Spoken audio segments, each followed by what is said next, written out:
The story starts in a hospital where our MC is playing games, but he is bored of every game. Then he finds a game called Dungeon and Stone on a forum.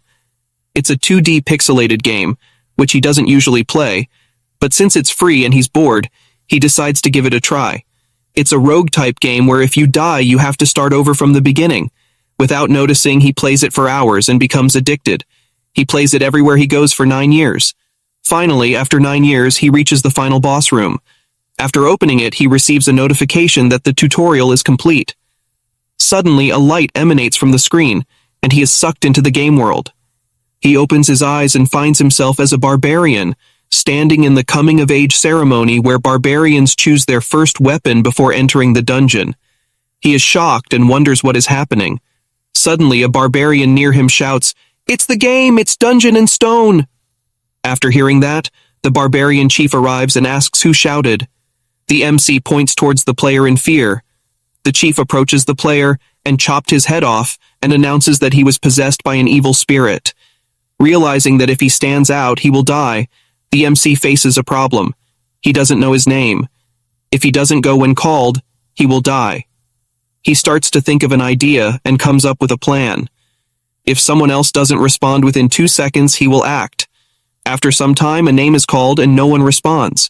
So he goes up on the stage and luckily he gets it right. It was his name. Finally, he discovers his name is Andel's son, Bjorn. With his years of experience playing the game, he chooses a shield as his first weapon because it offers the most survivability. After everyone chooses their weapons, they select their leader, Venom's third son, to guide them towards the dungeon. Because everyone that have gone through coming-of-age ceremony will enter the dungeon. However, after some time they get lost on their way. They decide to choose another leader, Feneline's second daughter Aner, but even she gets lost. Seeing their intelligence, the MC decided to help them and suggests her that they should follow other species to reach the dungeon gate. Aner likes his idea, and they start following other creatures until they finally reach the dungeon gate. However, upon reaching the gate, the MC starts feeling fear, but he have no choice but to go inside because all the citizens of the city need to pay taxes starting from the age of 20, and failure to do so results in execution. Since he is a barbarian, it is impossible for him to find a normal job, and the labyrinth only opens once a month. So he has to go now, but his feet aren't moving because of fear. Then Aner gives him some encouragement, and also thanks him for helping earlier. After that, he gathers his composure and enters the labyrinth. However, instead of transported to the start area, he is transported to an area with complete darkness. Just as he took a few steps, a trap set by a cunning goblin snapped shut beneath his feet. Pain coursed through his body as he began to bleed profusely. The goblin, reveling in its victory, shadowed Bjorn's every move, eagerly awaiting his impending demise. Aware of the goblin's presence, Bjorn feigned weakness and collapsed to the ground, his breathing shallow. Seizing the opportunity, the goblin threw a rock at him, testing to see if he was truly dead. Confirming his suspicion, the goblin approached Bjorn. But Bjorn, despite his injuries, mustered his strength and launched a surprise attack. In a fierce struggle, he emerged victorious, and the goblin's body disappeared. Leaving behind a 9th grade magic stone, a highly coveted and valuable item in this world. Yet, its worth was equaled that of a mere piece of bread. Despite his victory, Bjorn's wounds continued to bleed profusely, posing a grave threat to his survival. Desperate for aid, he forced himself to keep moving, dragging his injured body across the unforgiving ground. Hour after grueling hour, he fought against the encroaching darkness, his resolve unwavering. The brink of death loomed near, but he refused to succumb. Finally, a glimmer of light pierced the darkness, signifying an exit from the treacherous depths. To his astonishment, a party of seasoned adventurers emerged before him.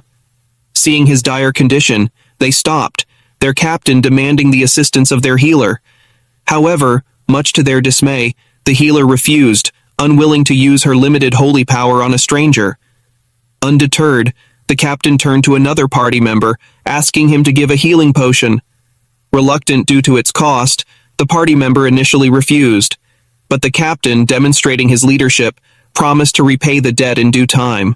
Relenting, the party member handed over the potion, and with careful precision, poured it onto Bjorn's injured leg. Unbeknownst to many, potions in this world inflicted a searing pain when used, making them impractical for use in the midst of battle. The healing process was arduous, but Bjorn endured the agony, his wounds slowly closing under the potion's influence. Grateful for their aid, the captain inquired how he had arrived before him. He wondered if there was a hidden shortcut he had missed. "Bjorn, tell them what happened," after listening his explanation.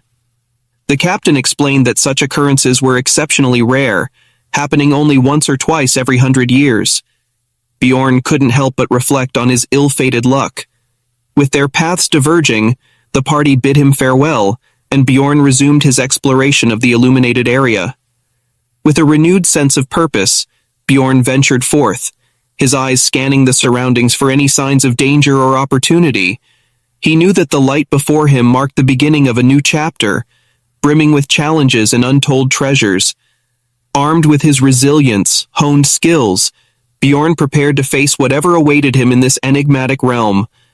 Little did he know that his journey had only just begun, and the trials ahead would test him in ways he could never have imagined. After his near-death experience, he kept running into goblins. They keep coming. At first he was nervous, but after some time, goblins are no threat to him, and traps are randomly placed in the open. The only problems were food and water, because the food he got from the deputy chief was lost when he was crawling on the ground. Only 2 days' worth is left, and the chief did not give any water, so he has to find it in the labyrinth. So he starts searching, and after some time, he finds the water, but there was already someone else there, but he left himself. After that, he drinks water and started counting the magic stones he collected, and there were 44 stones, and now he started to feel tired and started to feel sleepy. There are 2 ways to sleep in the labyrinth. First, live your life in the god's hands and sleep, or second, find allies to protect each other. He tried the second option, but everyone got scared because of his looks and all the blood all over his body. Then suddenly, the man from before comes and asked him if he is looking for an overnight companion. After hearing that, MC got angry. Then he explained that he thought that they could take some sleep while protecting each other. Then MC understands that it was called an overnight companion, and he thought he was saying After that, he agrees, and they play rock, paper, scissors to determine who will sleep first, and MC lost.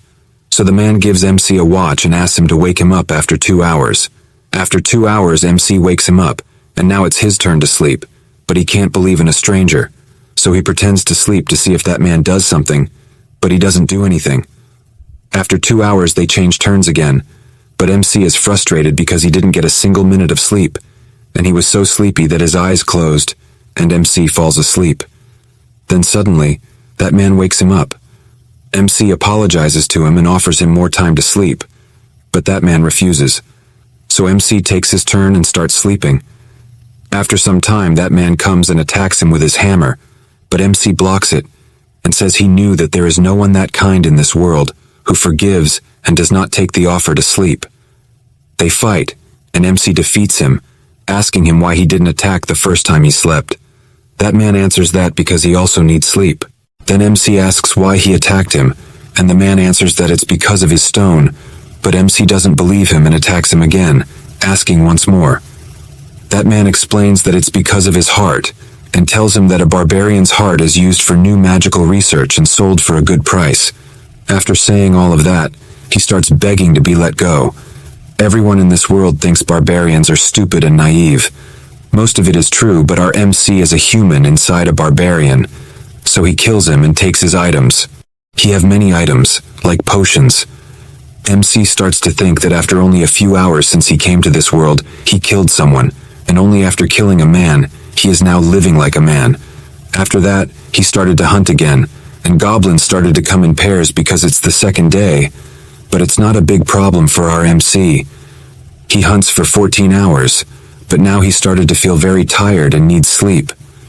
Because of the previous incident, this time he chose the first option and tried to sleep alone, hoping goblins won't come, but goblins keep coming. After some time, he just closed his eyes, but a goblin attacked him and just missed MC's neck because of height. After that, MC becomes frustrated and decided to find another barbarian, but instead, He meets many humans this time who want to become his overnight companion, maybe because this time he is looking good and didn't cover in blood. But he refused them all and told them that he is looking for another barbarian. Then one man tells him that it's going to be hard to find because most of the barbarians quickly go up to the second floor. Then MC realizes that it would be embarrassing for someone of their build to struggle on the first floor. So he starts to look for any race other than human to become an overnight companion, because every race has a special trait other than human. After some time of searching, he finds an elf. She was injured and afraid. Then MC goes there, and she instantly starts to beg him to let her live. Then MC tries to comfort her, but she gets more scared and says that even if he is a barbarian, let her live just once because she has a younger brother to take care of. Then MC starts to think about what barbarians do. So to make her let her guard down against him a little, he gives her some healing herbs and some bandages he got from the men from before, and asks her to treat her wound first while he stands guard. After she finishes treatment, he introduces himself, and she also tells her name, Erwin. Then he asks her why she is so afraid of him. She tells him that he is a barbarian, and barbarians and elves had a very big war in the past, and now they are hostile towards each other. She says she doesn't care about this, and asks him to let her go. MC didn't know about it. All he knows is that elves and barbarians have a good relationship, so he does not know which timeline this is compared to the game he plays. Then he tells her that he also doesn't care about it, and asks her to become his overnight companion. I know it sounds weird. After thinking for some time, she agrees, but asks him to make an oath on his warrior's honor that he will not harm her, and she also makes an oath in the name of her tribe. Then both make the oath to not harm each other. Then our MC decides to sleep first, and she agrees. So he gives her the pocket watch, and asks her to handle it with care because it's expensive. At first he thought that he would pretend to sleep for 10 minutes, but he instantly falls asleep. Then after 2 hours she wakes him. Then he realizes that it's all because of the blanket and the bag, and if Hans, the man from before, lent it to him, he would definitely die there. So he decides to lend them to her, and just like that, they both take a few turns, and now there are only 10 minutes left before the last turn. Then 2 men came there and asked Bjorn what his relationship with the elf was. He told them they were overnight companions. Then they asked how much time was remaining. After hearing that, Bjorn told them it was none of their business and that he was not obligated to tell them.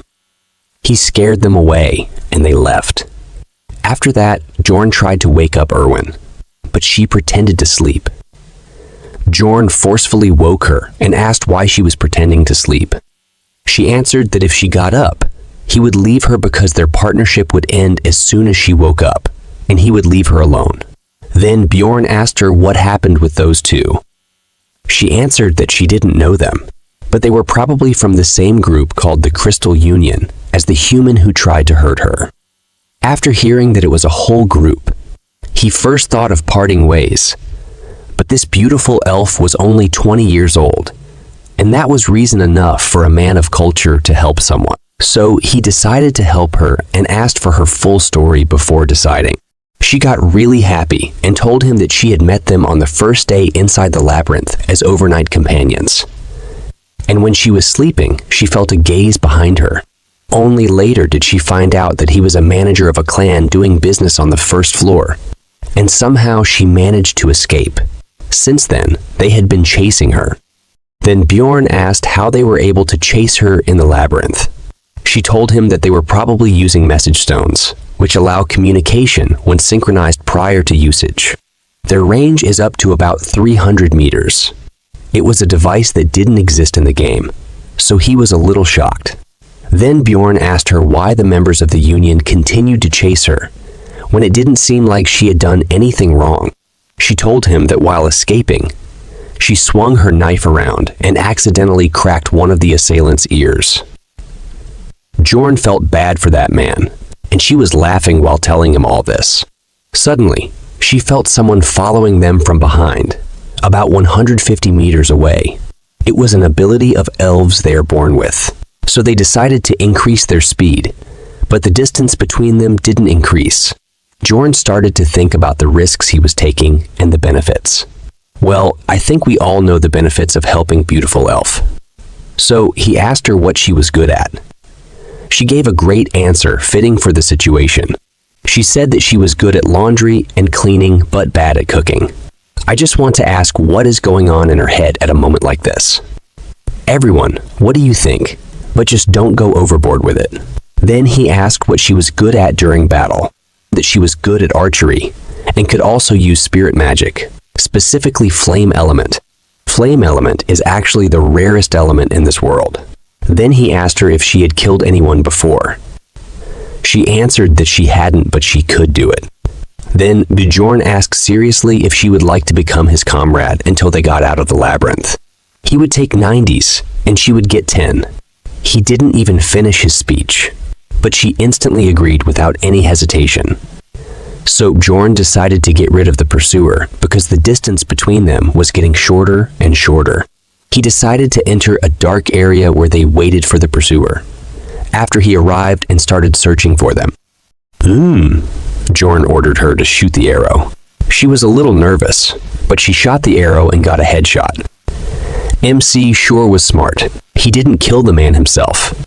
Erwin was in a little shock, so he gave her some encouragement and started looting the men. There, he found the message stone Erwin had been talking about. After that, Bjorn checked the loot he got from the man he just killed. He had a pouch of magic crystals, 2 daggers, 1 potion bottle from his waist belt, and the clothes he was wearing, a leather top and bottom. Bjorn sure was a scavenger, and I like this kind of Bjorn story. Then MC asked Erwin about how to use the message stone, and she told him that there was a button on the side. After Bjorn pressed it, a voice came from it, and there was someone giving everyone instructions and asking them to catch the elf and the barbarian with full instructions. He also placed a 10,000 gold bounty on their heads and asked everyone to gather at the Goblin District, which was where Bjorn and Erwin were currently. After hearing that, Erwin got scared, but MC asked her not to be scared, and they moved up to the 2nd floor. After hearing that, she asked if they were really going to the 2nd floor by themselves, as there was a huge difference between the 1st and 2nd floors. Bjorn said he knew it and told her that they would just stay near the entrance, and they were also a good match. She got flustered after hearing that, but she still hesitated to go to the 2nd floor. Then, suddenly, a voice came from the message stone, saying that whoever found the elf first could enjoy her first on top of the 10,000 gold. Then another man's voice came, saying that if she was too resistant, could he cut off one of her arms and legs. Then that man asked if they should just leave the important part, and he asked if they all knew what he meant, right? After hearing all of that, she immediately agreed to go up to the 2nd floor. This makes Bjorn's work easy and saves his time. He always likes to help people in need when it is beneficial to him, of course. When a chance like this comes, of course, he will take it. After that, Erwin asks Mick about the path to the 2nd floor. Bjorn said that he doesn't know the specific path, but the dungeon is designed in such a way that if you keep following the darkness, you will reach a portal, since the darkness represents a path that leads you to the upper floors. Suddenly, Erwin stops Bjorn because there was a trap. After seeing the trap, Bjorn remembers the dark past and that he just walked a few steps before stepping on one, but they only appeared now after so late. Then he realizes how unlucky he was. Then Erwin asks Bjorn to let her handle it and he should rest. Then Bjorn told her not to use spirit to save strength. With her clumsy look, you can understand what she is going to do. After that, she goes near the trap and suddenly 2 goblins attack her, but she was ready in counter. Attacks them and kills the first goblin. Then the second goblin. Then the second goblin tries to attack her, but she quickly finishes him too. After that, she gives both stones to Bjorn according to the agreement of 9-1, and she seems very happy about it, saying there's something her younger sibling has been asking for. And if they keep progressing like this, she can earn a little bit too, right? After hearing that, Mick feels like she is trying to insult him. I also feel the same. But she's got a point there. Then a voice from the stone comes again, saying that they are raising the bounty on the elf to 20,000 gold, dead or alive. After hearing that, Erwin gets scared again. Then Bjorn asks her not to worry and says there's no one who will search in the dark for them. And these bastards don't have the best teamwork. That's all he said to her. But inside his mind, he was thinking that it's suspicious, that all things are going too well. He was just thinking, but suddenly, Erwin shouts, "There are ghouls." After seeing them, Bjorn starts to think, how are the ghouls here? On the first floor, there are different monsters based on the direction you go, and ghouls are supposed to be in the south. They've come too far after roaming for so long, but actually, it's a good thing for Bjorn. Maybe you guys are thinking about what level M currently is, right? To know that first, I'll explain the experience awarding system for the dungeon in stone. You are only awarded for the first time you defeat a monster of the same species. But if they are from a different rank, you can also gain experience. For example, if you kill a goblin and a goblin chief, they are both considered different species, and you gain experience from both of them the first time you kill them. Meaning you need to defeat as many species as possible in order to level up, so Mick is just level 1. And by the way, a personal question, I'm also thinking of making a similar game, but in 3D, of course. So can you guys tell me which platform I should create it on? The mobile version will have lighter graphics compared to the CC version. Also, tell me all your ideas about gameplay and everything else. And if you guys want, I can make another channel where I'll share my progress on it. Now, let's get back to the story. Erwin said she will handle it alone, but denied it, asking her to cover from behind. After Bjorn comes within a certain range of ghouls, they attack him. And why is their hair like melting cream on top of a cake? Well then, the fight begins. And it was a piece of cake with Bjorn's power and Erwin's artillery. After that, they keep walking towards the north until the 3rd day. Then Erwin sees blood on the ground, and it was not Goblin's blood. After following the blood trail for some time, they find a sandal. And I think everyone knows about the dark past of Mech. After seeing that, the portal was less than 10 meters away from his starting point, and if only he had gone in the other direction. Just how much bad luck does he have? Because anyone who opens the portal first to the 2nd floor gets 2 experience points. And as I told you before, you can only earn experience points one time from the same species, so it's very hard to level up. But you can earn these experience points every time the labyrinth opens, and it becomes a kind of race. That's why the team who saved Bjorn on the first day asked him about it. Thinking about that makes him very angry, and seeing him like that, Erwin asks him if there's something she did wrong. Then he says it was not because of her. After that, she comes to a conclusion that Bjorn lost his barbarian comrade here, so she gives him some sympathy. Bjorn gets confused, but he decides to ignore it, and they go up to the 2nd floor, the Goblin Forest. But their landing is not a smooth one, for Bjorn, of course. Erwin lands perfectly. After Bjorn recovers from this unfortunate experience, they look around, and there is no living being in a 50-meter radius. The 2nd floor is different from the 1st floor.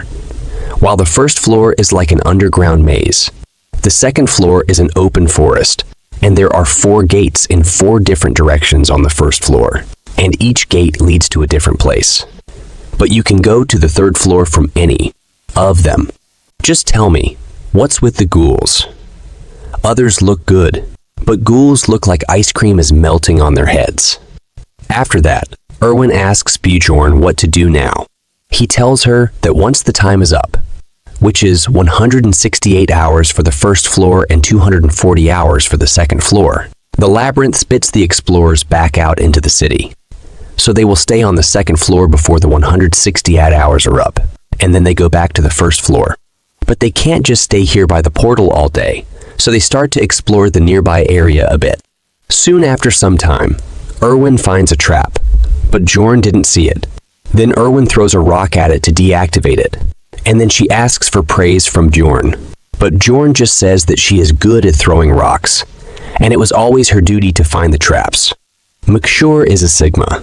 Let's talk about the 2nd floor a little. Traps on the second floor are different than the first floor.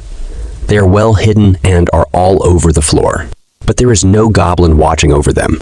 And other than traps, another difference is that the goblins go around in groups of about a dozen, sometimes with warriors or archers.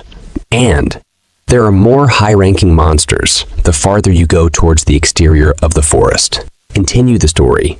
Bjorn and Erwin started exploring the goblin forest, destroying traps in their way so they wouldn't cause any trouble later when monsters attack. Soon, Erwin heard footsteps of the goblins and asked Bjorn what to do.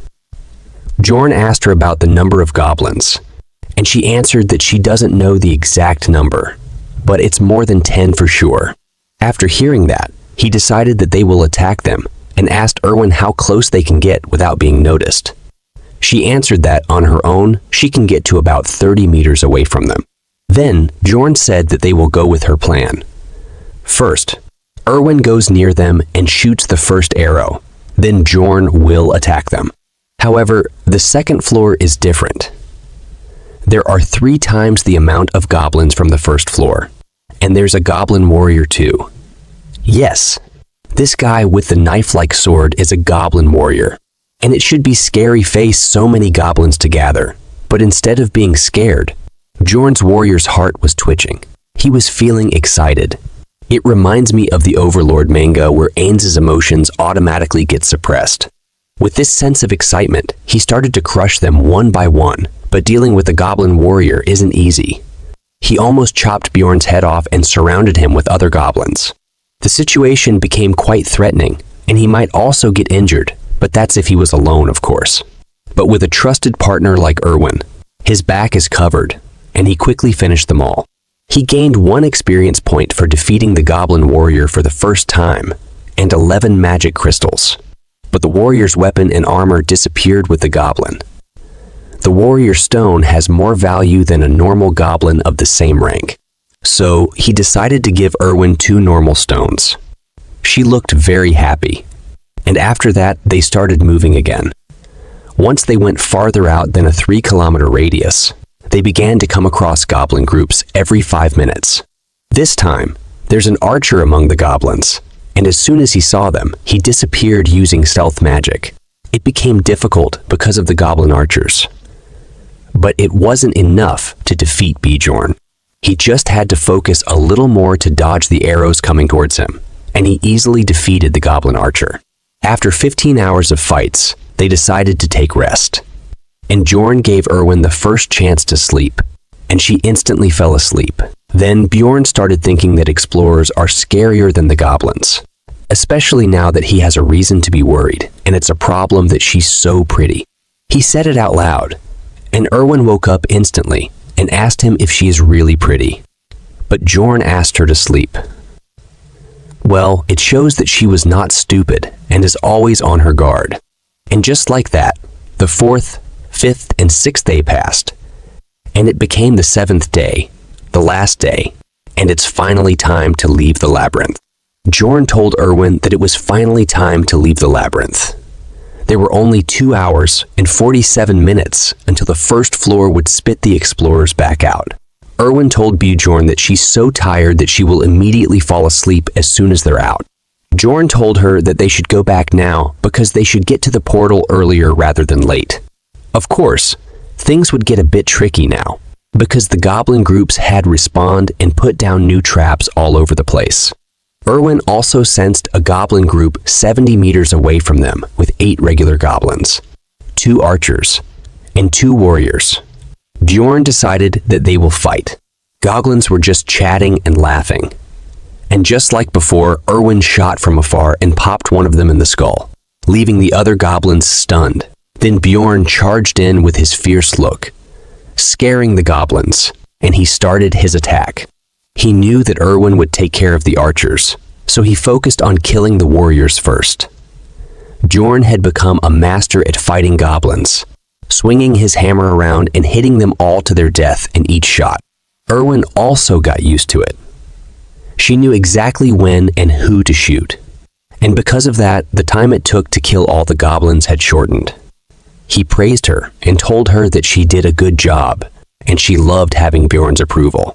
but he told her to tell him when she kills the archers so that he doesn't have to worry about getting shot while fighting. She apologizes and tells him she wasn't sure if the last one was hit or not. He is a bit confused, but agrees that unconfirmed information would be more dangerous. While Erwin just smiled and waited for a response. He was thinking about how much he's grown. He's actually kind of proud, but I doesn't know who he is proud of.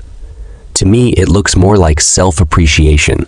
Suddenly, Erwin calls Bjorn's attention to something cool near a dead goblin. Its corpse hasn't fully vanished yet. Rather, it has a blue aura around it. Bjorn notes that this essence particularly belongs to the goblin archer. Essences are a part of the skill system in Dungeon and Stone, which gives you passive and active skills with varying stats, depending on the essence's type. There is only one essence allowed per level, but it is kind of like a cheat. It's one of the most valuable treasures for an explorer, and there will always be a limit to how many essences you can absorb. He remembers his early days of playing the game and recalls how each goblin has a different ability attached to their essence, and your fate will depend on which essences you take. It has a near 0% drop rate, and he never expected to see it here. He was speechless as they stood near it. It feels too good to be true, and he senses something bad might happen.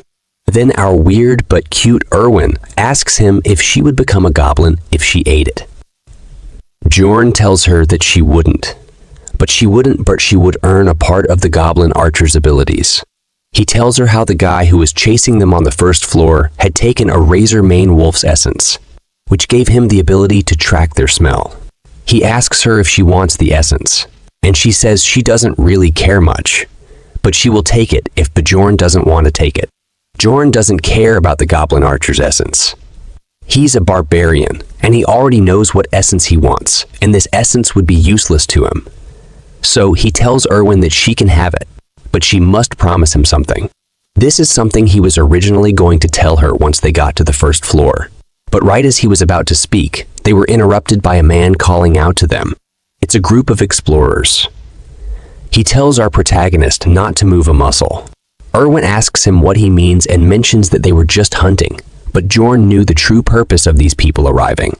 He puts his hands on Erwin's shoulders and says she doesn't need to answer them. Erwin looks confused for a moment.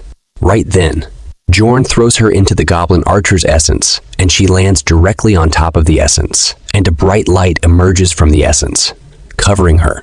The man, who looks like he's from Naruto anime, starts screaming out of rage because Erwin ate the essence and is now fusing with it. He claims that the essence belonged to them. Erwin stands up and leans her back against Bjorn, thanking him for the essence. Bjorn knew that he would eventually run into people like these. People who wait until they see an opportunity to grab something from unsuspecting explorers. However, they couldn't do anything about it now that Erwin had absorbed it, and it was gone forever. Bjorn took a step forward and told them to come at them if they wanted a fight. He was confident, showing no fear as he looked towards them. He knew they were at a numerical disadvantage, so they needed to show confidence and boldness. That group started getting nervous, looking at the oversized barbarian with his hammer in his hand. He sure was intimidating. He told them he was ready for a fight if they wanted one, but if they were scared, they could back off. It looks like we're going to see some real fight very soon. But for now, we have to wait because that group decided to go from there. But before they left with a warning to Bjorn that they will come. After that, Bjorn and Erwin start running towards the portal, and Bjorn tells Erwin not to stop until she reaches the portal. She runs at the fastest speed she can while asking Bjorn if the four from earlier are gone, or whether they'd chase them. Bjorn remembers how they threatened him that he would get revenge for the essence, and even if they didn't follow them, they would probably end up in the same place, which confuses Erwin. Bjorn tells her that they were a party of 4, which is a good number for a second-floor raid. But they were loitering around the entrance, which means they were planning to go back to the first floor and leave the labyrinth, just like them. They were doing the same thing as them, and Erwin appreciates Bjorn's ability to think critically. Well, for others, he is a barbarian after all. As they run, Erwin senses a group of goblins 50 meters away from their location, and Bjorn says that they will avoid them. However, Erwin tells Bjorn that they can't run because the goblins are coming towards them. Bjorn is shocked to hear this, because the goblins hadn't found them once during the past few days. So how did they find them now? He wondered if this was a coincidence. So they decided to go in the opposite direction. As Bjorn made a quick turn, Erwin was agreeing with him, but suddenly an arrow comes flying towards her. Bjorn grabbed her by the shirt and pulled her backward, but the arrow wasn't from a goblin archer. She says she was going to dodge it herself, and Bjorn says that it's the guys from earlier who shot at them. He tells Erwin that they lured the goblins to their location, and they're waiting on the opposite side. They were planning to tire them out with goblins, and now they had no choice but to fight. He told Erwin to use her powers. She is confused as to what powers he means, and he tells her to use the essence's power that she had acquired by eating the goblin archer's essence. You see, every essence has its own special ability, and since Erwin had absorbed the goblin archer's essence, it would give her special powers. It would increase Erwin's stats in many ways, as you can see on the stat window. Alongside that, it adds a passive and active skill, which can be quite useful in situations like this. She had gotten a passive skill that made all her arrows poisonous, while also giving her an active skill that made her stealthy. Erwin tells him that she doesn't know how to use it, and he just looks at her and tells her that it's already working. Erwin begins to glow blue with the essence surging through her body. She can finally feel the powers of the goblin archer. Her active skill thief step was now in use. Bjorn looked at her and wondered whether the skills work just by willing them, or did they need to say something to trigger it. Meanwhile, Erwin is just enthralled by her new powers. He hands her his bag, telling her to keep it safe. He was going to handle the goblins on his own, and she can look for the guy with the crossbow. Erwin is worried for Bjorn because it would be too dangerous on his own. However, he doesn't care at the moment. He tells her that there is no time to think. He tells her to stay hidden, and when he gives the signal, she must kill the guy with the crossbow. There would only be one shot. After that, he runs into the forest towards the goblins without even telling her what the signal would be. After some time, he stops, because goblins were surrounding him from the left while rushing into the goblins headfirst. Bjorn notices how those guys haven't shown themselves since they shot at them with a crossbow. Early on, he assumed that they would show themselves once he killed all of the goblins, and he began the killing spree. Blood splatters were everywhere as Bjorn was killing the group of goblins.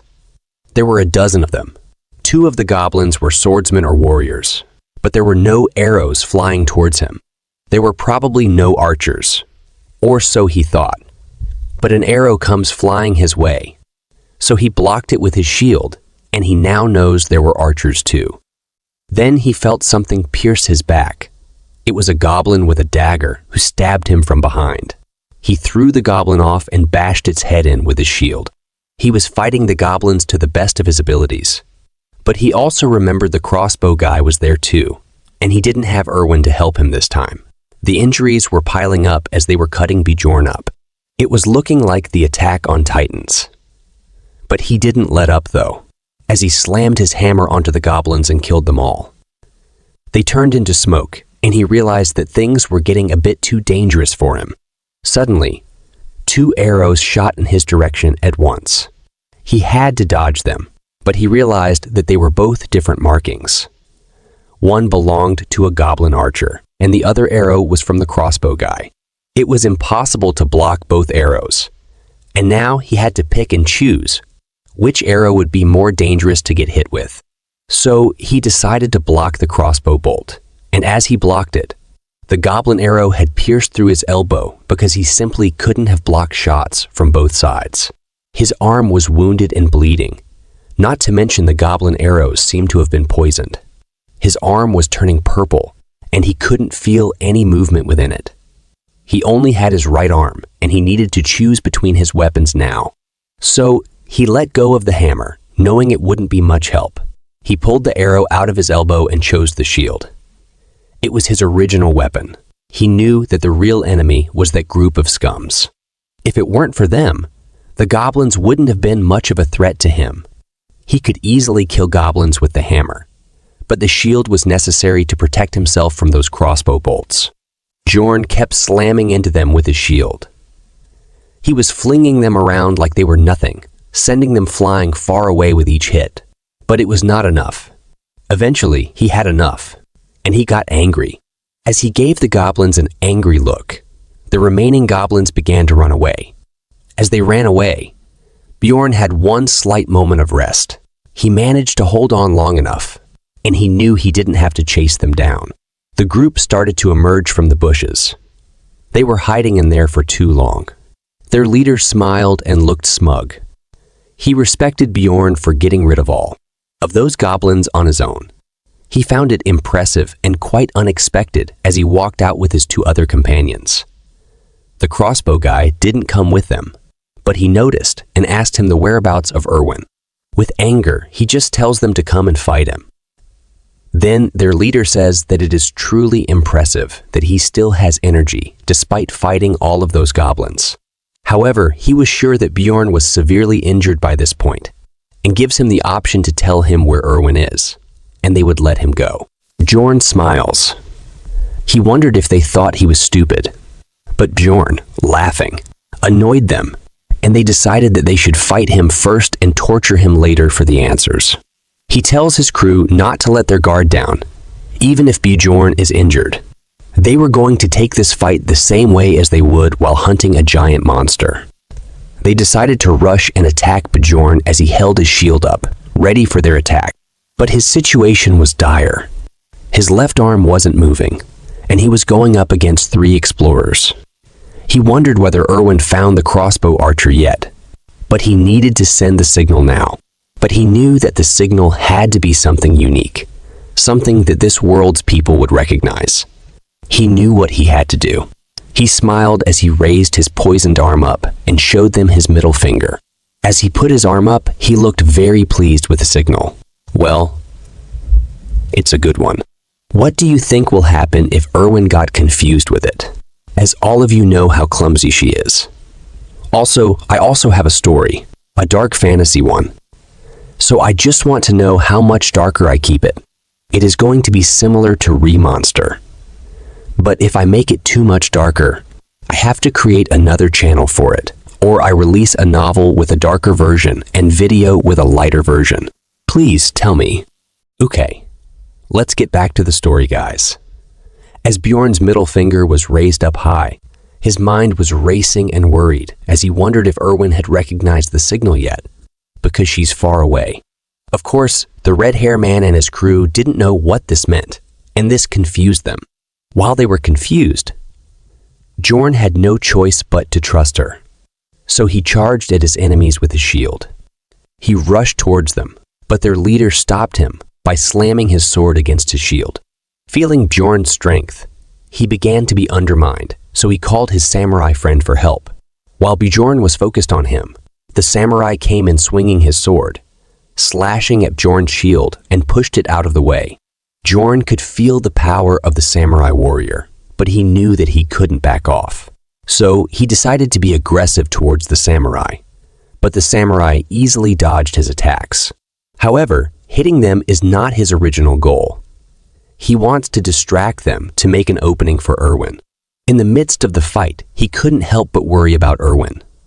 He was worried that she might have been defeated by the crossbow guy. But as he fought, an arrow came flying from behind them. It surprised everyone because it was a crossbow arrow, and it was coming towards their leader. But it was blocked by the shield guy of their team. The shield guy told his squad to focus on Bjorn, and he would focus on blocking any of the arrows coming their way. Both of them rushed towards Bjorn. Bjorn stopped the attack of the red-haired guy with his shield, but he had no chance to fight against both at once. As the samurai guy ran towards him, ready for a killing blow, Bjorn knew what he had to sacrifice. So he protected his back with his left arm, though the poison had already made it useless for this fight. His arm had a huge cut on it now, but he exchanged it for the leader's head, slamming his shield into Red Hair's face and sending him flying. So it wasn't a bad trade-off. The samurai guy tried attacking Bjorn, but he dodged it. Then an arrow came flying towards the samurai, and he was shocked. But the shield guy came and blocked it. But he didn't know that the archer they were up against had a fire spirit on her side. Before Bjorn could do anything, another arrow came flying and pierced through the unshielded guy's shoulder. After seeing that things were not looking good for them, Red Hair decided to run off and go after Erwin. Bjorn wanted to go and stop him, but he knew he couldn't risk going after Red Hair, so he decided to trust Erwin to deal with him herself. He locked his feet into the ground and attacked the samurai guy with full force. But the samurai dodged it at a last moment. However, the samurai was not Bjorn's target from the start. He was aiming for the shield guy. Now, it was just Bjorn, and the samurai left standing. They clashed again, but Bjorn could see that the samurai was trying to buy time for Red Hair to come back. So he decided to finish it in one shot, even if it was dangerous. He pretended to swing his shield, but instead he threw it towards the samurai's head, hitting him hard. But if he missed, it would become dangerous for him. Now, he grabbed the samurai guy by his collar, and Bjorn knew that he didn't have much strength left and was about to die if he messed things up. So he lifted him up and pulled him towards his face and literally bit his tongue out of his neck. The barbarian rage had taken over, and he was moving off of pure instinct for survival. Now, both of Bjorn's opponent's bodies were on the ground, and he was left standing alone. Erwin came running to him from behind, tears in her eyes because she was worried about Bjorn's safety.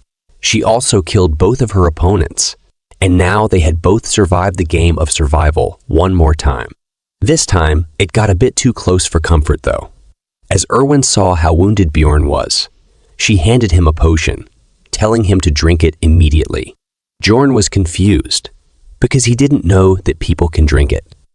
She told him it's better to drink it than to pour it on your wounds, and since he was poisoned, it would clean up his insides too. Bjorn chugged the vial of healing potion and dropped it on the ground as he sat there healing. He could feel his insides boiling, his entire body burning in pain, and his veins were itchy and hot. That's the reason why people pour it on the wound instead of drinking it, even if it has more benefits. While Bjorn was healing, Erwin was next to him, encouraging him. Then he asked her how much time was left. Erwin checked their watch and told him that it was 11:20, which meant that they had 40 minutes until the first floor closed. They did not have any time to rest despite the fight. Then Bjorn asked her to strip, and she had a regular reaction for her standard akos. She was thinking that he was doing it so suddenly, so he must have a reason for it, and she started taking her top off. Or I was just thinking too much. She is the same Erwin we know. Then Bjorn asked what she was doing, and told her that he meant stripping the bodies of the dead guys for items and resources. But now that they had only 40 minutes, Bjorn decided to just take their equipment, magic crystals and backpacks. They didn't have time for other things. So Erwin went to get Red Hair and Crossbow Guy's things too. They had only 34 minutes left when Erwin came back with all the stuff. After that, they ran through the forest at top speed. There was only 1 minute left, but they got to the portal of the first floor, and then they jumped into the portal. They managed to come back to the first floor in time. Erwin rejoiced in their success. She had lots of fun. Meanwhile, Bjorn still wondered how she managed to land perfectly every time. She told Bjorn that he did a great job. Then he told her that she did a great job too. Then she leaned in close to Bjorn, asking him what he wanted to say earlier before. But there were less than 10 seconds left before the labyrinth closed. So he told her that they should talk once they were back in Raftonia, but they would both emerge at different locations. So they had to choose some spot for meeting, but Bjorn forgot the name of the tavern. There was no time left, and he was scratching his head in rage because he couldn't remember the name of the tavern. Finally, he remembered and told her to meet him at the Black Whale Tavern once they were out. She happily agreed to it, and their time together in the labyrinth ended. The labyrinth began to close, and he was being transported back to Raftonia. Bjorn emerged back in the city filled with explorers. Now the story is going to be more interesting, my horny friends. But for now, he was back in Raftonia, amidst the hustle and bustle of people. It's a place filled with a tremendous amount of people, because all the explorers are gathered in one place.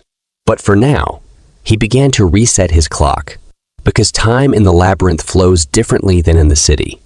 No matter how many days you spent in the labyrinth, once you come back to the city, it's always noon on the next day. And you have to reset your clock so that it points to noon. I was curious about one thing. If no matter how many days you spent in the dungeon, you come out the next day and the higher the floor, the more days it takes to close, does it mean you age faster compared to the person outside? Or does the age of the person inside the dungeon not increase? Think the second option is more reasonable. What do you guys think? Let me know in the comment section. Let's get back to the story. In the crowd, he saw a tall barbarian calling out to him, and he wondered what this guy's name was.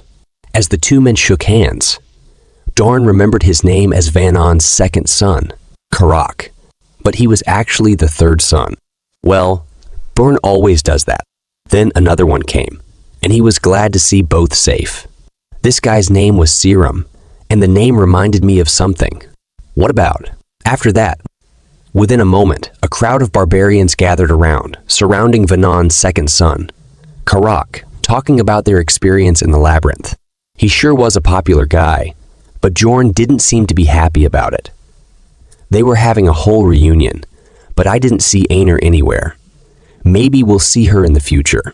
For now, one of the barbarians challenged Karak to a duel, and Karak accepted it, which was a celebratory barbarian thing. So they all decided to head out to the bravery checkpoint, where they could get their magic crystals counted, as well as talk some more and share their experiences as they walked away. They asked Bjorn if he was coming with them. It didn't really seem like he wanted to, but he obliged anyways, because what else could he do? At the register table, a lady was counting all of the magic crystals. Some had 20,000, some had 30,000. And at the end, Vanon's third son, Karak, stood above them all with 40,000 magic crystals. Everybody was cheering for him, calling him the warrior of warriors.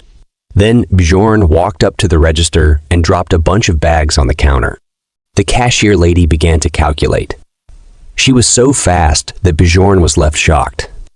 After the count was done, it turned out that Bjorn had 182,413 magic crystals. Hearing the numbers, Bjorn was also in shock. After hearing that, they gathered around him and started cheering for him.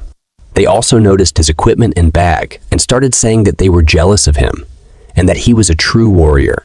All of them were truly happy for him. He was being lifted up and thrown in the air by a crowd of barbarians. And he enjoyed that moment.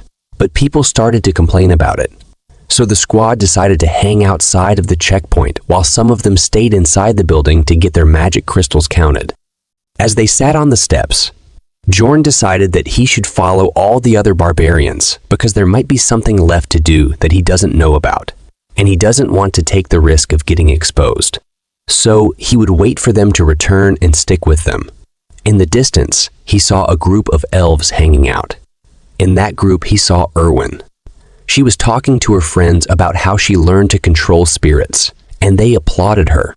Bjorn felt envious because she hung out with that sort of crowd. But he was surrounded by the savages instead. He noticed that she looked at him and waved stealthily from afar, trying to hide her connection with him. He quietly told her to meet tonight, and she agreed. Then the elf lady asked Erwin if she knew him. She denied it immediately. Meanwhile, the same happened to Bjorn. Karak asked him if he knew the elf, but Bjorn said no. Of course, barbarians are free, spirited and loud, and this guy straight up shouted that there's no way a #1 warrior like him would hang out with those cowardly earheads. This pissed off Erwin's friends, and the mood became tense all of a sudden, but she didn't escalate the situation. Bjorn was annoyed, but thankfully, the rest of the barbarians came out of the building. So Bjorn got up, telling the other barbarians that they should leave now that everyone's here. On the way, he noticed a child calling out to his father. The child ran up to his father and hugged him. They told each other that they missed one another. This was also a feature in the Dungeon and Stone game. Anyways, there were moments of joy once you came out of the labyrinth. People would meet their families and friends. However, there were also moments where people would die, and the repercussions of that could be felt. A woman cries to her husband's companion, begging him to tell her where he is. But the companion can say nothing because her husband had died. Another moment happens where a woman is crying as a little girl innocently asks her mother where her brother is. These moments of agony and sadness couldn't be felt throughout the 2D game graphics.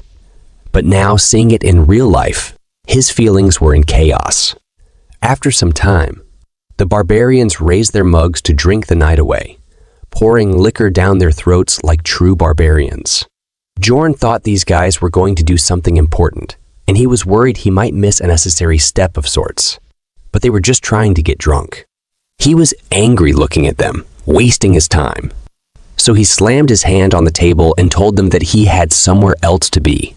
Karak was shocked upon hearing this. The whole crowd became angry when they heard this. It looked as if they would kill him because he is the protagonist of the night and he is leaving. But they let him go happily while still calling him the best warrior. As he walked through the streets of Raftonia, he could hear the laughter and joy in people's voices. This place was peaceful, and he felt comfortable walking around. He thought that there were no monsters or humans that would harm him. As he looked around at stores, he felt the relaxation of being in a place that had rules and laws. In this place, even if he fell down on the ground, nothing would happen to him. Unlike the labyrinth, someone might even help him. Then he walked into a hotel to properly take a rest, then started thinking that this other world might be more barbaric than the 21st century Earth, but it was still peaceful. Then he got a room for himself so he could change and shower. All those near-death encounters in the labyrinth had made him realize that living in Raftonia might not be that bad. After he came out of the shower, feeling refreshed, and now all he wanted was a comfortable bed to sleep. But thoughts of his home were rushing through his mind.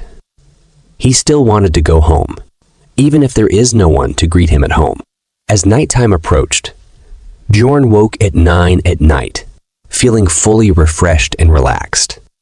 He remembered that he came out of the labyrinth at noon, so he must have slept around 4 to 5 hours. It was now time to go meet Erwin at the Black Whale Tavern. But an old man told him that the Black Whale Tavern was sold off 10 years ago. Bjorn was shocked to hear this. Then the old man got more into detail. Apparently, the son of the original owner got into gambling addiction, ending up costing him the tavern, so the name and the owner both changed. Bjorn kind of expected it, but the game's version of Raftonia must have been years behind this one. Then he asked the old man the new name for the tavern. The old man told him the new name. The tavern was now called Python Path, and Bjorn had arrived at the place ready to meet Erwin. After seeing it, he wondered that the Black Whale Tavern used to look much different from this place in the game. He was glad that at least he can read this world's language, so he had to go to the library to fill his missing knowledge of this world. Then he entered, and this place was filled with people going wild. He immediately started looking around for Erwin, but she found him before he could. She called him over by waving her hand and saying his name. However, he noticed the elf lady from earlier was also there. The short-haired woman stared at him angrily, saying that he is the barbarian from earlier. He introduced himself as Jandal's son, Bjorn, and asked her who she was. She said she's the older sister of Erwin. Then Bjorn said that her name couldn't be older sister, so she just told him to call her Teresa. Then he remembered that Erwin's last name was Teresa, so this lady was trying to keep her real name hidden. He asked her reason why she was there. Then she stood up and slammed her hand on the table.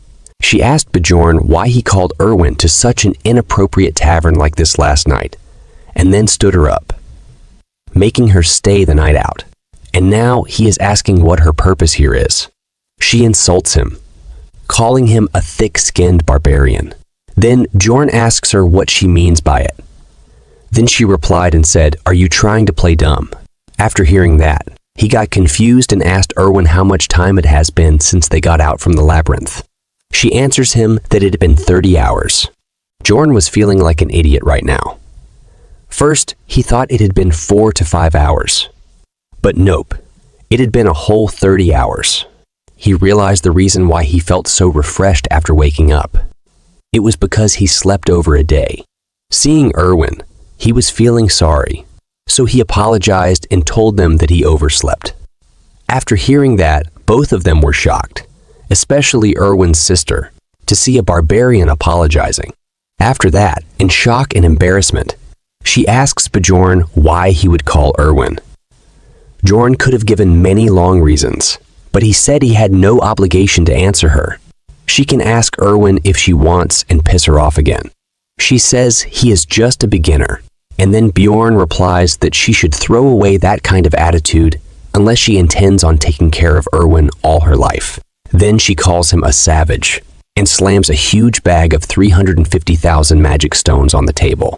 After seeing it, he feels like he is in K-dramas. Bjorn just stared at the stones, and this made Erwin's sister wonder why he wasn't taking it. She knew that he had a different reason for asking Erwin to meet. Does she think Bjorn is Johnny Bro or something who accepts any types of payments? Bjorn looked at Erwin and asked her if she agrees with her, but she doesn't know what to say. At least for a moment. However, Bjorn tells her that the deal for giving her the essences was that she'd help until he got the amount he wanted. After hearing that, Erwin was a little disappointed. Then Bjorn told her that they would also split the rewards 50-50. Erwin was overjoyed at first, but suddenly she realized something and asked for Bjorn's forgiveness because she wouldn't be able to go labyrinth exploring with him anymore. This made Bjorn wonder and puzzled because he thought that they were a really good and pretty compatible duo. Then her sister explained that she comes and explores the labyrinth with her from now on. She said that they were just following tradition and letting her go alone since it was her first time. However, she never intended on letting Erwin explore the labyrinth on her own. Bjorn now realized that she already had someone to accompany her through the labyrinth, and he was jealous of people with personal connections.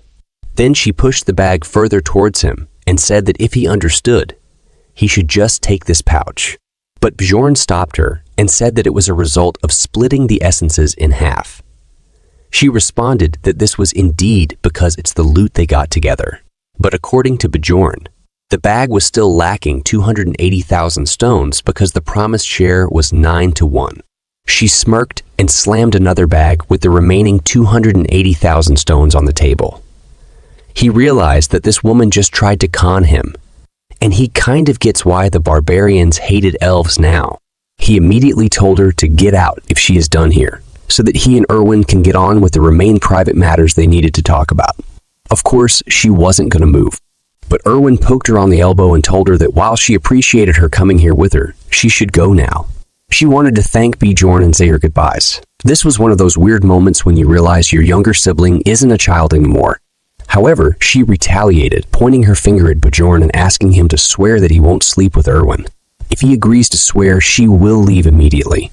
Erwin was embarrassed and shocked that she would say that out loud. Meanwhile, Bjorn wondered if that meant that all the other options were still on. She told him to swear. It didn't mean anything to him, but he swore on his warrior's honor. But Erwin looked most disappointed. After that, she decided to leave, but she still had something else to say to Bjorn. She turned around, thanked him for saving Erwin and keeping her safe in the labyrinth. Erwin slammed her head on the table in embarrassment and was worried that she might have upset her sister.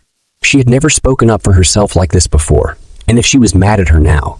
Bjorn told her that she didn't look angry because she was smiling and told her not to worry about it. Erwin remembered and apologized to him that they won't be able to be a team again because she had made up her mind to work with her sister a long time ago. He told her that she didn't need to apologize. Bjorn was a considerate and rational guy. Even he wouldn't have rejected the offer either if some high-level elf offered to carry him. Then Erwin pulled out another bag of 63,000 magic crystals. These were from the loot that they got from the redhead and the crossbow guy. and she had already taken her share, so this was all that was left for him. She also told him that she left the 2 backpacks that she took off at her place, and there were a bunch of things there. So she invited him to take a look for himself tomorrow. Bjorn was surprised that she knows what he wanted to ask without him mentioning anything, but he was disappointed that he already had to give her up as his teammate. Then Erwin asked the last question, and she asked him how she should repay him. He was confused. Then she explained that she had told him that she would repay him for helping her. This is the reason why her sister made him swear that he wouldn't sleep with her. For a moment, Johnny Bro took him over. However, he just told her that he couldn't think of anything at the moment and then asked her if she wanted to eat anything. She told him that she wasn't hungry, so he decided that he would just order for himself because he was starving. This brought an idea to Erwin's mind. She said that she wanted alcohol. She hadn't taken a sip of alcohol yesterday because she wanted to drink the first return drink with him and truly celebrate with him. Bjorn remembered that return drinks were a culture in the game, especially for elves who only lived in their shrines until they were adults and put huge importance on the first return drink. He said that he was glad, but Erwin leaned in closer and told him that he's supposed to say thank you, and he said thanks to her. Erwin was happy. She told him that they went through so much together in the labyrinth, so it was a given that they share their first return drink with each other. She said that this is probably not his first return drink though, but he says that it was actually the first time he was going to have a return drink. She was surprised to know that he was serious when he told her that he was only 20 years old, which is the same age as her. She had initially thought that he might just be joking. He told her that it was his first time in the labyrinth as well. They start celebrating, and as they're celebrating, Erwin tells Bjorn that he did a great job. Then he tells her that she was great too. The two raised their mugs and slammed their mugs together in a toast. After a bit, their mugs were empty and their food was done. Erwin said that Bjorn was wearing a shirt today as she looked at him, and Bjorn only said in his mind that she was wearing a skirt today. Bjorn took a big sip of rum and decided that it was time for him to talk about the more important stuff now. Meanwhile, Erwin just kept admiring his ability to drink. He asked her if she still wanted to repay him, because he has thought of a way. She asked him what it was, but he said he couldn't tell her here, because he feared that the security would come after them. She blushed and looked at him and asked him if they should head up to his room. After they went to the Bjorn room, outside of Bjorn's door, moaning of a woman can be heard from inside. Inside, Bjorn told her to spread wider. He was sweating as he tried hard. As she moaned and screamed louder and said to let it go, he was just scratching her shoulder to check her stats effects. But Erwin screamed out loud from the pain, telling him that he was going to dislocate her shoulder because it had never gone that far back before. He still wanted to make sure though, and asked her if she was sure this was the breaking point. She swore on her family, crying and screaming, so he let her go and told her to rest for a bit. When he let her go, she was in complete shock at being alive. She thought she would lose her arm and life from all that. She looked annoyed and disappointed. She wanted to know if he asked her to come to his room just so he could check her abilities and stats. Then he said that ability use wasn't allowed within the city, and he really wanted to check the difference in her body after the essence. But in reality, he wanted to check the difference between the game and real life. He did this because Dungeon and Stone was not a user-friendly game. There were 3 main stats: body, mind, and ability stats. However, there was a plus icon on the side of each of the main stats, and when you press it, there are thousands of detailed stats. For example, if stamina were to increase, you could carry heavier items and perform better in physical attacks. This was the reason that different characters were capable of different things, despite the numbers of their stats being the same. Bjorn has come to learn of this because he practically put his whole life into the game. But there were still stats that had effects he still did not know about. Erwin was hoping and asking if there is something else they are going to do. Meanwhile, Bjorn was there wondering about the obsession stat that came with the essence Erwin ate. He doesn't know much about it except that it was a low-ranking stat in the mind stat, and that's all he knew about it. So he asked her if she felt a change in her mindset after she left the labyrinth. Did she start overthinking about something or having patience issues? He needed to know more. She wasn't sure. Still, She remembered that she had a desire for cookies right as soon as she came out of the labyrinth. She did not like them before, but she ate a bunch of them when she came back. He wondered if the obsession stat increased desire, which is probably a given. There were still other stats he didn't know about, so he had to take it into consideration when choosing the essence. Maybe this is the reason why she is so horny for Bjorn, because of the obsession stat. As he was thinking, the horny elf pulled his shirt and said she was sleepy. There were still things he wanted to check, but he couldn't anymore, so they decided to sleep, putting out all the candles in the room. Bjorn closed his eyes, ready to relax. In that moment, he remembered something he had sworn on. As Erwin slept leaning on his chest, he remembered that her sister had made him swear not to sleep with her. But he said to himself that she probably meant the other kind of sleeping together. They got up early in the morning and had brought all of the loot back to Bjorn's inn. Erwin asked Bjorn if he was going to sell everything. Bjorn told her that he was going to sell most of it, except for a few items. Erwin had her eye on a piece of gear, a leather outfit, and a belt. She asked him if she could have it. He told her that she can have it if she subtracts its cost from her share, and she agreed. Later on, they went to a merchant shop where they sold all of the extra equipment for a good amount of money. The sword was sold for 350,000 stones. Later, Bjorn sold some more stuff for 180,000 stones. Then they sold the backpacks, which went for a whopping 250,000 stones. After a few more visits to different shops and merchants, they had a solid amount of money in their hands. The bags of money had piled up, and they had earned a total of 1,450,000 stones. As they held the bags of money in their hands, Erwin was shocked after seeing that much money, but she earned just change compared to Bjorn. He really is a heartless man. Bjorn gets almost 1.4 million stones after subtracting Erwin's share because he also killed a man alone before meeting her. He had never made this much money in the game's start before. This was a nice start for him. They walked out into the street. Bjorn told her that this is where they should part. This surprised Erwin. Then he wondered why she was surprised, because they had already decided to go their separate ways. He told her that they're taking the same route, so they should walk to the central square together. Even though she agreed to it, she really wanted to spend more time with him. As they walked up to the town square, they saw a huge crowd of people standing around a guillotine blade. Bjorn and Erwin walked up there. A guard screamed out loud, stating that there was an execution happening and that everyone should back off.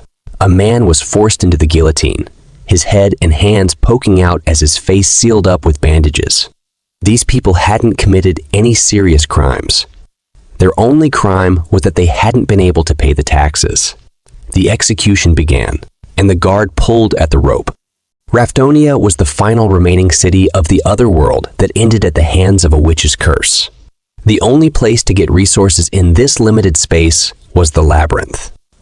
Therefore, those who couldn't pay taxes were executed to decrease the number of mouths to feed. As the blood hit the pavement from those who were executed, a bunch of people came running and holding pieces of bread. They dipped their bread in the blood and started eating it. Erwin was barely holding herself from throwing up, asking Bjorn why they were dipping bread into the blood. He told her that there's a legend that everyone who drinks the blood of the executed will gain great financial luck. Bjorn asked Erwin how much the taxes were for the first year. She told him that it's 700,000 stones for non-humans. He realized that it was a bit off from the game, but similar. He asked her what it is from the second year and afterwards. She told him that it was 800,000 stones, and there were exchanging fees too. This was the same number as the game. As they stood there, looking at them devour the bread with blood sauce, Bjorn started thinking about tax rise each year of work. And if he can't get back to his real life, and if he can't compete with the increasing taxes, his blood might be the one that people are dipping their bread into. And to avoid that, he has to save money. And for that, he needs to become an explorer that can at least reach the 6th floor. The scene switches to the library. As he walked in, he wondered why people were staring at him because he was a barbarian in the library. Then he saw Einar using a book in the library as a pillow and sleeping. Well, it's good that she's okay, because we didn't see her after he came out with the other barbarians. He walked up to her and poked her, wondering why she was there. She woke up, saliva drooling down her face as she looked at him. Bjorn looked at her and said that he was glad to see she was doing fine. She gave him a smile, telling him that she feels the same. He told her to lower her voice because they were in a library. She answered that she never expected to see her fellow barbarian here. Bjorn asked her what she was doing here. She told him that she was here because of what he said to her earlier. He told her that she should think before acting, and she wanted to gather more knowledge in order to think properly. Bjorn was surprised because she is different from the rest. She tells him that while she was in the labyrinth, she realized that the monsters weren't the only enemies they had to encounter. As she's speaking, Bjorn thinks about how if there was any regular barbarian in her place, they would be bragging about their experience.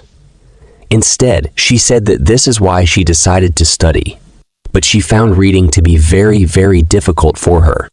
So she wanted to learn how to read and write properly, and she was thinking of going to their shrine so she could learn all that from the elders. He asked her if she was going right now, and she said that if she doesn't, she would forget about it. As she's walking, she remembers that she promised to repay him for his advice if they came back alive from the labyrinth. She told him that if he ever needed anything, all he had to do was ask her at the Angry Bull Tavern. He looked at her and said that he would definitely come to her if he needed. He was simultaneously hoping that she doesn't forget about this promise in a couple of days, because he was probably going to need her help very soon. Anyways, he needed to find a book, and he didn't know how to do that in a place this big. His eyes went straight towards a girl sitting at the front desk, which is the librarian. He walked up to her as she slept on the job. He tried speaking to her, and the girl woke up while raising her head. She looked at him and asked him what he needed. He tells her that he's looking for a book, one that is related to history, but she interrupts him and casts some spells, conjuring up a weird ball of light that starts floating towards Bjorn. He's confused about what magic she cast. Then the ball of light shimmers its way into his chest. Bjorn is unsure of what changed because he doesn't feel any different. The librarian tells him that now he can find any book that he's looking for in the library. She also tells him that he's allowed to borrow any book, but he has to put it back where he takes it from. Bjorn tries to ask for details about the magic, but the librarian already becomes the Sleeping Beauty. After that, he walks around in the library. He quickly realizes how the magic works. It's quite simple. All he has to do is walk around, and the book he wants to read would shine. Now he understands why there's only one librarian in a library this big, and she still has time to sleep. After that, he starts reading books. The first book, titled The Fallen World, talks about the history from thousands of years ago, where no living beings could live due to a witch's curse, and the last remaining fortress, Rafdonia, was the only place that managed to avoid the disaster. The royal family opened up a dimension for the people who were starving to death because of limited resources. That became the labyrinth. This was similar to the game's prologue. He already knows it. Then the second book he read was Alchemy's Basics. It talks about how magic crystals from monsters can be made into bread, water, steel, and such. They are literally changing the atomic structure. Isn't it too much? Well, it was also too much for Bjorn to understand the theory, so he just memorized it for now. After that, the next book was Is Sacred War 3. It talks about how the barbarians and the elves come to hate each other. The fourth book he really wants to read about was The Evil Spirits of the Abyss. The evil spirits refer to those people who had come from different dimensions and had possessed other people's bodies. This was technically correct, but it doesn't describe why it happens. It's clear that the temples and the royal family had tried their hardest to get rid of this phenomenon. Well, what I think is that someone from the royal family is also one of the people from Earth, like Earth. And then he made it public to get rid of any competition. Well, it's just my theory. He learned one thing from it, And that is, as long as he didn't say any of the forbidden words, he would be pretty much okay. The fifth book, titled On the Death of the King, is about the first ever king, also called the Immortal King, Lavagin III. It talks about how he died over 150 years ago. Basically, he lived for thousands of years, since he was the first king, and I think it's also related to evil spirits and my theory. The game's story started after his death. So that means Bjorn was 150 years after the game timeline. This is why his knowledge of the game world kept contradicting the reality in this world. Previously, I think I said it was a 10-year gap, but it was actually a 150-year gap. After that, he moved on to the book about the dimension's instability of observation records. While reading this book, Bjorn had a realization that this might be the book that the blondie who had saved him had read. This book mentions a theory that says entering a portal in the moment that it was closing could have something to do with that instability. Perhaps that is why that happened to him. That made him feel depressing, because he had no one else to blame but himself for the torture he had to go through. It had gotten dark outside, so he decided to read the rest later. After that, he goes back to his room and thinks about how it had been 3 whole days since he had left the labyrinth. The labyrinth opens up on every first day of the month at exactly midnight. So he has 27 days left to prepare himself, and he has to find a new member for his party from tomorrow onwards. In early morning, Bjorn woken up by loud knocking noises on his room's door. It was Erwin who was knocking the door. He hurried to get out of bed, then he opened the door to see why she was standing outside. He asked her why she was banging on his door so early in the morning. He was just saying, but suddenly he felt an incredibly powerful gust of wind. It was Erwin's new contract. She was excited to show Bjorn that she had succeeded with the new Sprit contract. She told him that she had tried 10 times with the spirit stone that her sister gave her, and it worked out, and it's a wind spirit. It was perfect match with her fire spirit. He congratulates her, but in his mind, he was think about that how rich her sister and her family is, because Sprit Stone is an item that lets you sign a contract with a Sprit with 10% possibility. But they are pretty expansive, and she tried in times. And before she was saying she have a little brother to take care, acting like a poor, helpless lady. Well, whatever. After he saw it, he told her to get rid of it. She wanted to show him more, telling him that she hadn't shown him everything she can do. Then her to look what mess she made in his room. After seeing it, she started to apologize. She promised to clean up the whole mess right away. A little while later, Erwin sat on the bed looking tired after she was done cleaning up the whole room. Bjorn looked at the room and wondered how incredibly talented she was at cleaning, even though she had told him before that she was great at it. He congratulated her on having a contract with the spirit, and she was really happy as she thanked him. But he is a stud. He told her that she shouldn't have come to him just to show him this. He tells her that she should have spent her time much more wisely, because she would have to go back into the labyrinth in 26 days. While Erwin agreed with his logic, she had wanted him to be the first to know about her achievement. Bjorn wondered why she felt so attached to him and speculated that it might be due to an obsession trait she gained from a goblin archer essence. He wanted to maintain a business-like relationship, but also expressed his willingness to be there for her as a friend and fellow comrade. As the morning continued, Bjorn planned to use his time effectively. He went to a place called the Angry Bull, where many barbarians were staying. He was welcomed by cheers from the crowd, being recognized as the strongest warrior. Inside the inn, a barbarian warrior informed Bjorn that he could stay for a cheap price due to multiple barbarians sharing rooms.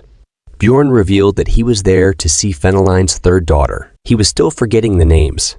Then that barbarian corrected him, because Einar was Feneline's second daughter, and I think it is very important. Einar arrived to the scene, and that guy told her that Bjorn was looking for her. She walked up to Bjorn and asked him why he had come to see her. Bjorn told her that he had a favor to ask her, which is that he wanted to fight her. She asked him if this was for training purposes, And he said yes, he needed to get stronger, because he knew he wouldn't be able to survive with his current fighting skills. Einar told him that it wasn't really a favor.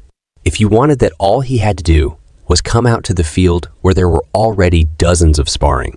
She told him that as long as it wasn't in the morning, she was ready to fight whenever he wanted.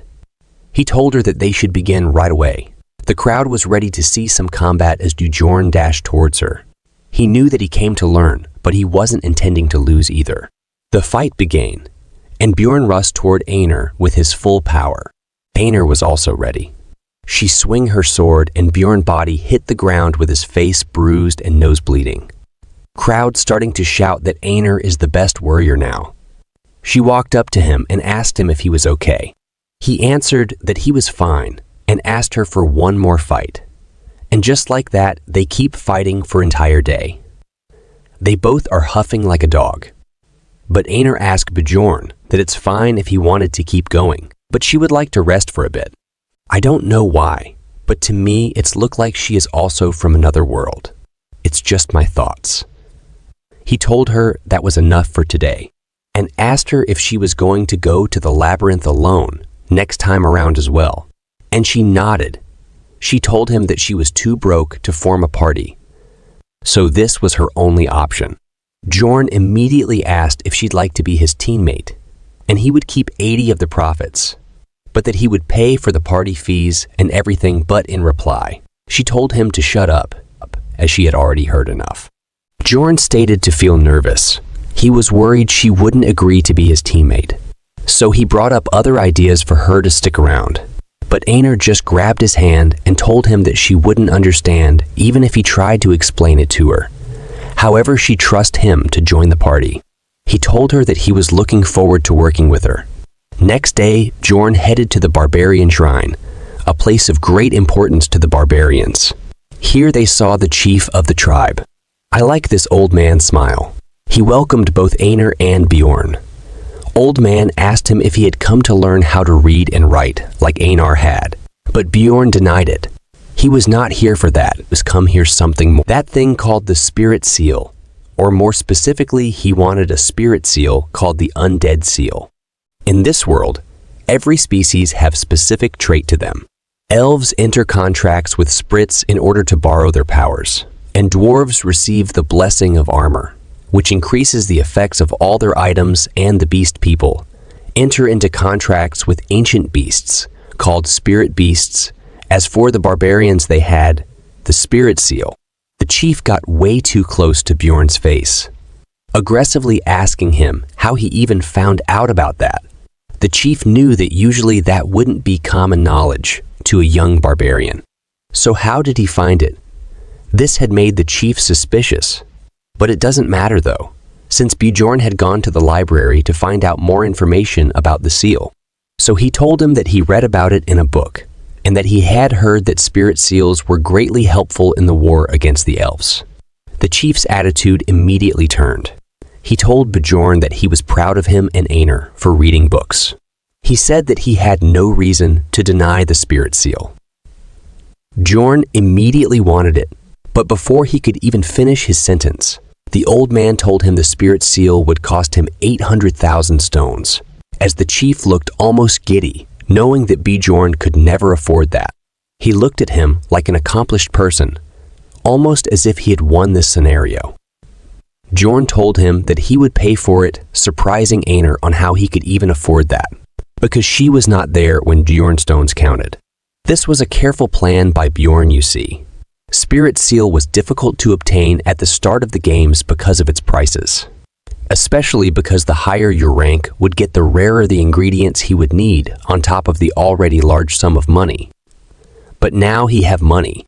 He dropped 4 bags, one bag, which had 500,000 stones, and the other 3 bags had 100,000 stones each.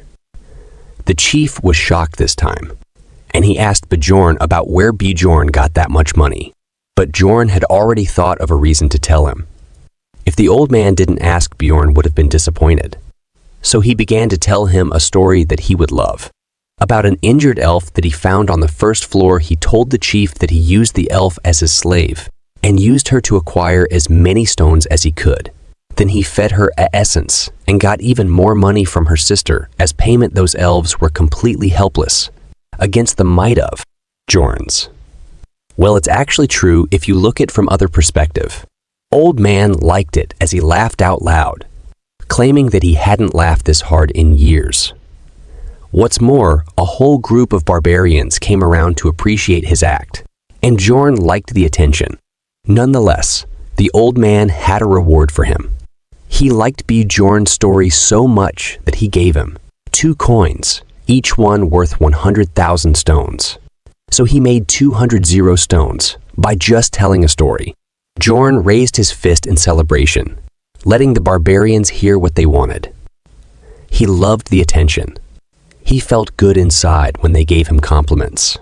Let's learn a bit more about the spirit seals. You see, spirit seals are strengthening techniques. They make the body absorb the essence of magical ingredients and give the body a special power. The barbarians had a ritual of tattooing babies when they were newborn while their souls are clean, so that the soul pathways are still visible even as adults. This why all barbarians are tattooed, and here I am thinking that because they look cool with them. After that, as he sat in front of the shaman, guiding him towards the path of the spirit seal, he received one last warning. The shaman told him explicitly that there was no way out of this once he received this spirit seal. He cannot receive another kind of spirit seal if he chooses this path. But Bjorn had accepted it. This undead seal is the essence of a tanker barbarian.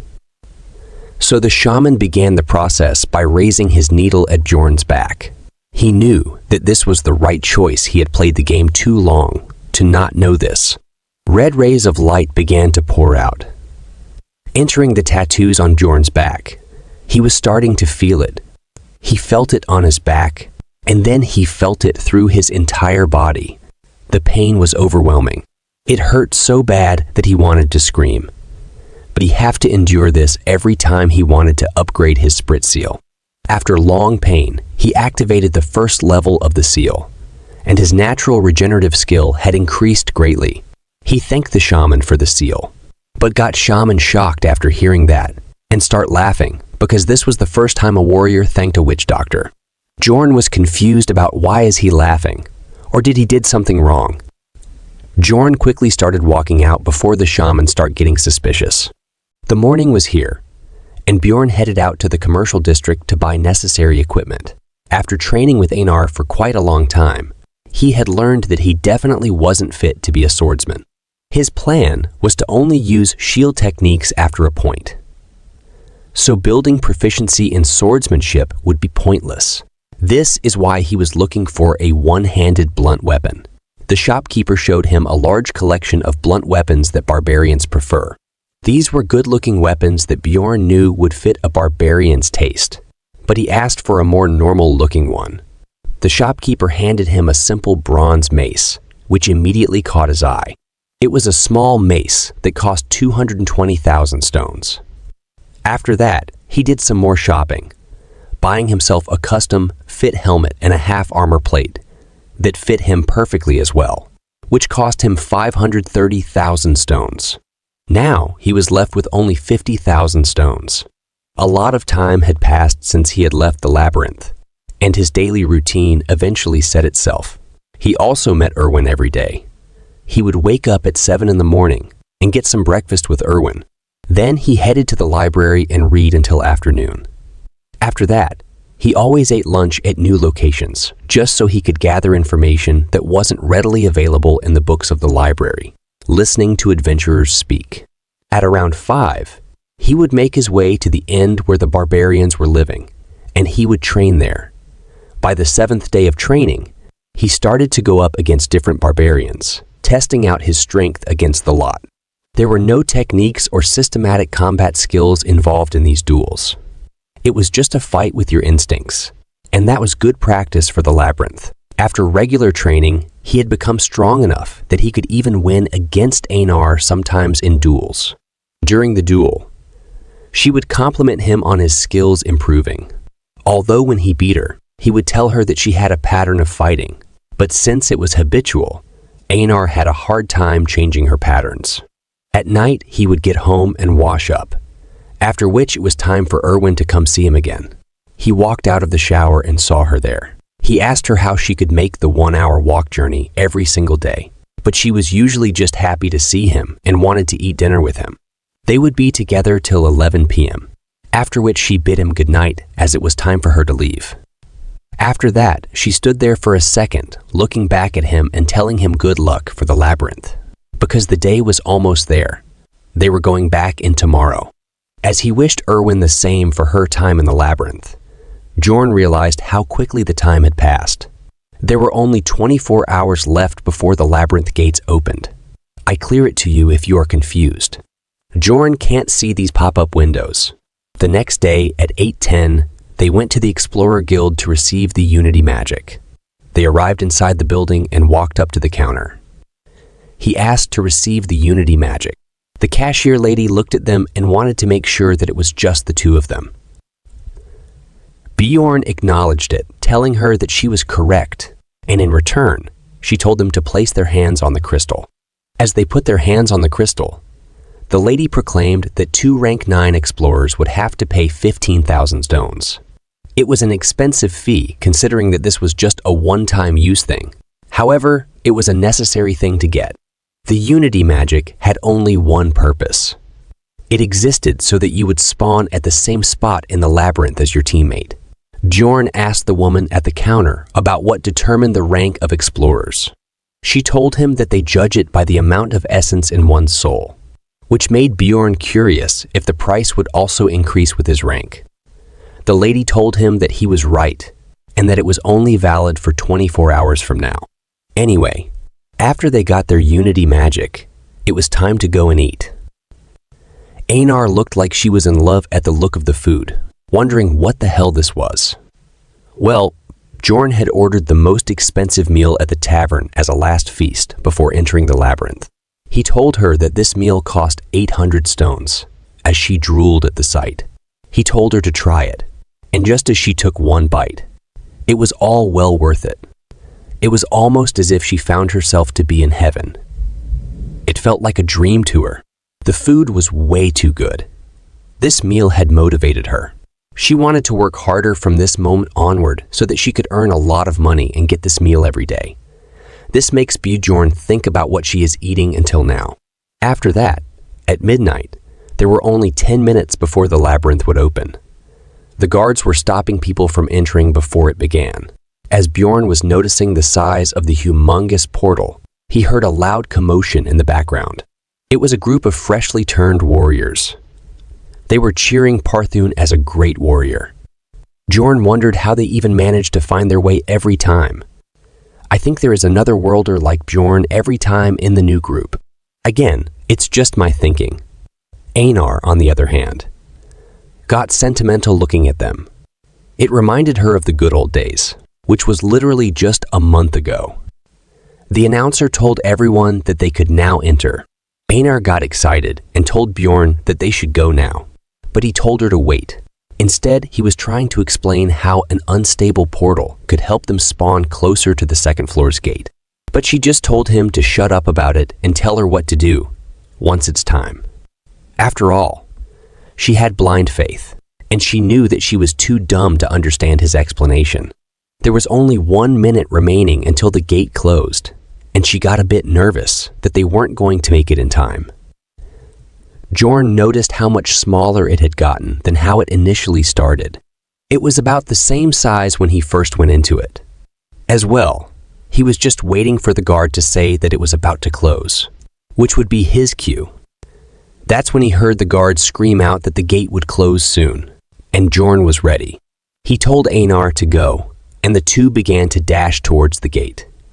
It was time for them to enter, and even though the guard tried to stop them, telling them it's dangerous as they passed through the gate, they had found themselves in complete darkness. As Bjorn opened his eyes, he knew that he was right. Bjorn was right. It was the dark region of the first floor, which made Einar panic because she couldn't see anything. He came prepared though. He had brought torches with him this time. As he entered, he saw a large concrete slab. which made Einar a bit confused as she asked him what that was. Bjorn explained that this was a monument, which they can use to open the portal gate to the second floor. This time around, they weren't going to stick around on the first floor at all. They were going to the second floor immediately.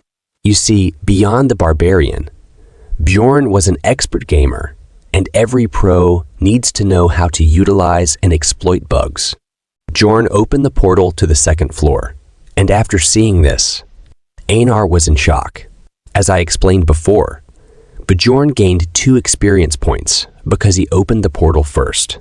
And because of this, Bjorn's level increased, and he is finally level 2 now. And also, the maximum capacity of essences has been increased by 1. Let's talk about this later. Both of them entered the second floor. Einar asked Bjorn how they got here so quickly. The chief said that it takes at least 3 days to get to the second floor. Bjorn answered that he read about it in a book. Einar complimented him and said that he is amazing. This time, the second floor they came to isn't the goblin forest, but the land of the dead. Then Bjorn asked Einar if she is feeling something. She asked what he is saying. Then Bjorn told her that it feels like something is filling his entire body from inside his veins. After hearing that, Einar congratulated him and told him that his spirit status must have gone up. Then Bjorn understood that this is leveling up. There are also levels in Dungeon and Stone and B, which are needed when using skills increase with level. The amount of essences one can consume also increases with each level. Since Bjorn is now level 2, he can take 2 essences. Einar was still confused because his spirit status increased without killing any monsters. Then, Bjorn explained to her that it was because opening that portal counted as an accomplishment. Experience. It's called accomplishments in this world, but you can only gain it once per type of monster. After a certain point, it becomes very difficult to obtain, and one way to break that wall is to open the first portal with a speedrun. The experience earned from opening the portal doesn't stop after the first time, so if used well, it's an easy way to gain experience. So, he has to keep this trick a secret. So, he told Einar that it's a secret. So if anyone asks, tell them that it took them 2 days to get to the second floor. Einar was confused, but she agreed. After that, they moved out from there before the experienced explorers get there. First, I was thinking, why is his helmet weird? Now, I understand why. So, it is used for holding the torches. It's quite practical indeed. Then, Einar touches Bjorn's helmet, and it's not hot. Then, Bjorn explains that it's because torches are magic tools and stay on for 3 days once turned on. That's why it's possible to use them like that. If not, Bjorn's head will be roasted alive. The land of the dead has stronger monsters on average than Goblin Forest. However, there are no traps, so it's less tricky than Goblin Forest. In other words, this place is much better for 2 barbarians. Einar saw the ghouls. There were just 3 of them because it's just the first day. There will be about 3 times this amount on the 3rd day. This made Einar excited, so she decided to take care of them herself, and she finished them in a single swing. After that, she started boasting, saying that the second floor is easy. Then suddenly, a sound of laughing and screaming came. She got scared and held Bjorn's hand tight, asking him what that sound was. Then, Bjorn explained to her that it was a banshee, a ghost monster. They don't attack first most of the time, so it's best to ignore them. And even if they try to attack them, their attack won't work on banshees anyway. Plus, if they attack first, they'll be cursed, and the banshees will be after them until they're out of the labyrinth. After hearing about the curse, Einar got too scared and started praising Bjorn, saying that he was a wise warrior or it could have been bad. Then suddenly, a sound came from behind her, and she got so scared that she almost choked Bjorn to death. But thankfully, they were just skeletons, and she is back to her normal self again. Bjorn tried to give her advice to go for the core, but she completely destroyed them and then asked him if he was saying something. What can poor Bjorn say now? But what's more important is that he also gained 1 experience point. After that, they traveled north for almost 8 hours, and naturally, they were able to come across new monsters. Elder ghouls, which are double the size of normal ghouls, skeleton mutants called skeleton warriors, and even skeleton archers.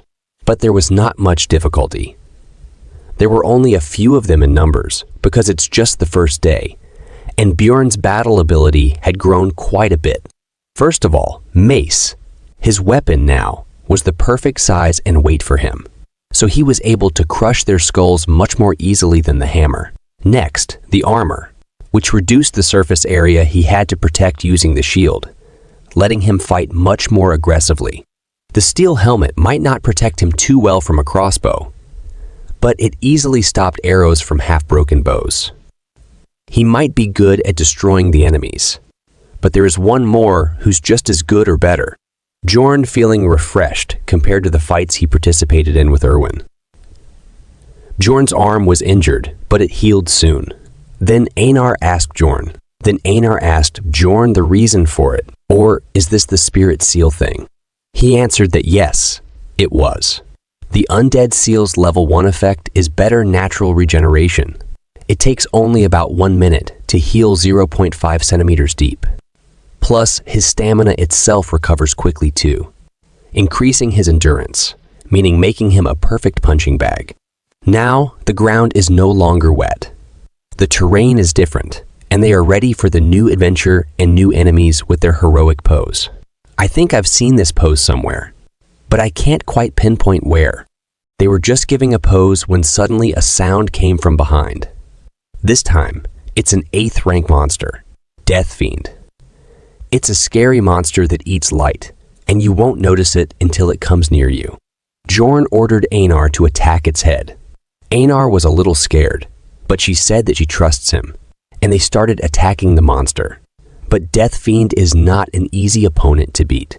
Its skin is as hard as a hard stone, and it's also super strong. Einar tried attacking its neck, but she was not strong enough to cut its head. She started panicking, asking Bjorn what to do. Death Fiend is known for its good defense. Plus, Death Fiends have a passive skill called body preservation, which helps him heal faster. Because of Einar's attack, Death Fiend used his active skill, Call of the Dead, to summon ghouls. Difficulty suddenly rose. It looks like Death Fiend's essence is great to become a necromancer. Bjorn ordered Einar to take care of the ghouls first, and he faced the Death Fiend in the meantime. Bjorn was holding the Death Fiend while Einar was fighting the ghouls. After Einar killed all the ghouls, she attacked the Death Fiend, which distracted it and gave Bjorn a chance to attack its head. Bjorn was feeling good after attacking it, but the Death Fiend attacked Bjorn pretty hard. Bjorn also attacked it with full power, but it healed quite fast. Bjorn couldn't attack fast enough to catch up with its regenerative speed, so he was thinking of giving up on killing it and going for 9th rank monsters. But suddenly, Einar lifted the Death Fiend's leg. Bjorn understood that she is trying to mess with its balance, so he also attacked its other leg and flipped it down on its back. Because of its body, it was unable to get up on its own. This showed who the real villain here was. After that, both Bjorn and Einar started beating its head like they were pounding a rice cake. This reminded me of a Doraemon movie when they got to the moon, where Bunny makes rice cakes. They were really enjoying it. And just like that, they defeated the Death Fiend. It's lying behind a big stone. Einar was happy, but Bjorn told her that it's only worth 100 stones. But with ghouls, it's 300. She was shocked that one Death Fiend is worth only 100. Then Einar asked Bjorn how much the bread they had at the inn was. Bjorn answered that the cream pie would about 300 stones.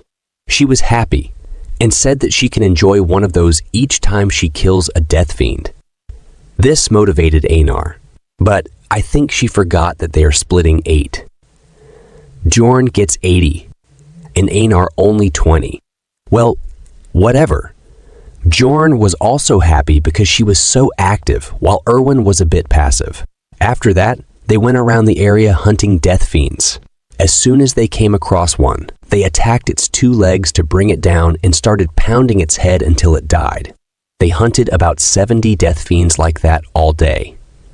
At the beginning of Dungeon and Stone, where the essence drop rate is very low, most people build their base on the essence they pick up.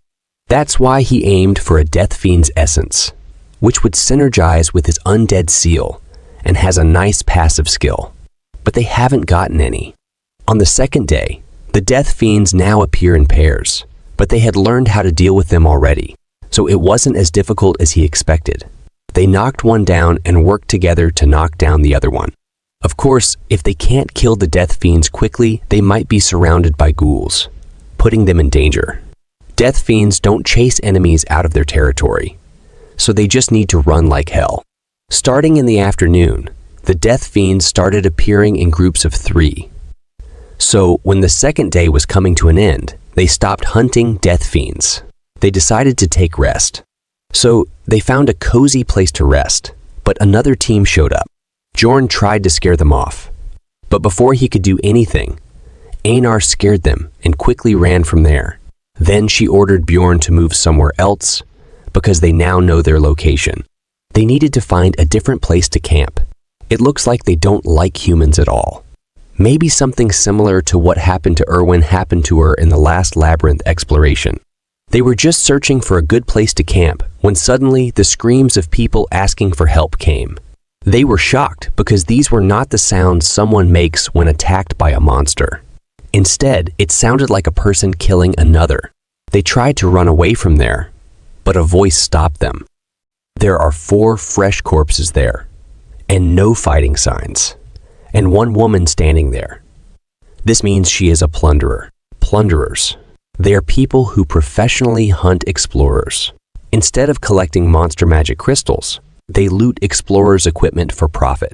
Of course, plundering is outlawed in Rafdonia, and its punishment is death.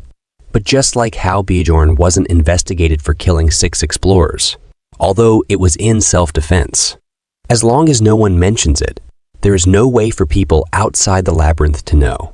For now, they are facing a strong plunderer, and she asked them if it is their first time seeing a plunderer. Both of them are stunned. Bjorn didn't speak out loud, but he was thinking that he never seen a plunderer that looked as professional as her.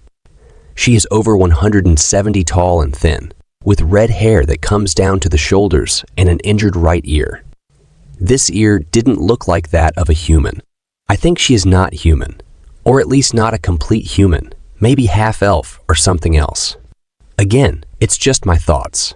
She also have a tattoo underneath her eye.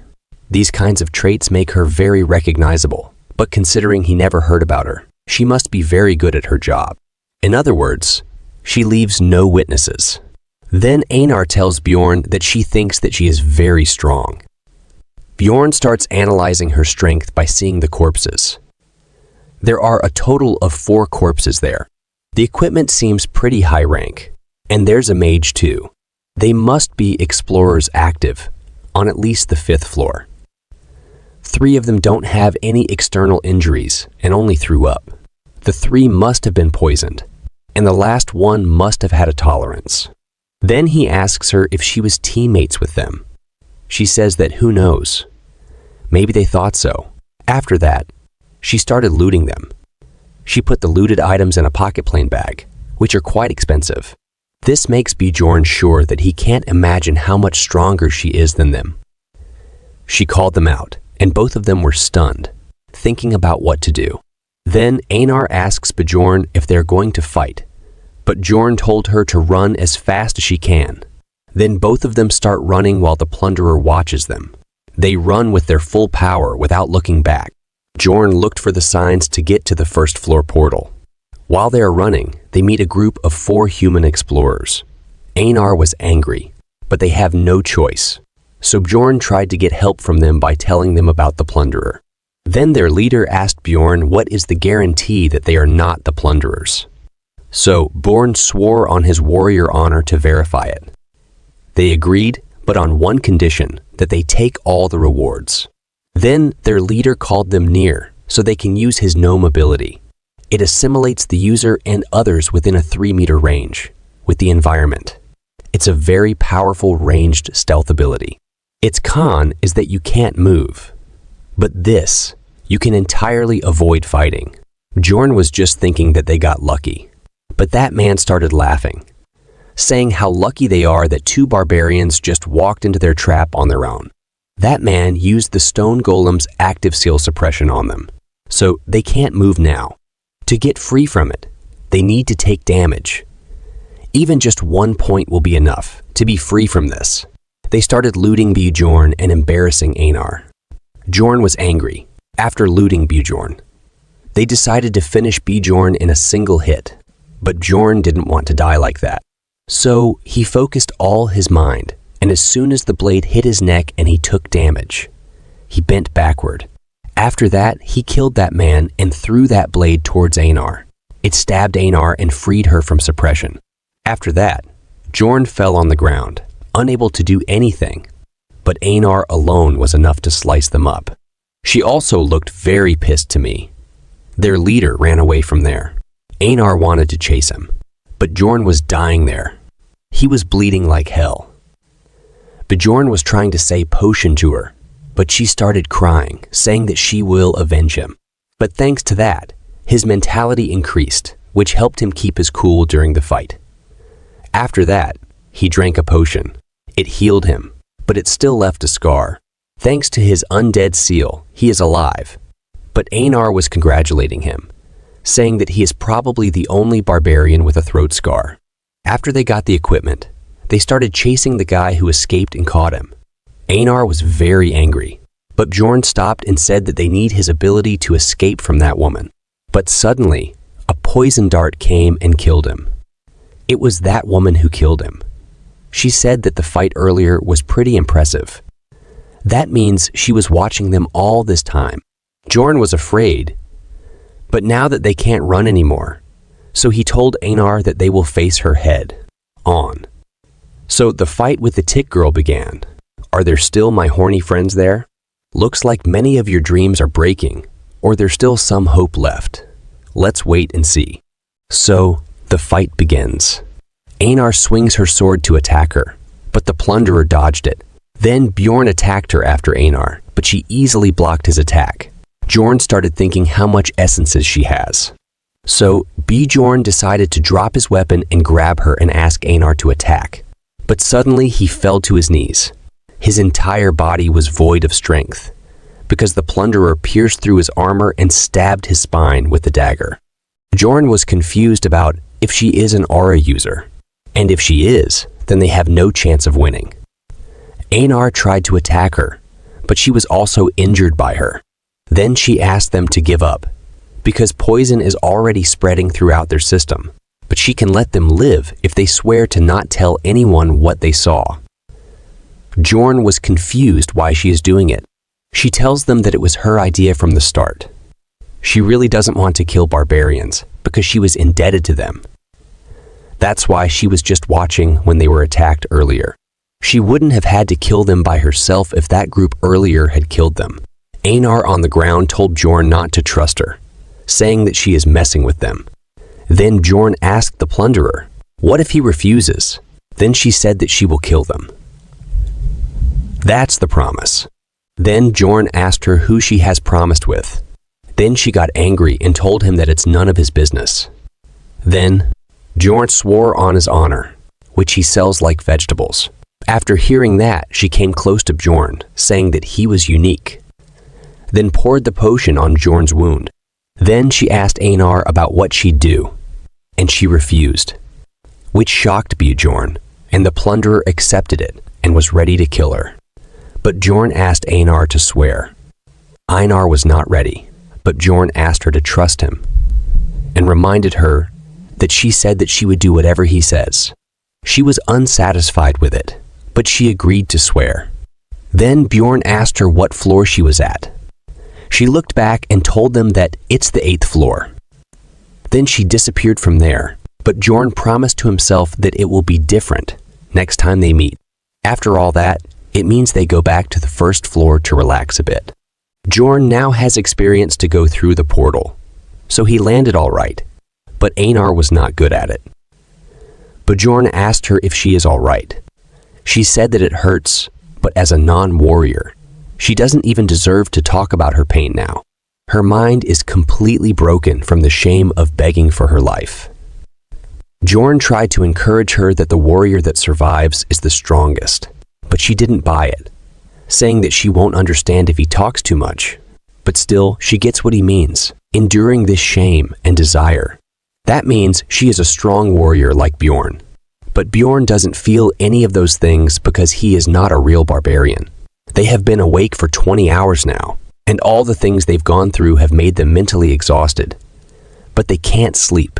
Even Bjorn was not feeling as bad as Einar is, but still, he feels rather terrible. Bjorn remembers his past when he was saved by Blondie, when the priestess refused to heal him, and the swordsman threw a potion at him like he was sad to see it go. He took the potion like a dog back then. He was happy to be alive, but he can't forget that feeling. He made the best choice he could in the situations he was put in.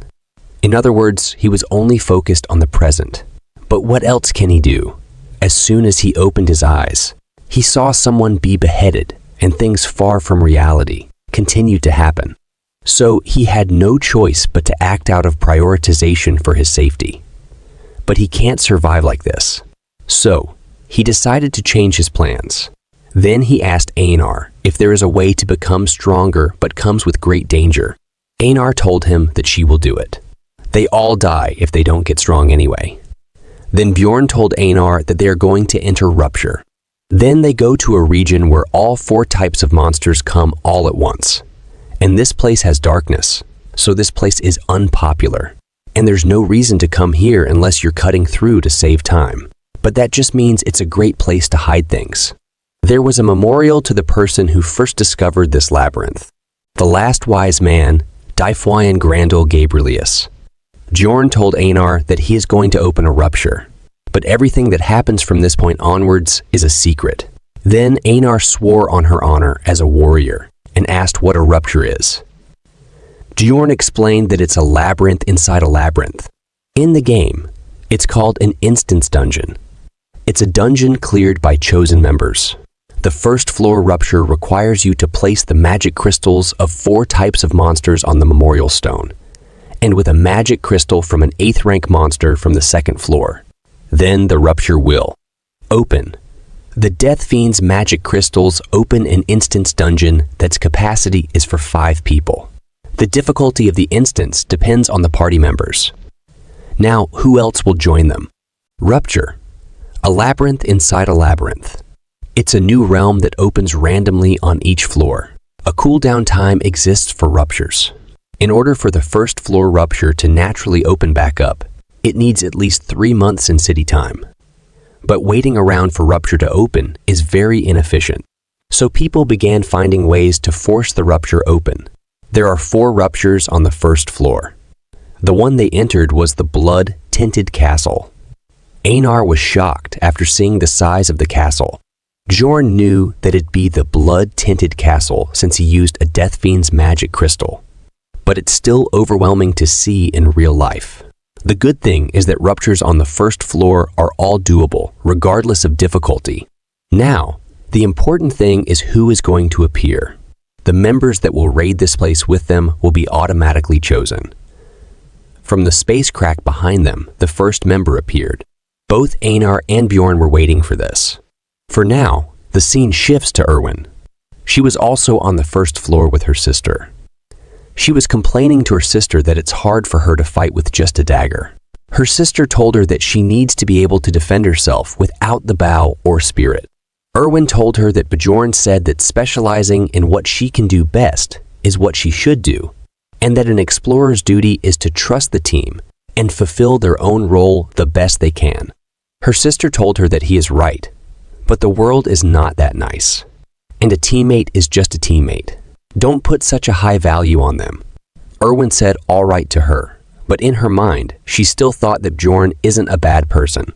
Then she asked her sister to go to the 2nd floor, saying that she bet Bjorn is earning a whole lot of money up there right now.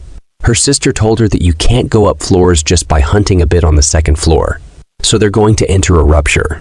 Erwin said that she thought that you have to be lucky to get in one.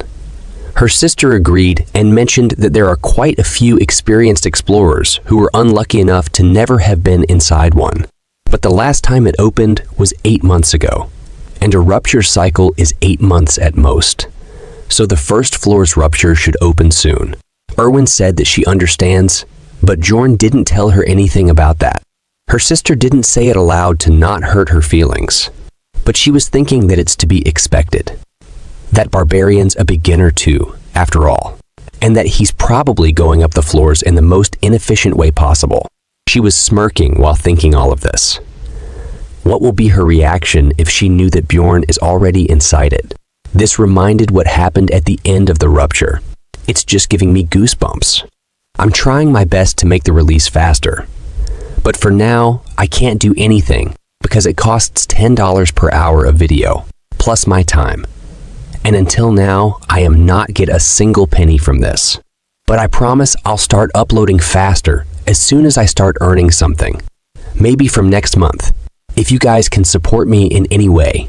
For now, like Super Chat or membership, or on Patreon. I was still working on it, but I will give the link in comment or description for it.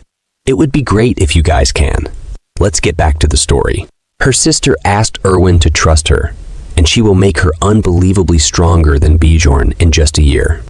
She was speaking, then suddenly the rupture opened in front of them. Both of them started running towards it. They almost entered it, but the rupture closed, and they were too late because someone else entered it, and the capacity is full. So the first party member is a dwarf. Then the second member entered, and it's a mage with a man to carry her luggage. Both Bjorn and Dwarf were surprised to see a mage on the first floor, but Einar was confused. So she asked Bjorn why a mage is that great, when the librarian also was a mage. Then Bjorn explained to her that the librarian was a 9th rank mage, and mages are an important resource to the city. So only those whose skills have been verified can enter. In other words, her being here means that she's skilled enough to have proved herself worthy. Does this mean we can see the librarian can become Bjorn's teammate in the future? It looks like many of your dreams might come true. The mage told Bjorn that he is quite knowledgeable for a barbarian. Then she introduced herself. She is a 6th rank mage, Alua Raven. If you guys don't know, the rank in this world is reversed, starting from rank 9 for both monsters and others. Some of you might think that the librarian is a legendary 9th rank mage from other stories' logic. She seems a bit condescending, but all the mages in the game were absolute scums, so she is basically a saint compared to them. Then she introduced the professional carrier that she hired. His name was Tarjan. Then the dwarf introduced himself. His name is Hikurad Murad. He is an explorer for 3 years. Then Bjorn and Einar also introduced themselves as Jandal's son, Bjorn and Feneline's second daughter, Einar. Did you guys also notice that Bjorn uses his father's name and uses her mother's name? I was just thinking, what if both of them are brother and sister? I know, I don't want to ruin your mood. It's just a random question that came to mind. Let's get back to the story. Then Bjorn asked them how they got into the rupture on the first floor, since they don't seem to have a reason to be working on that floor. The mage said that she can't tell the details, but heard that a rupture is going to open this time. The dwarf said the same for him. They're not talking about the method, but this is ladder kicking. In simple terms, they are monopolizing low-level ruptures and preventing new explorers from getting in. Then they started discussing how to divide the loot. The mage suggested that the loot be divided among them, excluding Tarjan. The dwarf agreed and said that it's common knowledge to listen to a mage in the labyrinth. Since there's a mage in the team, Bjorn has to listen to her. The very person that convinced the royal family that evil spirits needed to be killed was a mage. Bjorn said that he agrees, but Einar disagreed with listening to orders from her. She wanted Bjorn to be the leader and said that he's not a normal barbarian. He is wiser than anyone, and he reads 6 hours a day. Bjorn tried to stop her, but she didn't stop. It looks like she really wants to expose Bjorn. The mage said that a barbarian reading is unique, but they already decided. Einar said that he is not unique. He is great, and she started repeating great and warrior countless times. Bjorn was super embarrassed. Then the dwarf said it's a great thing to be respected by one's wife, and that he was envious of Bjorn. Einar got flustered and said that she is not his wife. The dwarf said that she doesn't need to be embarrassed, and both of them started arguing. Then the mage stopped them and said that they should start moving now. Bjorn was thankful that the conversation topic changed, and Raven wasn't really interested either. He just hoped she never focused her attention on him until the end. Then the dwarf said that they only know each other's names. Shouldn't they know each other's skills too? The mage said that it's not necessary. The blood-tinted castle's monsters are all 7th rank and under, so just Tarjin and she would be sufficient. They all looked a bit upset because of it. She also said that she would be taking the loot from the Guardian. This pissed the big guy off. The situation became tense between the mage and the dwarf. The Guardian's loot is the Rupture's flower. For a mage who's financially stable, research is their priority. But the most important thing for an explorer is money. The mage said that she's going to give all the magic crystals that come from the Rupture, but the dwarf doesn't want to eat leftovers. Raven looked really taken aback. She must not have expected such a response. Then she said that she can let him take Number's item, but she will take the Guardian's essence. The dwarf agreed and said that both of them will roll a dice for the Rupture Stone. They are completely ignoring Bjorn and Einar. Bjorn doesn't like it. He can't go back without gaining anything. So Bjorn told them that he doesn't care about the essence or the Numbers item, but they take the Rupture Stone. The mage said that he is really greedy. They do not need 2 barbarians in this party. The dwarf also said that the Rupture Stone is too much. Then Bjorn gave up the Rupture Stone and asked for 2 essences that aren't the Guardians. Both the mage and dwarf thought for a second and agreed to Bjorn's condition. Well, considering their level, this place won't have any tempting essences they want. After that, the mage and dwarf acted all friendly again, like nothing happened. Bjorn was angry, but he realized again that he needs to become stronger. He has to climb the ladder, regardless of these ladder-kicking sons of... Then they entered the blood-tinted castle. The blood-tinted castle is divided into 4 areas. The drawbridge at the entrance to the castle, the urban warfare in the outer castle wall area, the underground prison in the inner castle wall area, and finally, the demon worshipping room within the castle lord's room. They met the gargoyle at the entrance. Gargoyles are 8th rank monsters. They stay still most of the time, like a normal statue. But as soon as they spot enemies, they immediately attack. The skill they're known for is petrification, and the target for petrification was Bjorn because he was at the front. It's the most common method to defeat the gargoyles, to sacrifice a party member to the petrification while the rest fight off the gargoyles. Einar was worried for Bjorn, but the mage stopped her because it is a different story when there is a mage. The mage cast the curse, canceling magic, and Bjorn got free from petrification. And now the gargoyle can't petrify its opponents. It's a piece of cake for Bjorn and Einar to defeat them. And the other one was defeated by the dwarf. The dwarf was pretty skilled too. While Bjorn was admiring the dwarf's skill, Einar's focus went to a stone because it was floating in the air. Then it got into her carry bag itself. Then the mage told them that it's a spell to collect magic crystals, and that she'll collect them for now, and divide them up along the way. The dwarf liked it, so they started opening the gate. Destroying it. It was very dark inside, so the dwarf asked the mage to cast a spell. When the spell lightened the area, they found out that it was filled with dead men. They're rankless monsters that do not reward any exp nor magic crystals. And their corpses do not vanish either unless it spits out an essence. So basically, they're a waste of time and strength for explorers. So, they finished them quickly without wasting much time. They aren't that strong either.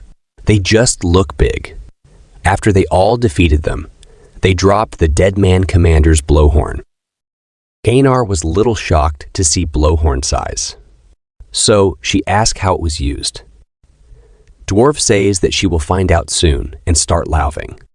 After that, they come across a steel gate. So dwarf hammer won't work this time. Mage asked them to leave it to her. Then she cast a powerful magic and destroyed the gate. Bjorn was very impressed by her power. After some time, they come across the first chapter, the drawbridge at the castle entrance. It was close up, so Mage asked Einar to blow horn. Einar was little confused, but she blew the horn. After that, the magic seal for the drawbridge activate and the bridge start coming down and also the red water beneath it. And there are countless dead man monsters in it. Mage asks Einar not to be afraid. Einar says that she is not afraid. This area goal is simple. You have to survive against endless dead man. It's quite a difficult, but that's if it was a normal 9th rank party. It's an easy area as long as you have a mage with wide range attacks. Age called them near her so she can cast her magic. After that, she cast a powerful large range magic and defeated all of the dead man at once. Dwarf was overwhelmed by her. He praised her. She says that they're just dead man. Bjorn was also overwhelmed by her. He didn't expect her to be this strong. After some time, when the drawbridge come down, they entered inside the inner castle. Bjorn wasn't happy about how easily it finished. Now that they passed the drawbridge and entered the main castle residential area, normally they have to face countless enemies here too, but the mage cast her magic again. She couldn't kill all of them at once, like earlier, but still she killed almost 90% of the mob. But the Death Fiend is still fine. Mage says that she leaves rest of the monster to them. Bjorn asked Einar to get ready, and she was very happy, like she finds her favorite toy. After that, they use their old favorite move. Both of them grab the Death Fiend leg and flip it on the ground, then use their old method. Dwarf was very shocked after seeing their method of hunting. After that, Mage cast another magic, and this time it's an injury worsening spell. A Death Fiend's advantage is their passive registration skill, body preservation. And with that passive skill on lock, Death Fiend is nothing more than a big chunk of meat to them. They don't even need to use their favorite move on Death Fiend now. They easily defeated them. After seeing all the powerful magic, Einar said that she finally understands why everyone praises mages. Dwarf was also flattering the mage. After hearing their flattering, Mage started self-boosting, saying that this is what they study so hard for. And of course, talent is needed too. But Bjorn now get the geist of her character. Of course, no one can understand women fully. She likes to pretend to be humble, but she really enjoys showing off and is devoted to her studies and research. Then the mage asked their help in collecting research materials. Dwarf agreed, saying that she saved their so much time here. So of course he will help. Bjorn also agreed to help. After some time, they collected many materials. After seeing so many crystals, Einar was thinking about how many pies is these worth. But Bjorn was thinking about the item she forgets taking. She inspected the entire area, but didn't take that item. She just have to destroy the statue behind them. Maybe she doesn't know about it. Bjorn know about it, because some gamers have a habit of pressing the button to interact. Whenever they see a unique object or suspicious wall. I do the same thing, bro. In this type of game, Bjorn was same too, so he was able to find countless hidden features in Dungeon and Stone over the 9 years he played it. All the hidden things I found was hearts in Legend of Zelda. When you use bomb near some tree, it opens a secret hole near it. But Bjorn didn't tell her that because it would hurt her ego. If a barbarian knew something, she didn't when she devoted her life to studies. So he avoided doing something that will raise her suspicion. After that, they enter the inner castle, which is completely destroyed, and there was also no monsters. Mage says that there's nothing to get from this place. So they go to their next location, underground prison. Everyone was excited to enter it. So Bjorn opened its door. Then they entered inside the underground prison first floor. It was quite dark inside it. The dwarf asked the mage about the monsters that appear in the underground prison. Mage told him that there's skull rats, banshees, death fiends, chimera wolves, go lords, and corpse golems. Dwarf says that he fought all those monsters except the corpse golem. Mage told him that corpse golems only appear in the blood-tinted castle. Then she explained the details about the corpse golem attacks and skills. She warned him about the flesh explosions. The explosive power isn't that great, but the bodily fluids of corpse golem is acidic, and it can be lethal if you get hit from up close. They are chatting happily like nothing happened between them before. After some time, Einar saw a skeleton rat on the sidewall. So she asked Bjorn, "What are these?" But Mage replied and tell her that they are the skull rats, and that are rankless monsters like Deadman. But they're not good at combat, so you just need to step on them. Einar got angry and said that she is not asking her. After hearing that, Mage was also got angry. But before anything else happens between them, a sound come and Einar gets scared and Bjorn hand. You guessed it right. It was Banshee again. Seeing her scared, Mage started scaring her more. After scaring her, she feels refreshed. Then, Bjorn says that he heard that mages have a way of dealing with banshees. Mage was shocked after hearing that. She says that he is really knowledgeable. Then again, she shows her prowess and used her magic again to get rid of banshees. After defeating one, many more come to attack her, but she easily defeated them. Again, after seeing how op she was, everyone was in shock. Then they entered the second floor. There they come across chimera wolves and Q-lords. The interior of the underground prison was like a mad scientist's laboratory because of all the disgusting monsters and objects. Of course, the real fun begins now. Dwarf asked Mage if she is scared of all these things. She answered that she is not because she enjoys dissections, so this much is nothing to her. Then she opened the door hidden behind the wall. They will meet the corpse golem inside, so they left their stuff behind because the corpse golem used acidic fluids. Then she asked Bjorn to turn on the torch. After that, they entered inside the gate.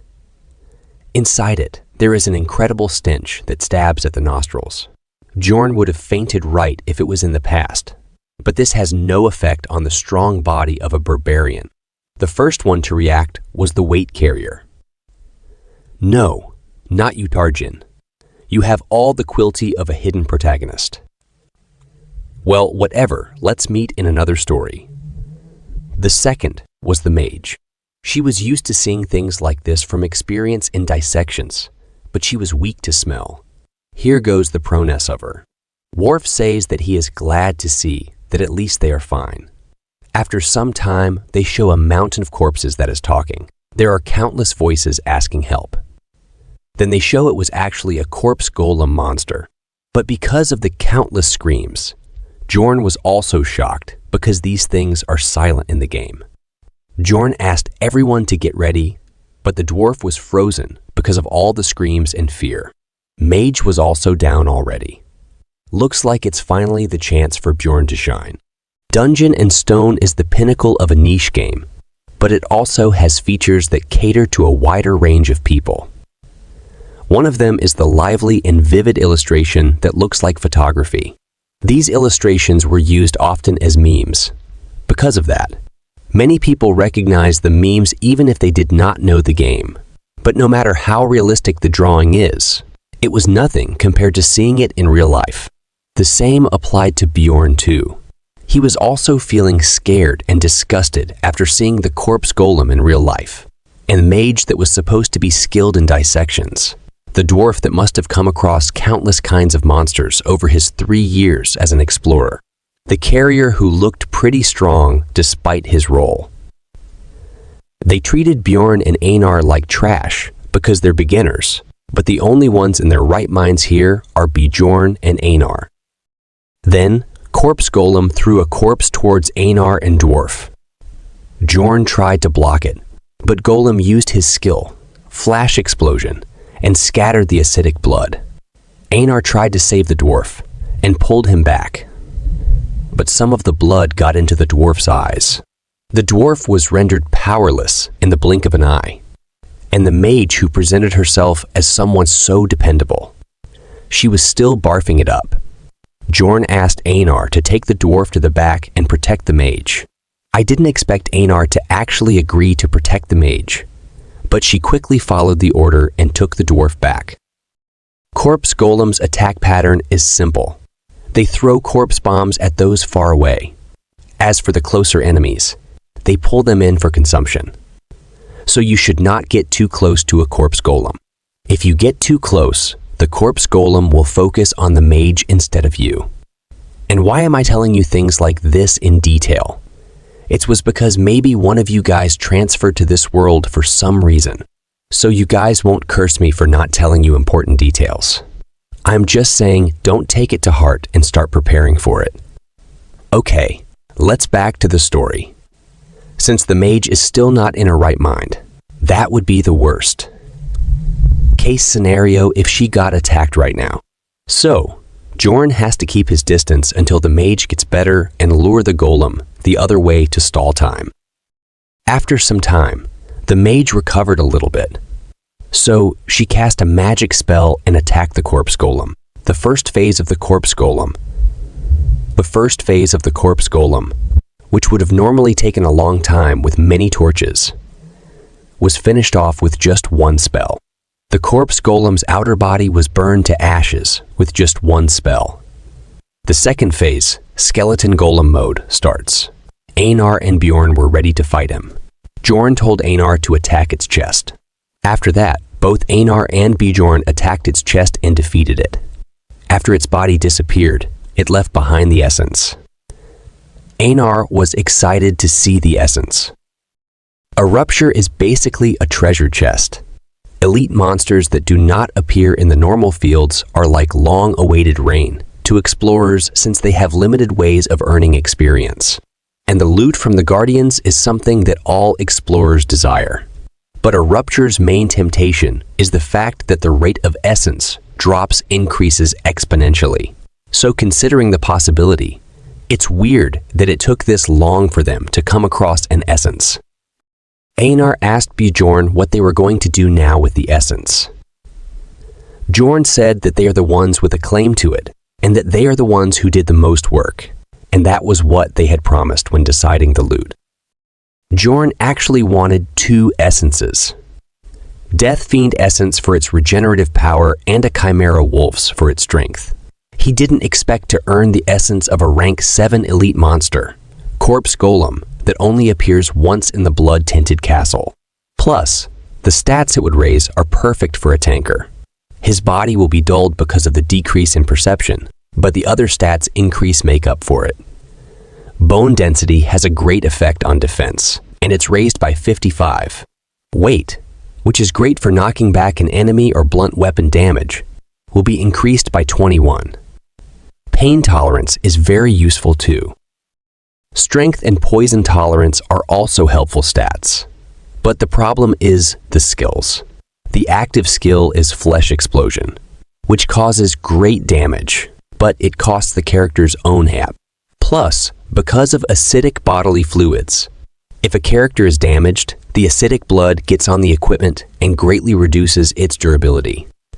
Bro is thinking about equipment, and I was thinking about what will happen to his romantic life if all the bodily fluids become acidic. And what will happen to little Bjorns swimming in that fluid? I just don't want to think about it. I just don't like these skills. But maybe you guys have another opinions. Let's back to the story. In other words, a corpse golem's essence is great, but it's away at potion and equipment cost. Bjorn was confused about what to do, so he decided to just leave it for now and heal the dwarf first. An essence should stay for half an hour. After the dwarf was healed, he apologized and said that he was embarrassed. Then, Bjorn said that he was glad that he knows that, and reminded him that he would be dead if it weren't for Einar.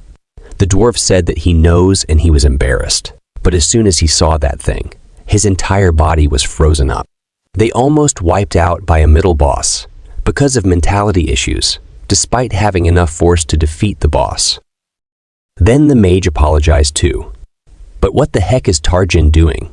He is doing things that's not his job. But Bjorn doesn't care about these things. What he cares about is loot. So he tried to get more benefits from the mage and told her that they got rid of the corpse golem. Mage said that she knows that, and she is glad that she forced herself to use that spell. She sure knows how to talk her way out. If Bjorn doesn't say anything, he won't get even a single cent out of this.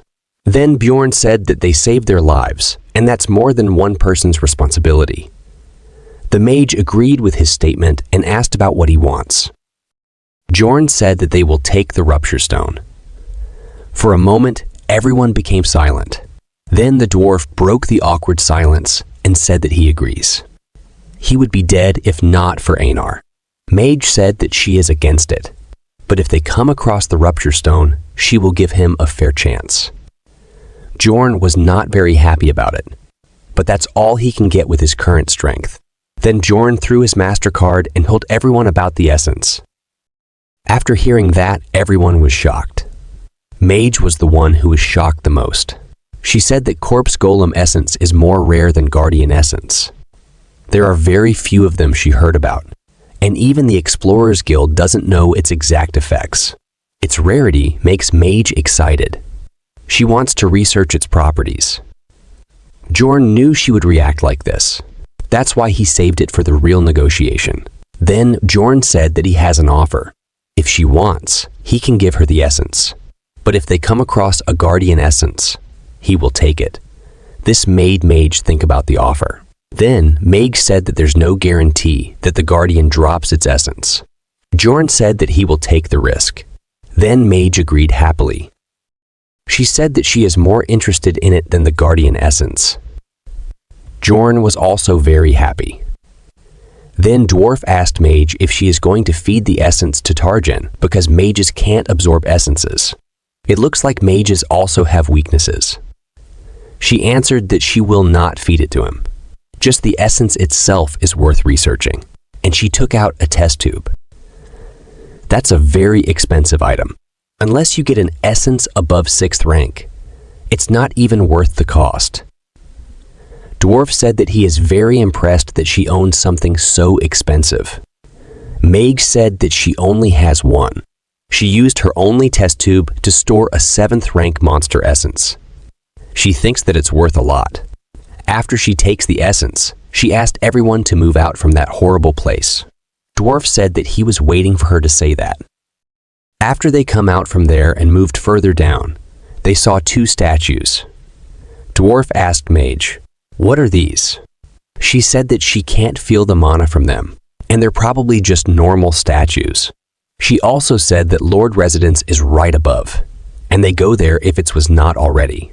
Then she started checking the status, and suddenly a book from the ceiling fell down.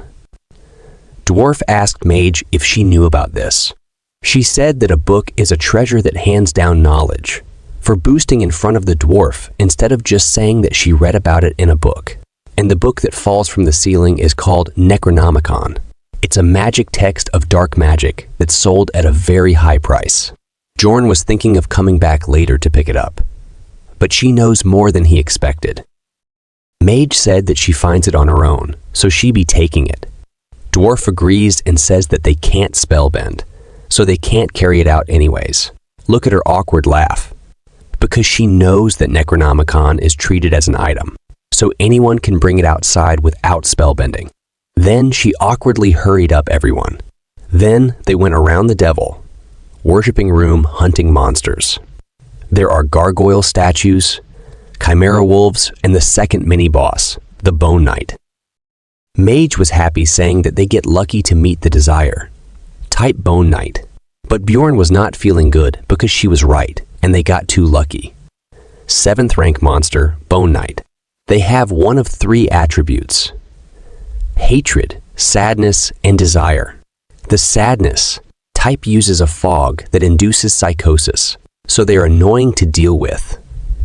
The hatred type uses soul slaying, which decreases levels, which are already too hard to increase, so they're the most difficult to deal with. Finally, the desire type that's in front of them right now. It also looks cheap and looks compared to the other 2. It has the ability to regenerate itself using life power absorption. It's a good skill, but Mage can easily nullify its skill. Using her spell, she cast it on Death Fiend. Then Einar and Bjorn easily defeated it. They are the easiest type to fight. On top of that, Bone Knight also dropped the essence. Everyone was a bit shocked because they got 2 mid-boss essences. Dwarf congratulates Bjorn and Einar. Then Bjorn asks Einar to take the essence. Bone Knight essence is good, so Bjorn also wants it. But from a player's point of view, Einar should take it, because life power absorption works well with swords. And someday Bjorn needs to abandon his weapon. Plus, when he entered the labyrinth together with Einar, he felt that Einar is dependable. Einar thanks Bjorn and promised that she will repay him in the future for this. Then she started absorbing the essence. But Bjorn didn't tell her one thing. Bjorn always does that. First, he gave Erwin a 9th rank monster essence. If not for him, her sister would have given her a higher and better essence. And now it's Einar. It's good that it's at least a 7th rank monster essence, but from the weakest one. I think he just wants them to be strong enough to help him now, but not strong enough that they become a threat to him. Again, this is all my theory. After Einar finished absorbing the essence, she said that she didn't feel any big changes. Then she saw Bjorn, and she was shocked. She asked Bjorn how he got bigger. Then she saw the other 2, and she was more shocked because the dwarf is looking less like a dwarf now. Then she asked what they had done. Then Bjorn told her that she is the one who got smaller. She was shocked. The mage explained the basic effect of a Bone Knight's essence. Higher bone density in return for shorter bones. She explained it in detail, but to put it like a game stat window, that's what it looks like. It has good passive skills, but for active ones, you need another good healing skill to take full benefit of it. Mage explained that Einar only got shorter, but her strength didn't decrease. But Einar started screaming and crying, saying that now no one will see her as a warrior anymore. Everyone already looked down on her because she is a woman. Mage tried to calm her down by saying that she got very pretty, but it made matters worse because that means she doesn't look like a warrior anymore. Bjorn also tried to encourage her. The dwarf said that it's a cool essence, and he would have been invisible if he had taken the essence and started laughing on his own. I like this dwarf character. He always keeps laughing and making jokes all the time. On the other hand, the mage said that she would like to do a detailed check on her when they are back in the city. What can I say about her?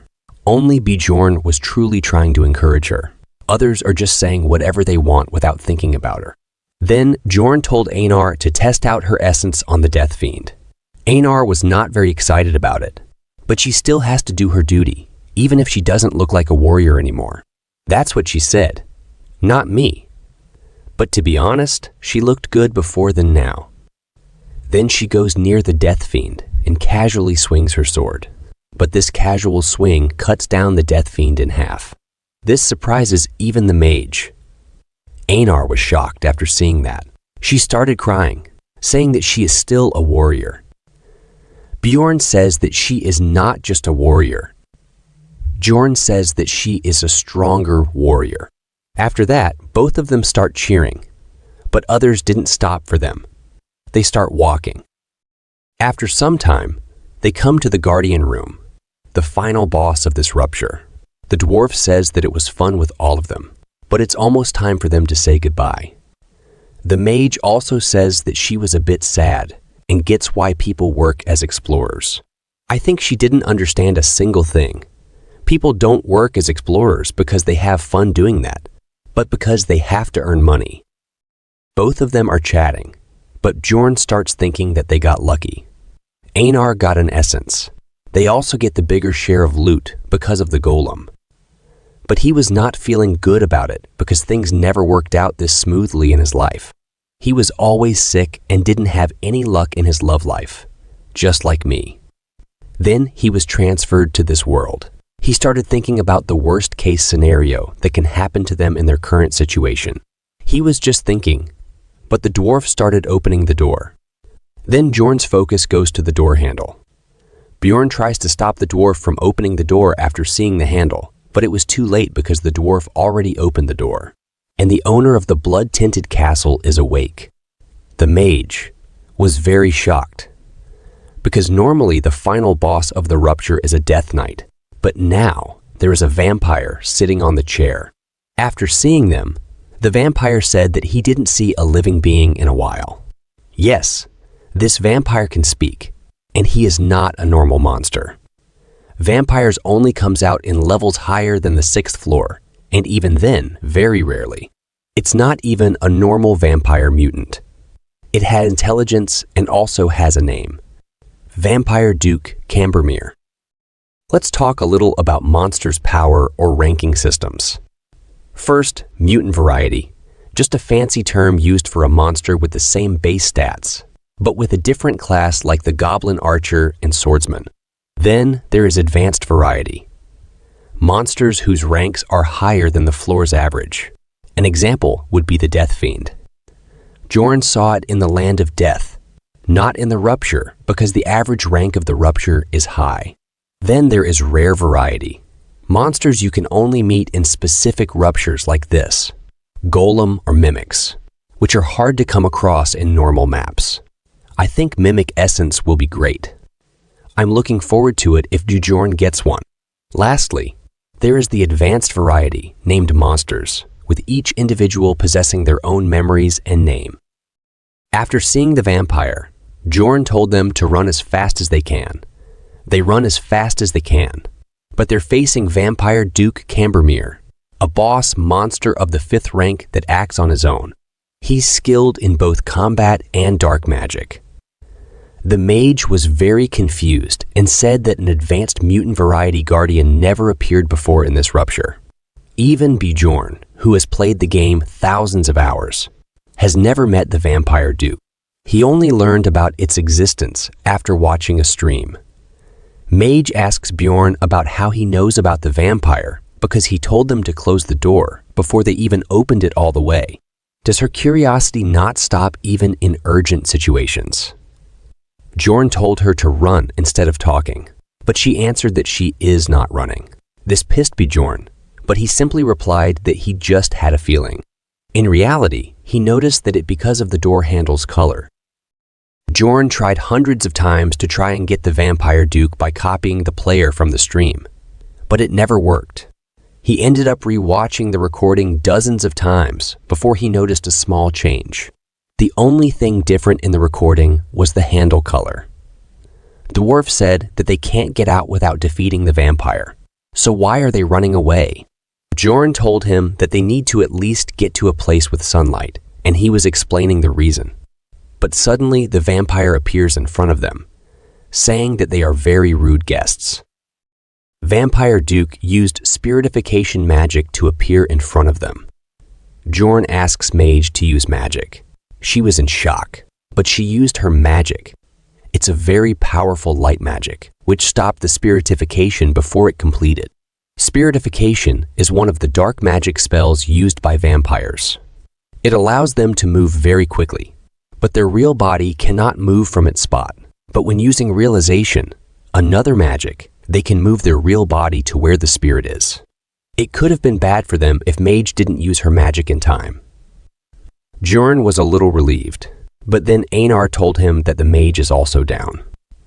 She suffers internal injuries, but Bjorn knows that a vampire's essence doesn't have this kind of effect. Then Bjorn realized that the Duke has a different essence because the video he watched was ended before that person could even do anything. So Bjorn wasn't able to see anything about the power or essence the Vampire Duke had. Still, Bjorn has various ideas as to what it could be. But the priority right now is to get out of the underground prison. Bjorn told them that they need to get out from there. Then the dwarf asks him how they're going to get out because only the mage knows the way, and she is down. Then says that he also knows the way out. The dwarf was shocked and asked him how he knows the way when it was also his first time in the blood-tinted castle. Bjorn got a little nervous, but he answered calmly that he memorized it. Well, technically he didn't lie. He memorized the layout because he goes to this place hundreds of times when he played the game. After running some time, they finally saw the exit. but the vampire also just behind them. They run with all they have towards the exit. Even the exit from the underground prison looks like the gate of heaven to them right now. The vampire is just behind them, and just like horror movies, they just barely get out when the vampire almost caught them. Thankfully, the sun was up, and because you all know the vampire and sun have spicy relationship, the vampire won't come out for the time being. They were huffing like dogs because of all the crazy things that happened to them. Then, the dwarf says that Bjorn really memorized the layout when going through it only once, and it's hard to believe for him that Bjorn only went through the coming of age ceremony just a month ago. Bjorn always tried to avoid these kinds of situations, but the dwarf and mage always come back to it. This time, he was saved by Einar. She said that he can do that because Bjorn is a great warrior. The dwarf says that he can see him becoming one in the future. Then he asks, what are they going to do because the sun is setting? Bjorn told them they have to keep moving, so just carry the mage for now. Tarjan said that she needs rest. Bjorn got angry and said that if he wants to live, then he should start moving and should protect the mage, even at the cost of his life. Bjorn intermediates him, so he agrees to keep moving. After some time, they come outside near the castle walls. This is the only chance for Bjorn to take the item from the statue he left before.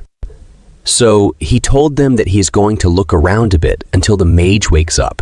Then he broke the statue, and in it, he obtained an item called Vir Goddess's Tears. It's a one-time, use item, but it's good for healing, and it's also good for attacking evil type monsters too. Then, to everyone, and the mage was awake, but isn't looking good. Then they have a chat about the vampire. Bjorn asks her how she became like this. She answers that she doesn't know the specific reason, but it can be pain, sharing. Then Bjorn asks her how much time will it take to recover her. She says that it will take about 20 minutes, and then she will be able to cast a 7th rank spell 5 times. Only 5 spells are not enough to defeat the vampire.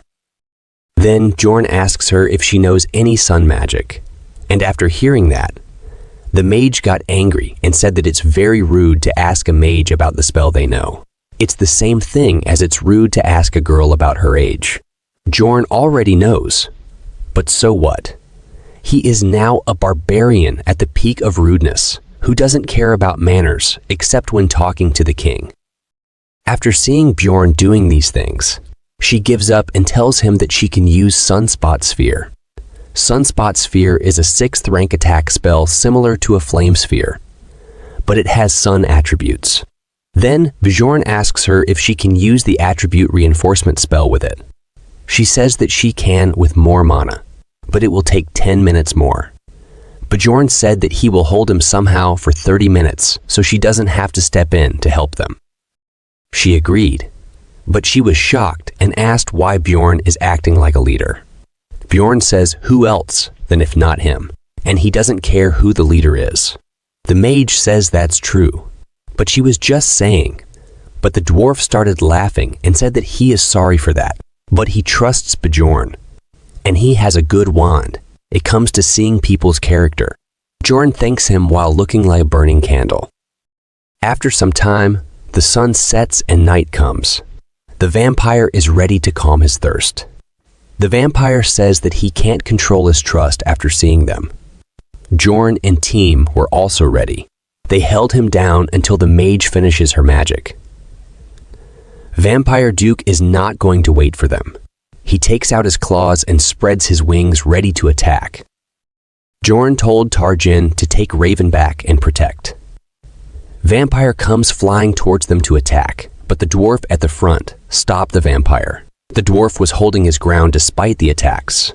That's all thanks to the first essence the dwarf has. A 7th rank monster, Iontro's ability weight balance. It makes you resistant to knockback as long as your feet are on the ground. It also comes with shock absorption, so it's a pretty good essence for a tanker. While the dwarf was holding the vampire, Einar tried to attack the vampire, but he dodged the attack. Still, Bjorn, ready behind it, attacked him. It didn't do much damage to the vampire. But on the other hand, Bjorn's hand felt like breaking because of the pain, sharing. After that, the vampire's body turned into crows. This reminds me of Itachi. Crows started attacking them. The dwarf stood in front to stop them. He used his second essence living armor skill in emergency restoration to restore his broken shield. Crow's bombardment started on them like crazy. They stopped them from hitting directly, but the blood splattered everywhere and touched them, which created a sacrificial seal on their forehead. This is the skill of the vampire. It's not as bad as it sounds. This seal increases Vampire Duke's physical abilities temporarily as much as the number of the seals within a 100-meter radius. Vampires have 3 skills, which are very powerful in battles. The first one is the sacrificial seal. The second one is increases the regenerative power in proportion to the HP lost. And the third one, also the most powerful, according to me, is donor of the blood, which absorbs some of the opponent's skills when sucking their blood. The problem for them is that this vampire can use those 3 skills as well as dark magic. He can turn into smoke to avoid something like a sword attack, transform into crows to explode or summon monsters with blood. He has very overpowered specs as he's a high-rank monster. Dwarf was the first one to go down because he was at the front. Then the vampire starts attacking Bjorn. Then he asks Mage about how much more time will it take for the magic to be ready. She answers that it will take 5 more minutes. 5 minutes is too much time for Bjorn to hold. Now that the dwarf, who had been doing the most in the battle, is down, and Einar and Bjorn are already exhausted. Then Bjorn decided to take the risk and ask Einar to take the dwarf at the back. Einar was not ready, but Bjorn convinced her to fall back.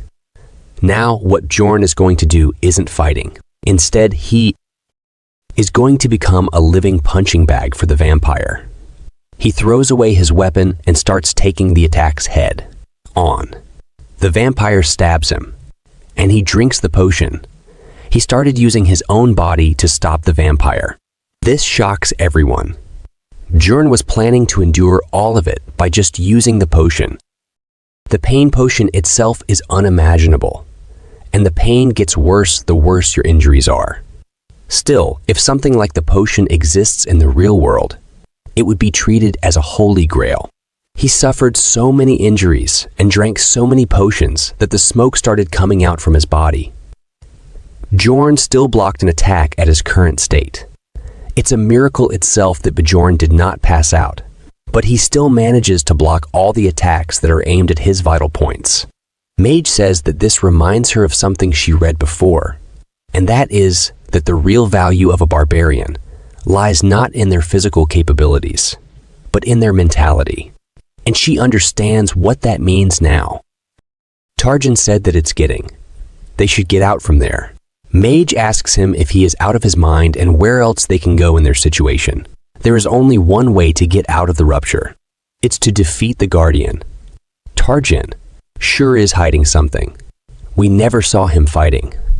Mage started thinking about what is she doing. Even the barbarian who has only recently gone through his coming. Eve ceremony is doing the best he can by making rational judgments. But she, the mage, was just sitting at back without thinking anything. Mage told Tarjan to help Dwarf, so Einar can help Bjorn. Mage started running her brain cells and came up with a plan that I personally don't like. She cast a bunch of magics like aim, assist, and target automatic aim. Then she threw the golem essence towards Bjorn. This gives Bjorn lots of stats boost, as I told you before, but I don't like the skills personally. But Bjorn looks like he is going to eat vampire. Now that Bjorn has absorbed the essence of the golem, the vampire's nails can't pierce Bjorn's bones anymore. He's annoyed, contemplating how he has to change his progress plan. He never wanted to take this essence. However, in the short term, things look optimistic. The meat shield that had been taking a beating from the vampire is now able to move, raising the possibility of surviving this situation. though he can't endure the continuous beating. If this persists, he'll still die. Suddenly, a potion bottle flies towards his back, breaking and triggering an advanced heal that mends his injuries. It's all thanks to someone who started using their expansive potions on Bjorn. Thinking that if he keeps healing like this, he might be able to hold the vampire down, Bjorn jumps directly towards the vampire and hugs him tightly, entering what he calls immortal barbarian mode. Regardless of his flesh and muscles being torn, any damage heals in seconds thanks to the essence and the potions. The acidic blood of Bjorn gets in the vampire's eyes, hurting him. This infuriates the vampire, and he attacks Bjorn with full power, throwing him away. Einar comes running to help Bjorn. She swings her sword at the vampire, but he turns into smoke and escapes. As he flees, Bjorn jumps to punch the vampire's face, but the vampire dodges it at the last moment. Then, the vampire punches Bjorn in the guts with full power, causing immense pain. Einar tries to save Bjorn again, but the vampire dodges her attack, throws her away, and resumes attacking Bjorn. It seems the vampire has developed a personal grudge against Bjorn. Then Mage told Bjorn that the sunspot sphere magic is ready. Bjorn was taking the beating like a dead body, but after hearing the mage's words, he gathered his strength and grabbed the vampire once again. His face turned red as he gathered all his strength and threw the vampire on the ground. Then he asked the dwarf to attack him. The dwarf used lightning and expulsion skills to gather thunder in his hammer and formed an electric ball. It looked like Thor's soul had entered his body as he swung his hammer and threw the electric ball towards the vampire. After the vampire got hit, he fell into an unconscious state. Then, Bjorn took out the item he was hiding in his shoes. He had been saving the goddess's tears for this moment, even after going through all the dangerous situations. Bjorn then stuffed the bottle into the vampire's mouth and gave him an uppercut while cursing him. This broke the bottle in the vampire's mouth. After the bottle broke, the vampire became the target of the blessing. The blessing heals normal targets, but seals all kinds of defensive skills or tolerance for an evil, natured creature. Due to the great shock, the vampire became paralyzed.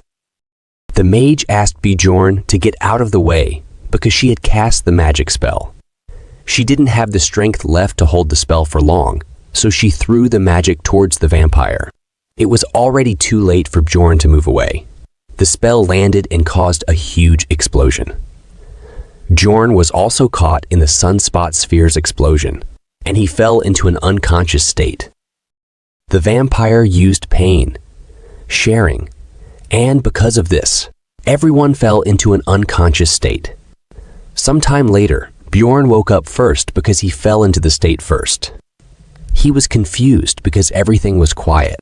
He tried to find if the vampire was dead, attempting to get a grasp of the situation, but his body was not moving due to the earlier attack. Then he saw the vampire. The vampire's body was in complete mesh, but he was alive. Thanks to the active skill Immortal and the passive skill Source of Darkness, the vampire's injuries were healing at a very fast rate. The passive skill, in particular, makes the user immortal as long as their heart is okay.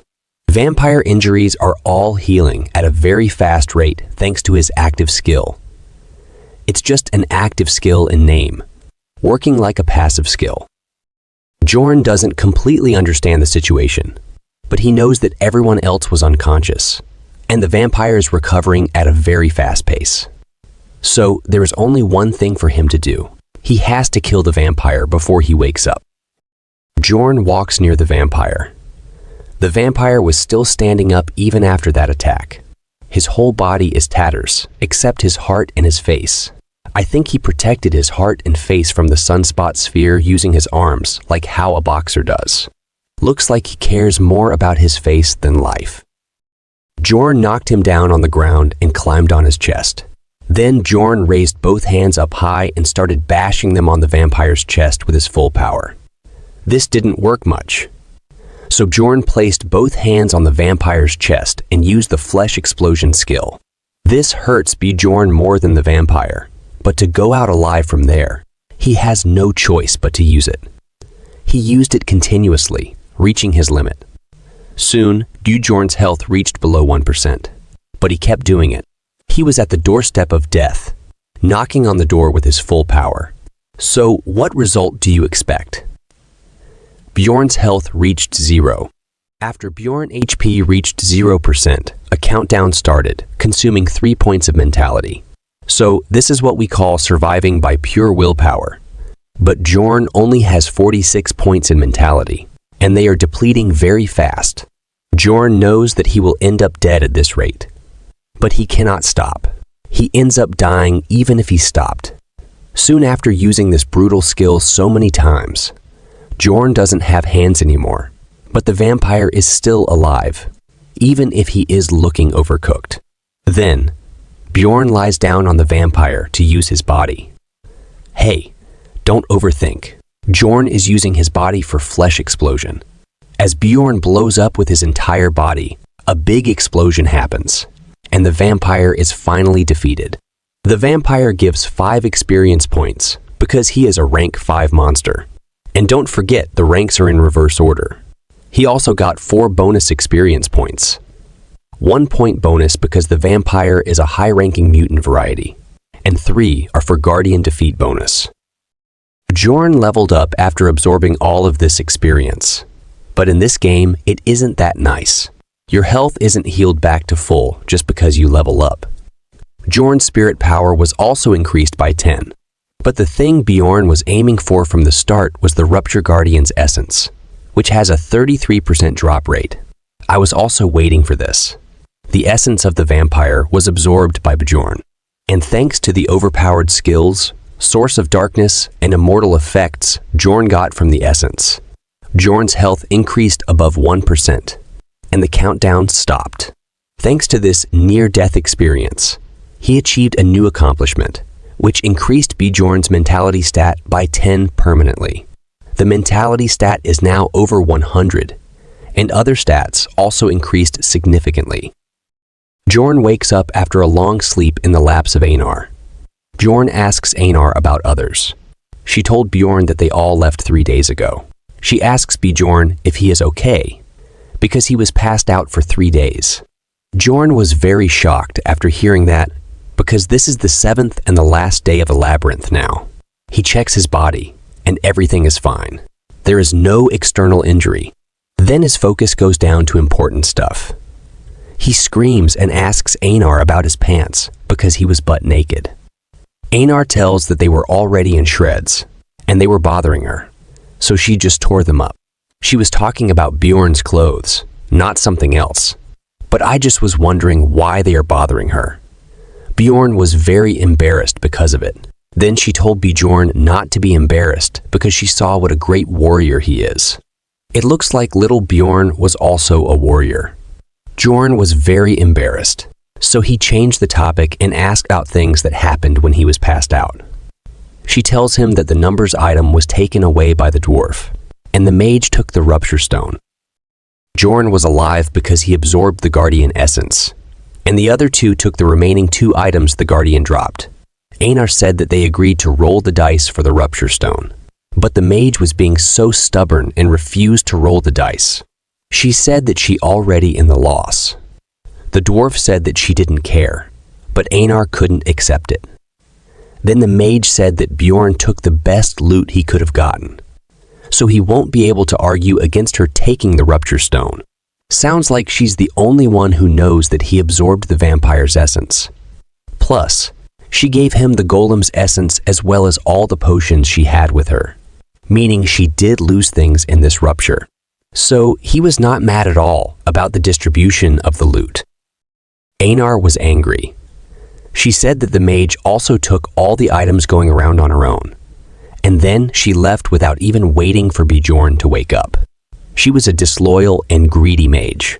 Einar was so angry that Bjorn has to take Einar's side, even if he doesn't mind it. So he told Einar that she is very dependable to make her happy. Then Einar asks if they should leave, But Bjorn says that there's something they have to do before leaving. There is something that's still here even if the mage took everything. He will make sure to take that thing. But before that, he needs something to wear.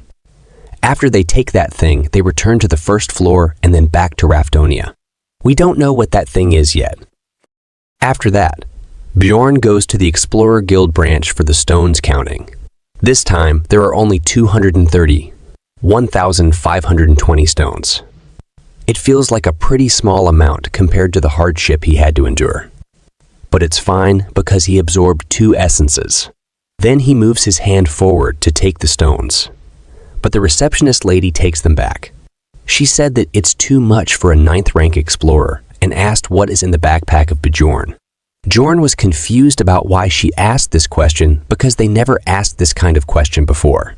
Then suddenly, guards come and surround Bjorn and tell him not to move and tell him that they will talk more in custody. Erwin had also just come out of the labyrinth. She was completely exhausted because she was hunting on the 3rd floor with her sister. She experienced the strength of the 7th rank monsters that she had never experienced before. Although it was just her sister that was fighting, the 6th rank monster they coincidentally came across, it felt like a proper adventure to her. Unlike the first one where she was so busy trying to survive, she was excited to surprise Bjorn. She wanted to show Bjorn her new essence and was wondering if he would try it like last time. Even if that hurts, she was still excited to see him. Then she entered the guild building in a line. When her chance came, she gave her stone for counting. She earned 184,100 stones. The cashier lady got suspicious and asked her how she earned that much, despite being a 9th rank explorer. Erwin told her that she was with her sister. Then the cashier lady asked her the name of her sister. Erwin told the full name of her sister, which is Daria Wittember de Turcia. The cashier lady checked her register and found that her sister is a certified explorer, so she let Erwin leave easily. Then she went back home to take a shower. She was very excited to meet Bjorn, got ready quickly, and looked beautiful in her new dress. She couldn't stop her happiness. She wanted to meet Bjorn and buy him dinner with the money she had earned. She wanted to exchange experiences with Bjorn. When she reached the place where Bjorn was staying, and she asked about him, they told her that he still hadn't returned yet. There is only one meaning if someone enters the labyrinth and doesn't return when it's closed. Erwin didn't want to think about it. She refused to believe it. And just like a week went by, when she came again, she saw a man taking Bjorn's stuff out of his room. She got angry and asked them why they were taking Bjorn's stuff out of his room. That man said that he had waited quite a bit for her sake already and asked her what she thought it meant. She already knew, but she didn't want to believe it. But that man told her that he is dead in there. This broke her will completely. She was crying alone outside when her sister approached her. She said that she heard about him and asked Erwin to get up. She told her that she couldn't stay here like this. Erwin grabbed her sister's hand and told her that she wanted to become stronger so that she could protect the people she loved. This look could give anyone goosebumps. On the other hand, it was already a week since Bjorn was put in prison. He was charged with being a plunderer.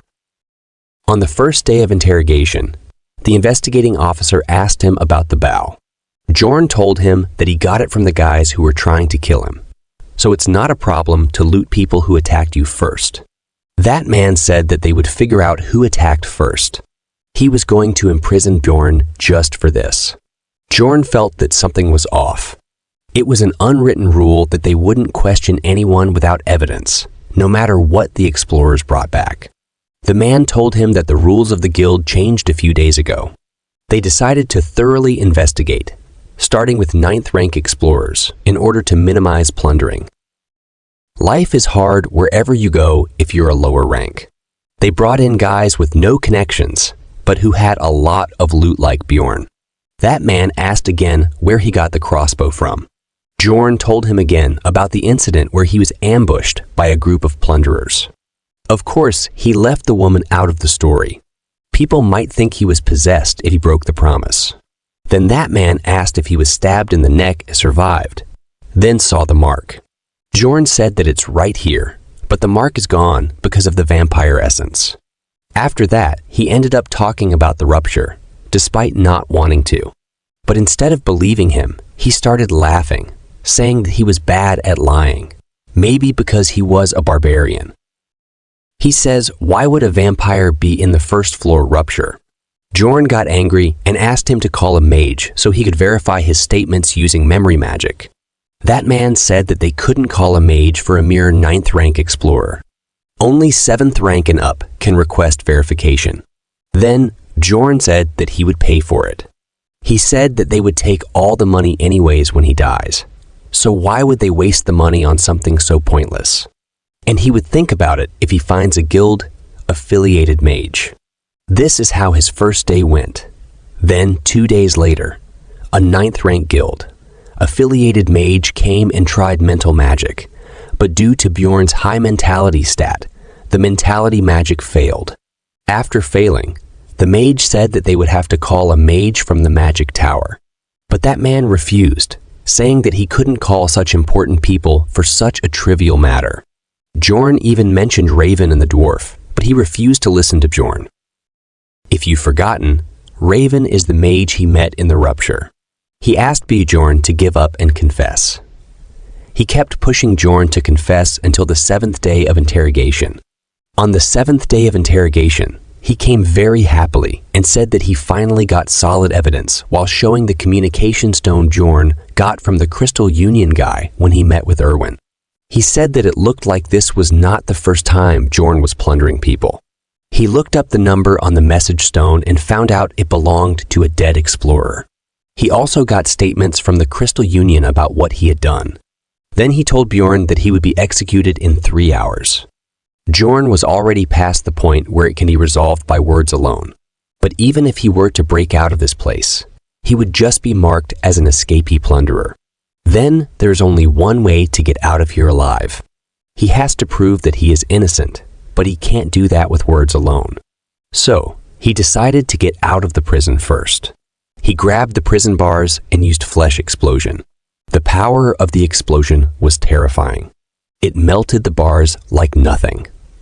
After the smoke settles down, Bjorn comes out of the prison. The guard outside was terrified and shocked by the explosion of this magnitude. He tried to warn others, but Bjorn kicked his face and knocked him out. Bjorn's hand was healing quickly after the flesh explosion. This essence at least came in handy this time, so I will hate it less, but it still hurts, for sure. After Bjorn's hand healed completely, he takes the keys from the guard. The other prisoners started calling for Bjorn. They started asking for help from him, asking him to free them. Bjorn knows that some of them are real criminals who have committed many crimes, but an innocent barbarian who was blamed for no reason doesn't give a damn about that. So he started opening others' gates. After Bjorn opened everyone's gates and they came out, they started celebrating the barbarian of freedom. They are in the underground prison of the Explorer Guild branch. The guards are standing guard at the gate of the underground prison when a sound comes from behind. When the guard tried to look behind, the door blasted off, and a wave of prisoners rush out with all kinds of weird weapons they find. They started attacking people as soon as they came out. The workers offer rewards to explorers who take down escapees. Then both groups start fighting. The fight is intense, but it was helpful for Bjorn. He took this chance to go up to the 2nd floor, because he knew that the prisoners would be caught soon enough. Unlike the explorers, the prisoners don't have weapons, except for some clubs they stole. Bjorn just wants them to stall for at least 5 minutes. He was running with all his power, but what he wants isn't just to escape. When he reached up, there's a group of guards guarding the way up. They say that they can't let him up because the branch manager was upstairs. Then, Bjorn extended his hand outward of stairs railing and used flesh explosion. The explosion exploded Bjorn's hand and scattered his blood all over. After the blood touched countless prisoners and explorers. The blood is acidic, which hurts them like hell. But that's not the main use of it. If you guys remember, it's used for sacrificial seal used by the vampire. Another overpowered skill he got from vampire essence. It increases physical stats proportionally to the number of sacrifices within a 100-meter radius. By the sheer amount of people in the fight, you can imagine the amount of physical stat boost he gained from them. He looked like he was going to eat the guards. He started attacking them with bare hands while the guards have shields and swords, but they are still afraid. Bjorn slammed the guard to the ground. I don't think this man is getting up anytime soon, even with the help of elixirs. Then another guard came to take revenge. He swung his sword to attack Bjorn. Bjorn used his hand to stop the sword attack. Bjorn's hand healed instantly, which surprised guards about how he healed instantly without using potions. But Bjorn didn't give a damn about that. He punched the guard's face with full force. Bjorn is feeling power boiling within him. He is high in power. The guards are too afraid to move after seeing the other guard flying with a single punch. Bjorn was really enjoying the power boost. Guards were thinking, how can a 9th rank barbarian be so strong? This branch only locks up low-ranking explorers, so they didn't expect Bjorn to be this strong. If you guys are thinking that the guild is so weak, it's not that the guild is weak, but there are different branches for different ranking explorers. So, Bjorn is the one who is too strong for his rank. After that starts the fight. Here comes the right uppercut, then a left jab, again a punch from the right with the seasoning of flesh explosion from your favorite, Bjorn Jandal. This reminds me of, now that every guard is down, he finally arrived at the branch manager's office on the 3rd floor of the Explorer Guild. Bjorn opened the door wide, trying to enter the room. However, there was a man in a red jacket hiding near the gate, waiting to ambush Bjorn as soon as he entered. Bjorn noticed the ambush, but it was too late now.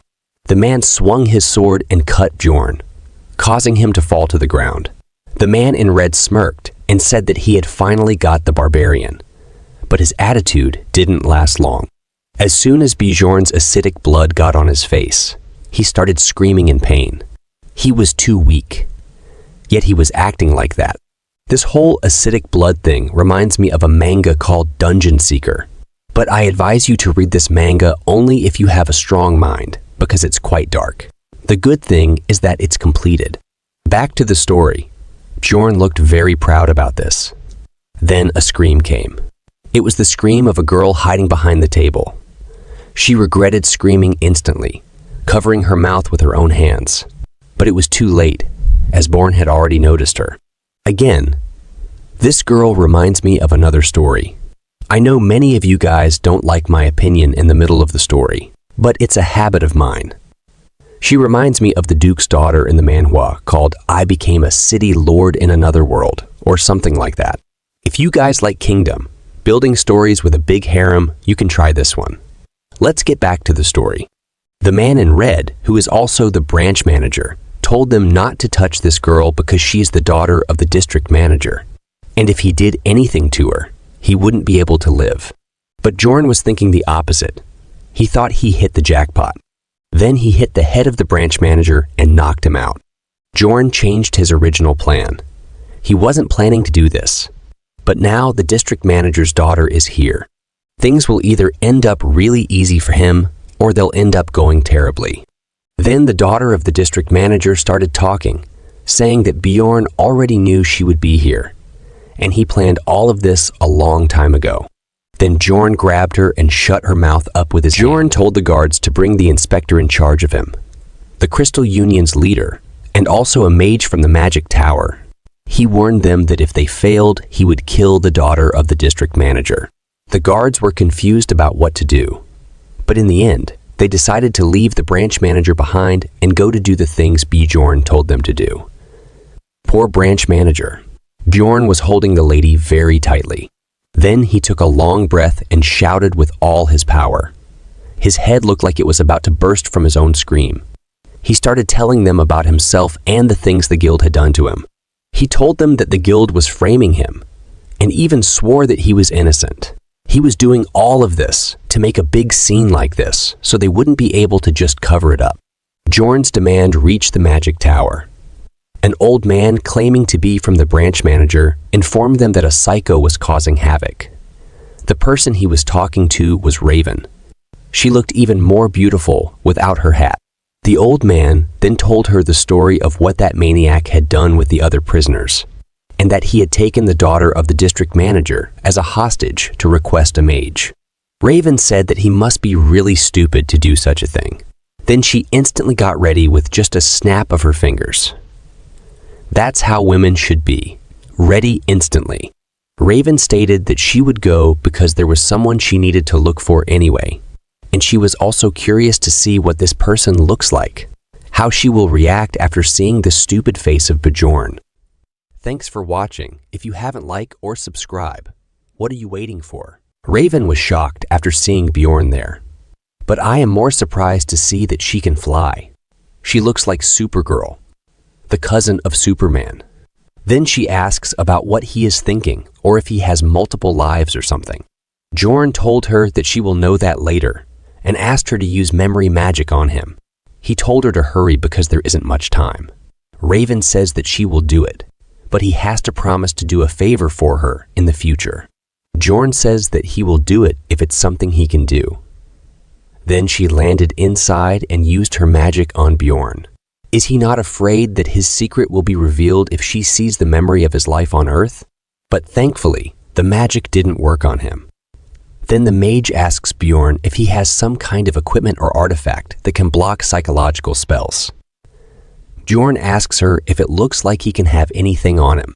It looks like the people who come from another world, like Bjorn, also known as evil spirits in this world, have some kind of mind barrier that prevents them from getting exposed by the mages or prevents the information about their world from being leaked in this world. Whatever the reason is, Bjorn asks Raven to use something else. Then suddenly, a scream comes from behind. It's from the investigating officer who screamed after seeing the branch manager on the ground. He feeds the branch manager the potion to heal him and asks the branch manager about what happened. The branch manager stated that he took care of most of the prisoners on the first floor. He asks the branch manager if someone got up here. Then he sees Bjorn. The officer who looks like a quack doctor says that it was him who started all of this. The branch manager says that he already knows that. The officer was confused, but then asks the branch manager why he is not doing anything if he already knows that. The branch manager says that this barbarian is saying that he's been framed and that he is the one who inspected him. He asked the officer about the proof he has that Bjorn is a plunderer. The investigator officer says that he is not framing him. He told the branch manager that he brought back way too many magic crystals for a 9th rank explorer, and his backpack was full of equipment that seemed to be stolen. They even tracked down the owner of the message stone they found in his bag and obtained information from the Crystal Union that Bjorn Jandel murdered innocent people and looted the victims. Then, in a counter-argument, Bjorn says that it's a testimony from a fellow Union member, and it's a testimony that hasn't been proved with magic. Then the branch manager asks the officer why he didn't check it with magic. The officer said that it was all because Bjorn kept lying to him.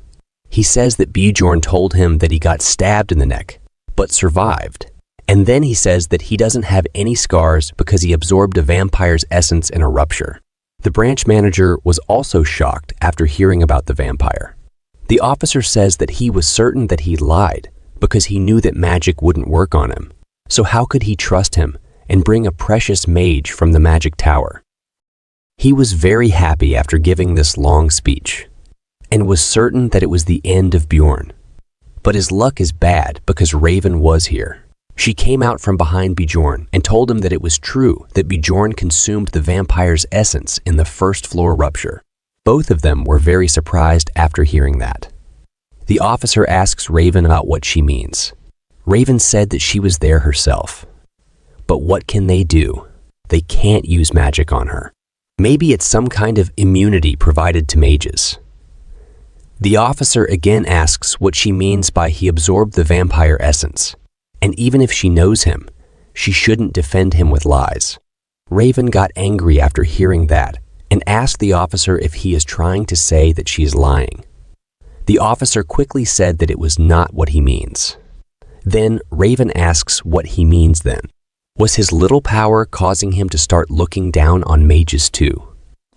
Then that man quickly kneels down on the ground and starts apologizing for his behavior. A magic tower mage has a similar status to that of an aristocrat or nobles. There are many groups within the tower, but they all came together into one organization to properly protect their rights, or I should say, each other's interests. But for a mere employee of the guild to doubt a magic tower mage, it's like digging one's own grave. Then the branch manager asks them to stop this. Then the branch manager told Raven that even she would agree with him, that without knowing the situation, it all sounds like nonsense. Raven said there has never been a vampire on the first floor before, so yes. The branch manager got happy and said thanks. But Raven will not let this end easily. She said that it's a reason for a normal person, but that's not something an Explorer Guild's branch manager should be saying. After hearing that, the branch manager got nervous. He understands that she will not let this slide easily. Raven says that even now, after so many years since the first appearance, there are still mysteries they don't know the answers to. They can never predict what might happen in there, but he was telling her that something can't happen, so he can be so sure. The branch manager's face was looking like he was getting scolded by his mother. After seeing how ruthless, even to the branch manager, he understands that she is really a mage through and through. Then a man comes there and said to Bjorn that he was the barbarian who started all of this. Bjorn asks him who he is. That man introduces himself. His name is Niall Urbans. He said that he created quite a mess. Bjorn was confused about who he is. Then suddenly, a new waifu. The daughter of the district manager, shouts father. I think I don't need to tell you now that this man is the district manager. The Explorer Guild manages clans, casts team spells, and sells various kinds of information for the sake of the explorer's convenience. At least on paper, like every organization, who knows what is really happening? The management system of the guild is simple. Every one of its hundreds of branches has its own branch manager with 13 district managers above them. And above them all is the guild master.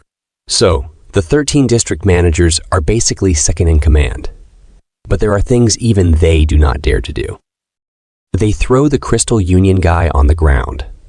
After seeing the Crystal Union's guy called Hearts Young, who gave his witness statement against Bjorn, the investigation officer got more after seeing him.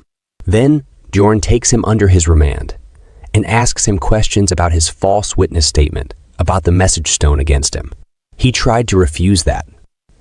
But Raven used her magic on him and confirmed that he was lying. The branch manager and officer were shocked after hearing that. Now both of them and the Crystal Union won't be able to do anything to get out of this since the Magic Tower's mage has proved it.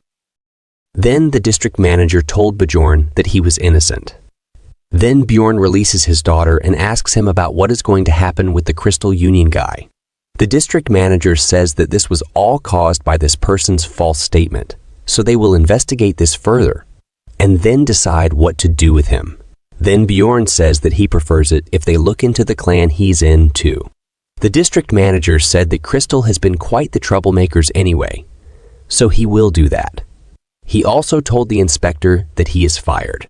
The inspector tried to defend himself by saying that he did everything according to the rules of the guild. But the district manager refused to listen and asked if he is trying to bequeath his lack of skills to the guild. Then he told him that there will be a thorough reinvestigation of every case that he handled, and if they find anything wrong, he will be punished accordingly. Now I am feeling bad for him. They're just trying to push all the blame on a low-ranking employee.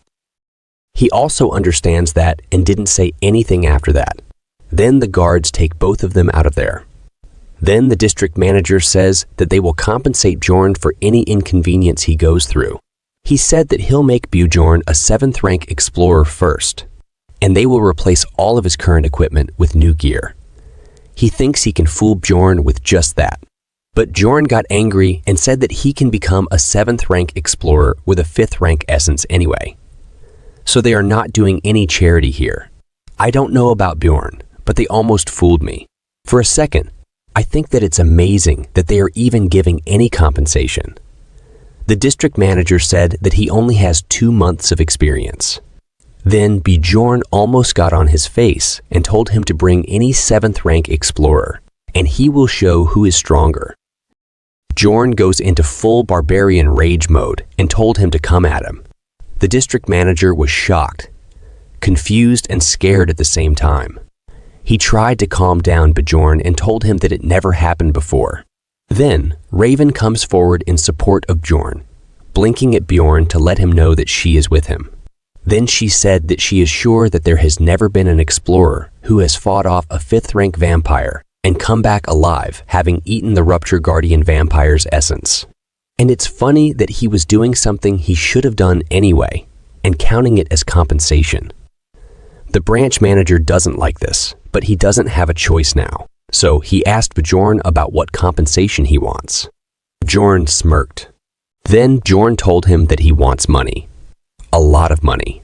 It reminds him to ask something everyone. If guys want and can support, you can do it with just a finger or a thumb. You want to support more, you can however you want. On Patreon or here on YouTube.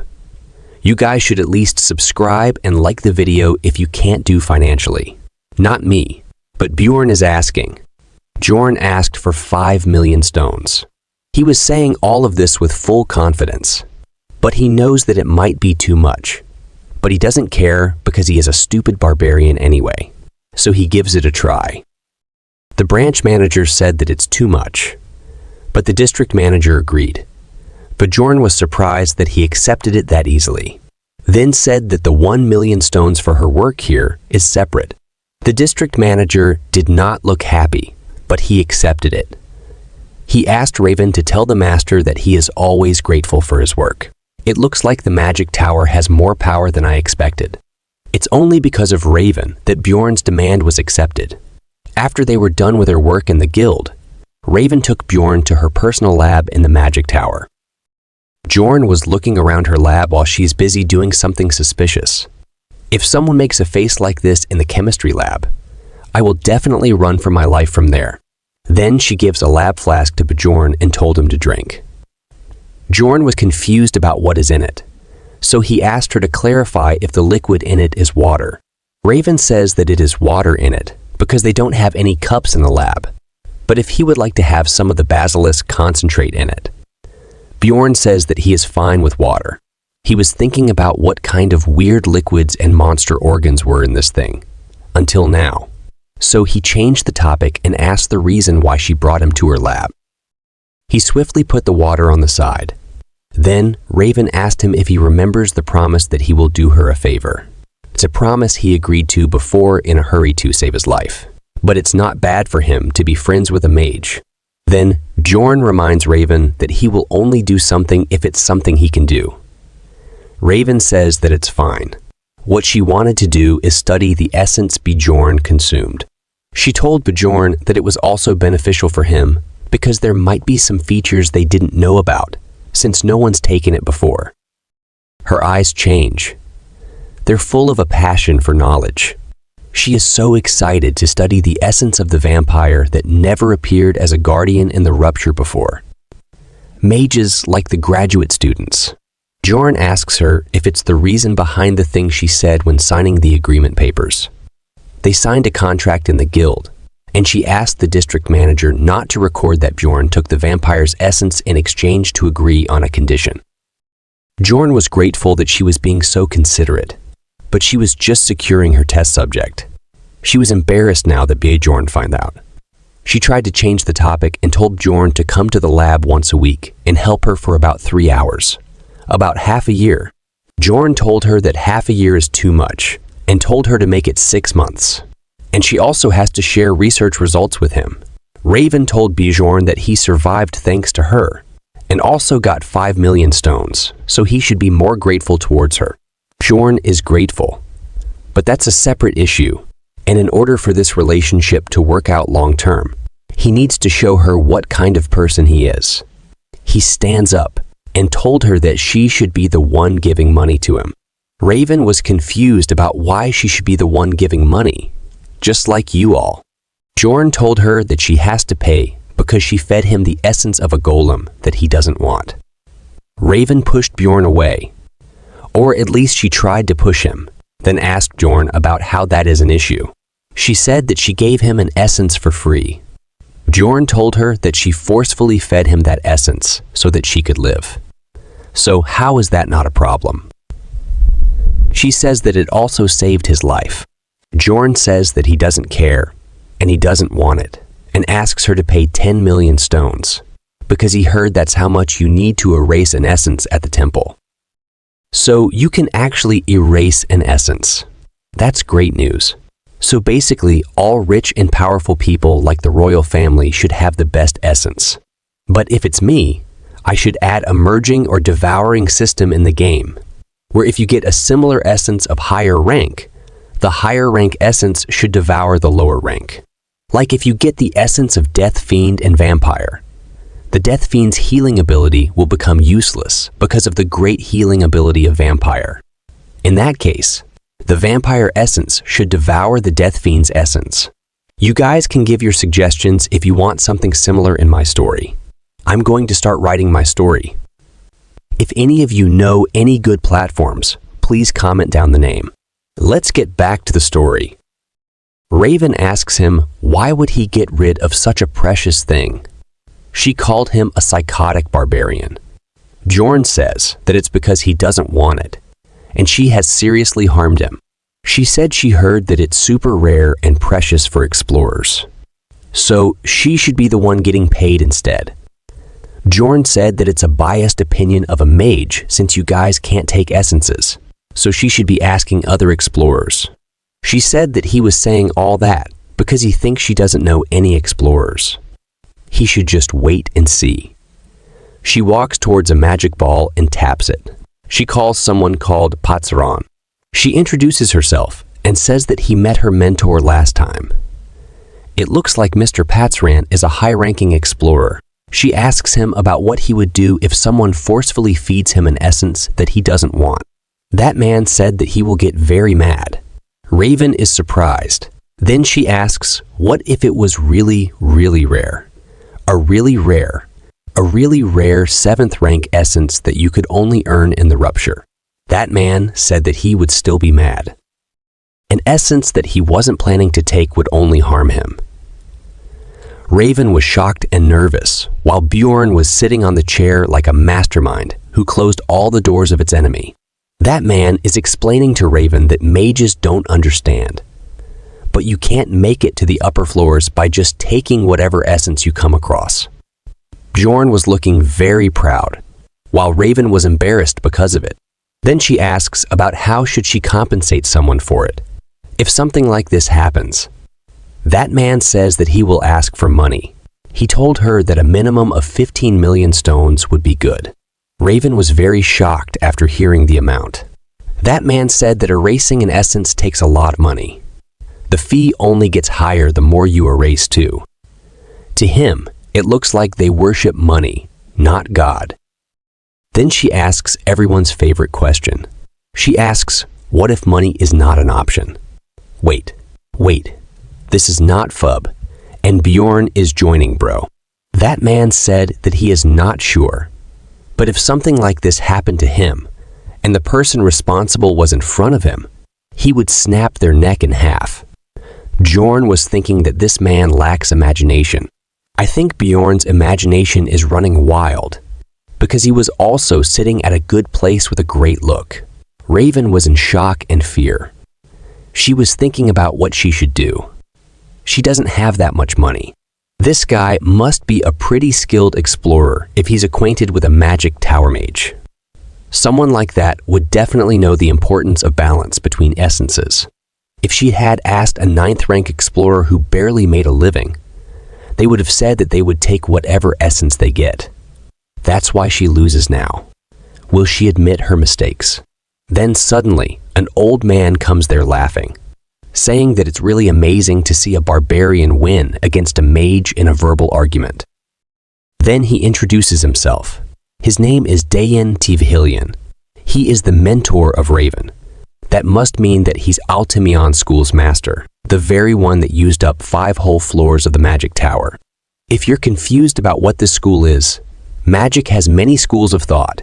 One famous example is necromancy. This old man is much more powerful than the district manager. This old man said that he had fun listening to their conversation. Raven was shocked and said that she casted a soundproof spell. Well, teacher is a teacher. He said she has many holes in her formula. She needs to make it perfect. He says that he couldn't contain his curiosity after seeing that his youngest mentee had brought over a man, a live barbarian at that. Bjorn asks him what he means by alive. He said that most come here dead or with only their hearts left. This is really a dark turn in the conversation. After that, the old man started laughing. He said that he was just kidding. Is this mage humor? Well, Bjorn happens to be a barbarian who knows how to read the room, so he cracked a barbarian joke in response. Bjorn told him that he would crack open that skull of his. Then Bjorn said that he was joking. So the old white-haired geezer loosened up and laughed. Bjorn was laughing weirdly when saying all that. The old man was surprised after hearing him say, "Old geezer." Raven was shocked and afraid. She asked him if he lost his mind, if he had any to begin with. Bjorn was thinking if he had crossed the line now, and if he did, how he was going to resolve it. But the old man started laughing again. He said that he is different from those sensitive little worms who can't take jokes. He looks really mad to me. Bjorn said that he would take back the old geezer thing because he took his jokes so well. Bjorn asked the old man if he is from barbarian blood. Bjorn is really taking this too far. Telling a mage that he is a barbarian is really too much. But the old man took it calmly and said that he sure has a bold side to him. Then the old man changed the topic before he started beating Bjorn. He put his hand in his pocket and asked Bjorn if he would be satisfied with something else instead of 10 million stones. He takes out a ring. This ring is a numbered item, and its number is 9,425, and the name of the ring is Forest Spirit Ring. You might have already guessed it, but the lower the number, the better the item. The number of this ring is a bit high, but it's still a numbered item. A numbered item is something you can only obtain from guardians of ruptures, with each one of them being rare and possessing their own exclusive abilities. If you're thinking about where the numbered item is, from the rupture Bjorn entered, if you forget about it, it was taken by the dwarf after Bjorn was unconscious. They already decided about that at the start. The thing is that this old man was giving away the forest spirit ring this easily. Bjorn asked the old man about what's good about this. The old man says that it's something he definitely needs. It has the power to seal one of the essence's abilities that the user has consumed. So it can seal Bjorn's acid blood ability. You know what it means. It means that little Bjorns are safe now, and he won't become a eunuch now. Actually, Bjorn already knows its uses, but it seems that even the master of the Altimian school doesn't know about the ability that the Forest Spirit Ring has. He only knows that it suppresses one ability of the essence. That's why he is giving the ring to Bjorn so easily. Bjorn accepts it and leaves the magic tower. Raven reminded Bjorn that he has to come back twice a week to help her with the research of the essences he absorbed. Bjorn says okay and quickly got out of there. Raven was worried if Bjorn really remembered it. Raven said sorry to her mentor because he had to give the item because of her. Her mentor, the old man, told her that it's fine because it was a useless numbered item that wasn't being sold, and that ring's value is only 1.5 million on the market. He said that the stupid barbarian will be so angry once he realizes how much that ring was worth. The old man thinks that he was very smart. But what will happen when he finds out the real worth of that ring? Then he realizes who is really the stupid one here. In this world, mages are the smartest of everyone. But Raven doesn't seem to know how to obtain the goddess tears. That's why, even if they're mages, they're basically noobs in front of Bjorn. After that, Bjorn goes back to the hotel he was staying at. The man from the hotel said that he thought that he was dead. So he emptied Bjorn's room. Then Bjorn asked him about his stuff. The hotel guy said that he threw them out. Bjorn got angry and said that he paid for an extra week before he leaves. The hotel guy got scared and said that he will pay him back. Bjorn was very angry. He wants to beat him, but he can't do that in the city. Then Bjorn realized that he starts having such violent thoughts so naturally. Even when he saw a head go flying, his mind was fine. Even when he murdered for the first time, he found it so easy to do. Even if it was something he had to do for self-defense. Even when he escaped the prison, he only hesitated a bit. He didn't hesitate much when he committed any of these actions. Even the argument that he had with the old man in the magic tower is something that the old him, the 29-year-old office worker Lee Hanzu, would never done. He only thought that these were just changes that happened because of the given environment. But he comes to realize that it's like the instincts in his barbarian body that just jump out during battle. His personality, too, has changed to become more violent and simple. He is becoming more like a barbarian. But this is better for him if he wants to survive. Bjorn asked the hotel guy for 30,000 stones, and he will let it slide. The hotel guy said that he didn't even get half of this after selling his stuff. At this moment, he knew that he is. Bjorn asked him what he means by sold. Didn't he just say that he threw them? What do you think happened after that? Bjorn literally moved to a 5-star hotel. Now he has a king-size bed with a personal bathtub, and the city square is also much closer than before. He was thinking about the Einar now. What about Erwin? He didn't even think about her, and she was. Well, you know what happened. The next day, he goes to the Angry Bull Inn to meet Einar. After seeing Bjorn, Einar starts crying. She is looking like a kid now. I still miss the muscle Einar. If any of you are confused about why she is like this, it was all because of the essence she absorbed in the rupture and became small, like a normal human. She hugs Bjorn and asks him where he was all this time. She said that she knew that he would even come back from hell, but still. Bjorn said he had some issues. Then Einar said she remembers something. She asks him if he heard about the news. Bjorn was confused about what news. Then suddenly, other barbarians came there with excitement. The barbarian guy with cuts on his face asked Einar if she is talking about the barbarian of freedom. They were very excited when talking about the barbarian of freedom. They told Bjorn that the entire city is in an uproar because of him. After hearing that, Bjorn understands that they are talking about him. If you guys forgot, the prisoners Bjorn freed from prison call him the barbarian of freedom. Bjorn was worried about exposing his identity. He was afraid that if he got too much limelight, he would get into endless troubles. So he asked them the name of the barbarian of freedom. The barbarian with the scar on his face and others are dumbfounded after hearing that. Scar Guy scratched his head and said that it's strange. But his name is the only thing people are not talking about, so he also doesn't know about it. It seems like the guild took action and at least kept Bjorn's identity anonymous. Everyone said that they don't know the name, but they are very proud of him. They are proud that such a person is one of them. He is a great barbarian who beat up hundreds of people on his own, cleared himself of a false accusation, and led everyone out of jail to freedom. All barbarians start shouting, "Great barbarian! The best warrior! The best barbarian!" Bjorn didn't expect that it would become such big news. He was just hoping that nothing bad comes out of this. After that, Bjorn and Einar go to Commonleby.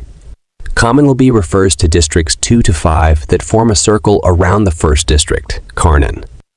It's where the middle class of Rafdonia resides, and many people call it the free market. After that, they sell all the equipment they took from the plunderers and the old equipment of Bjorn that became useless now. They get 800,000 stones from all that. If we estimate the price of the equipment he earned right before coming out of the rupture to be about 500,000 stones. Well, that thing is a little special, so it's priceless. But still, Everything needs to be priced for a fair share. After all the calculations, Bjorn gives 300,000 stones to Einar. Einar was surprised after getting that much money. Bjorn told her that she earned it. Well, it's not even 20% of the total. Bjorn sure takes all the benefits. Still, Einar thanks him. She is looking so innocent. Then she saw cotton candy and started drooling. She's looking like a kid, so she brought one. She says that humans are all geniuses. How can they even think of making something like this? And she can buy so many of these with the stones she earned this time. Now she's thinking about cotton candies as currency. She thanks Bjorn again for treating her like he used to. Bjorn was confused about what she is talking about. She told Bjorn that because her looks changed a lot, the other barbarians are avoiding her. She thinks that it was because they don't see her as a warrior anymore. Well, it's also the fault of Bjorn. And these days, the humans also keep hitting on her wherever she goes. They all are using cliché lines. Einar was very annoyed by it. She said that this never happened to her before. She asks Bjorn if she became that ugly. Bjorn got confused about what she is talking about. He tried to explain to her, but she said that she made up her mind and she cannot go into the labyrinth with him anymore. Someone commented last time that he wants a Dungeon Seeker manga recap video. I will make recap videos for that manga if there is at least 10 people asking for it. Just like that, Einar left Bjorn's party. Of course, it wasn't because of her changed appearance. That's not the reason. The main reason for Einar to leave the party is that one of the shrine's elders, known for being an expert swordsman, apparently noticed Einar. And today, Einar chose to start learning swordsmanship with the elder as her mentor. Bjorn asked her if she can't just leave one day open for them to go into the labyrinth together. Einar said that she'd like to do that too, but there's a special method that won't let her leave the shrine for 6 months. Bjorn understands what method she is referring to. That makes sense to him now, why she can't go with him. And this is a great opportunity for Einar. Einar said that she won't ask him to wait for her. She also won't ask Bjorn to let her rejoin his party again after she left. But she promises that she will train hard and come back as a great enough warrior to be a burden to him. After that, she left, and Bjorn was left alone, but he can't hold her back. In her second adventure, Einar had to submit to a plunderer and force herself to swear on her honor, which is a great shame for a warrior like Einar. Even during the rupture, all she could do was watch when Bjorn is fighting. I mean, when he is getting beaten up by the vampire. That was the final nail in the coffin that led her to this decision. Now, Bjorn has to find a new party member again. Of course, he could just go alone too, since he is much stronger now than 2 months ago. He absorbed 2 essences after that, especially the vampire's essence. A guardian vampire too, at that. His basic stats have increased exponentially, and if he considers the regenerative skills he now has, there are basically no enemies that would be a match for him on the 2nd floor. But even then, the 3rd floor and onwards will be hard for him to do alone. Dungeon and Stone is a game that forces the player to move in parties. No matter how strong your character is, you can't clear levels alone. The higher the floor level you reach, the more critical the lack of a certain role becomes. It's necessary to have various party members. So it's a good idea to find similarly leveled party members to hunt monsters on higher floors. That's why he goes to the mage tower this time. If he is with Raven, a 6th rank mage, he will get closer to his goals. Raven was happy to see him. But Bjorn was also happy to see her, but the reason behind both smiles was different. Bjorn was happy because he wants her to join his party, while Raven was happy because she wants to do experiments on him. I just want to ask whose bloodstains are on this chair, and what she did to them. After Bjorn somehow survived her torture, experiment, he asked her to join his party, but she said a big no. And not just no, she also embarrassed him and said, what kind of mage would enter a party with just 2 stupid barbarians? Bjorn was thinking about what she would say if she knew that there is only one now. She told him that if he wants her to join his party, His members need to be at the very least at the 6th rank. And he also needs to have a priest in the party. Only then she would consider it. Bjorn just said okay and started going from there. What he was feeling was like when you want to confess to someone, and your friend told you that the most she can say is no. But when you say, she starts embarrassing you. After that, she gave him the analysis report of the vampire's essence. The report just says high, mid, or low. That's not very detailed. Well, it doesn't matter. Bjorn knows the exact stats you get from a vampire's essence. They are all great, especially the natural regeneration, demon tolerance, and soul power, which are rare stats. Sorry about this, but from now on this voice is going to be used because there are some problems with the old one. I hope you guys can understand this. Let's start. A guardian's essence comes with a default passive skill, which you won't get from a normal vampire essence, as well as all the possible active skills. Now, I just want to see Bjorn sucking others' blood. Now that Bjorn has the undead or immortal seal he got from the barbarian shaman, as well as the guardian's essence, he is basically set on regeneration skills. He played this game for a decade now, but this is the fastest he has ever been able to grow. Now Bjorn's work is done for today, so he starts going from there.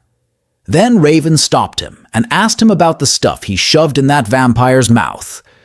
She said that she sensed divine power. She means the goddess's tears, but Bjorn can't tell her that. So he puts his finger in his nose to look stupid and says that she must have imagined it because it was rather chaotic.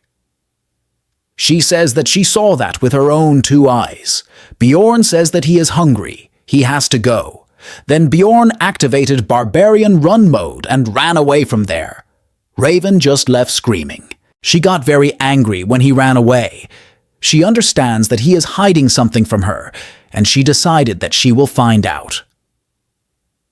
She goes to the library and finds a book there. This is an ancient book or text with an unknown author. It contains precious information about the ruptures. She was really lucky to come across it when she was younger. This is just my theory, but what if this book was written by Bjorn when he used to play the game? She starts searching the blood-tinted castle in the book. She finds the blood-tinted castle page, but there is some text she can't read because of the stain. But she finds about the goddess tears along with a golden mask. Then she took another book with information about the goddess tears. In the book, the goddess tears are mentioned as a consumable relic with an unknown source. It spreads a very strong blessing around it when broken. 150 years ago, during the dimensional break, Cardinal Androne used all 3 in order to save the Pope, and that was the last time they were ever seen. Raven was very surprised after reading the book. She thought about how could a barbarian that just reached adult age know the hidden location of the goddess tears, and how he was able to use it. She got suspicious about Bjorn. The golden mask is an item you can obtain if you fulfill several conditions after defeating the boss of the blood-tinted castle. It lets you change the user's face however you want for a month.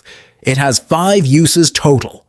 Well, Bjorn might have survived the extinction because he will only die if his heart is damaged. Then that means even if his head is chopped, he might grow it back. I just want to see how. Then he can hide his face with the mask. But I think it was also taken by them. When he was just playing the game, he wasn't really interested in customizing his character, so he just sold it for 500,000 stones. This is the value he considered when distributing the loot with Einar. Now that this is reality, and he was imprisoned before too for something he didn't do, so if he ever has to turn back on the city, he will keep it for now. In some bar, Erwin's sister was eating while others are talking about the crystal union that has broken up. Everyone was in shock that a perfectly fine clan ended up in ashes overnight. Crystal Union is an explorer clan that grew explosively in the last 10 years. They created a wide-range communication system through the use of many message stones and provided the first-floor explorers with all kinds of conveniences. Then other explorers started criticizing them. They said that they are just pretending to be explorers. They are just scumbags. Actually, they were good in the beginning. A lot of ordinary citizens who had a hard time paying their taxes were saved by them. But as they grew bigger, they changed. They discriminated against outsiders and committed crimes against beginners habitually.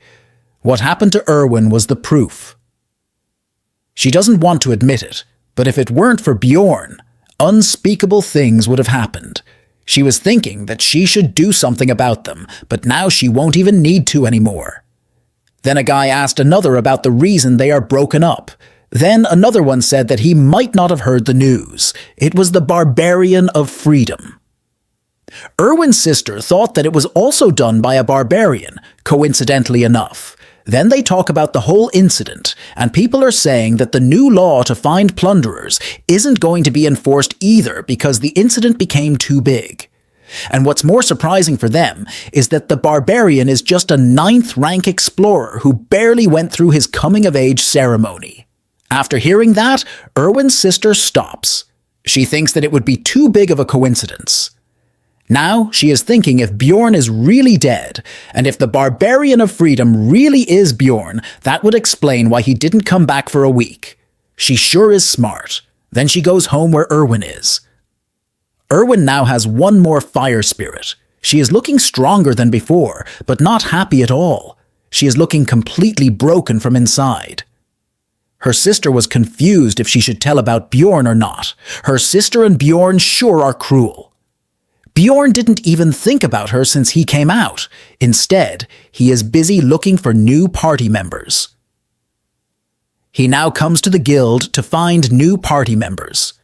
The reception guy asks him if there is something specific he is looking for. Bjorn told him that he is looking for a team of at least 4 people working on the 3rd floor or higher. Then the receptionist guy asks Bjorn for personal details and identity plaque. Then Bjorn gives him what he asked. Then he starts checking the details. He was very surprised after seeing it and said, 5 stars. Bjorn asks him about what does that mean. The receptionist guy says, "Did I say something?"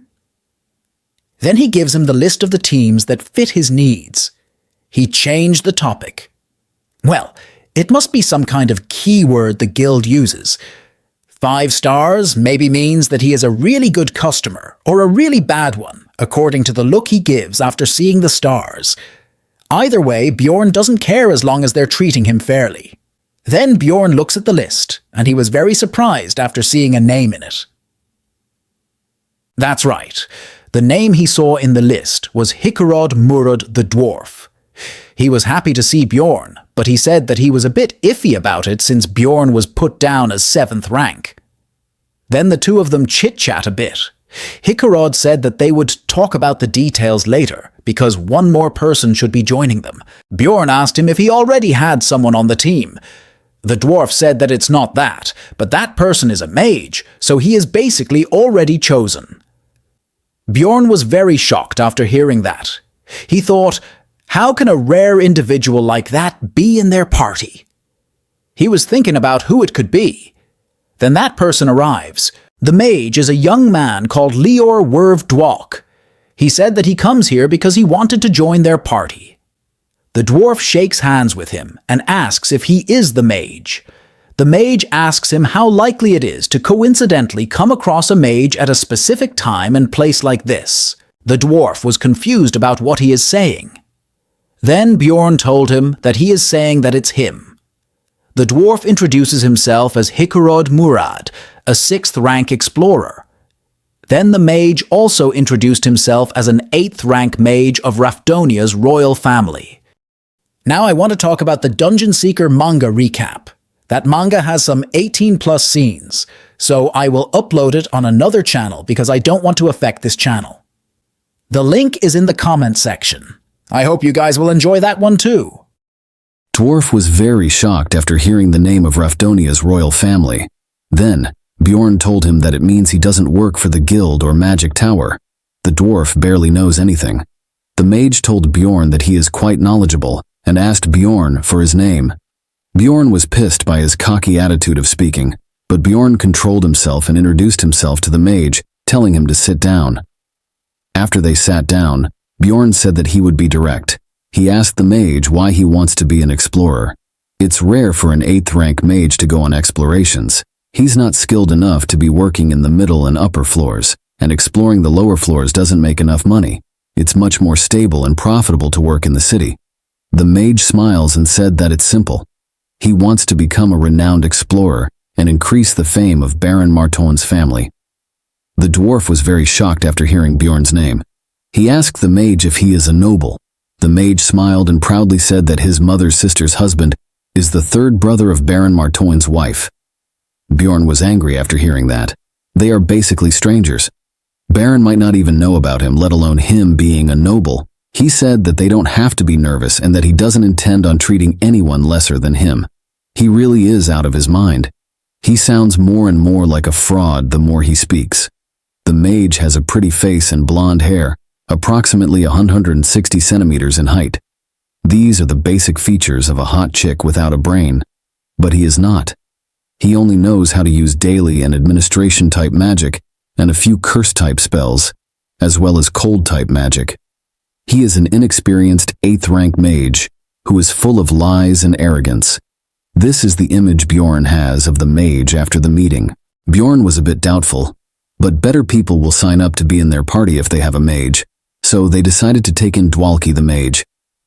After that, they received a lot better people, as Bjorn had expected, and Hikarad and Bjorn met 3 to 4 times a week to look over documents. Well, Bjorn was the one doing most of the work.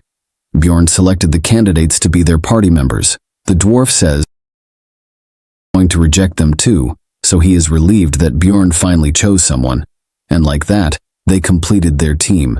Bjorn even upgraded his equipment, and now he is showing them off in front of the librarian. Yes, I was also confused about why he is showing off in front of her.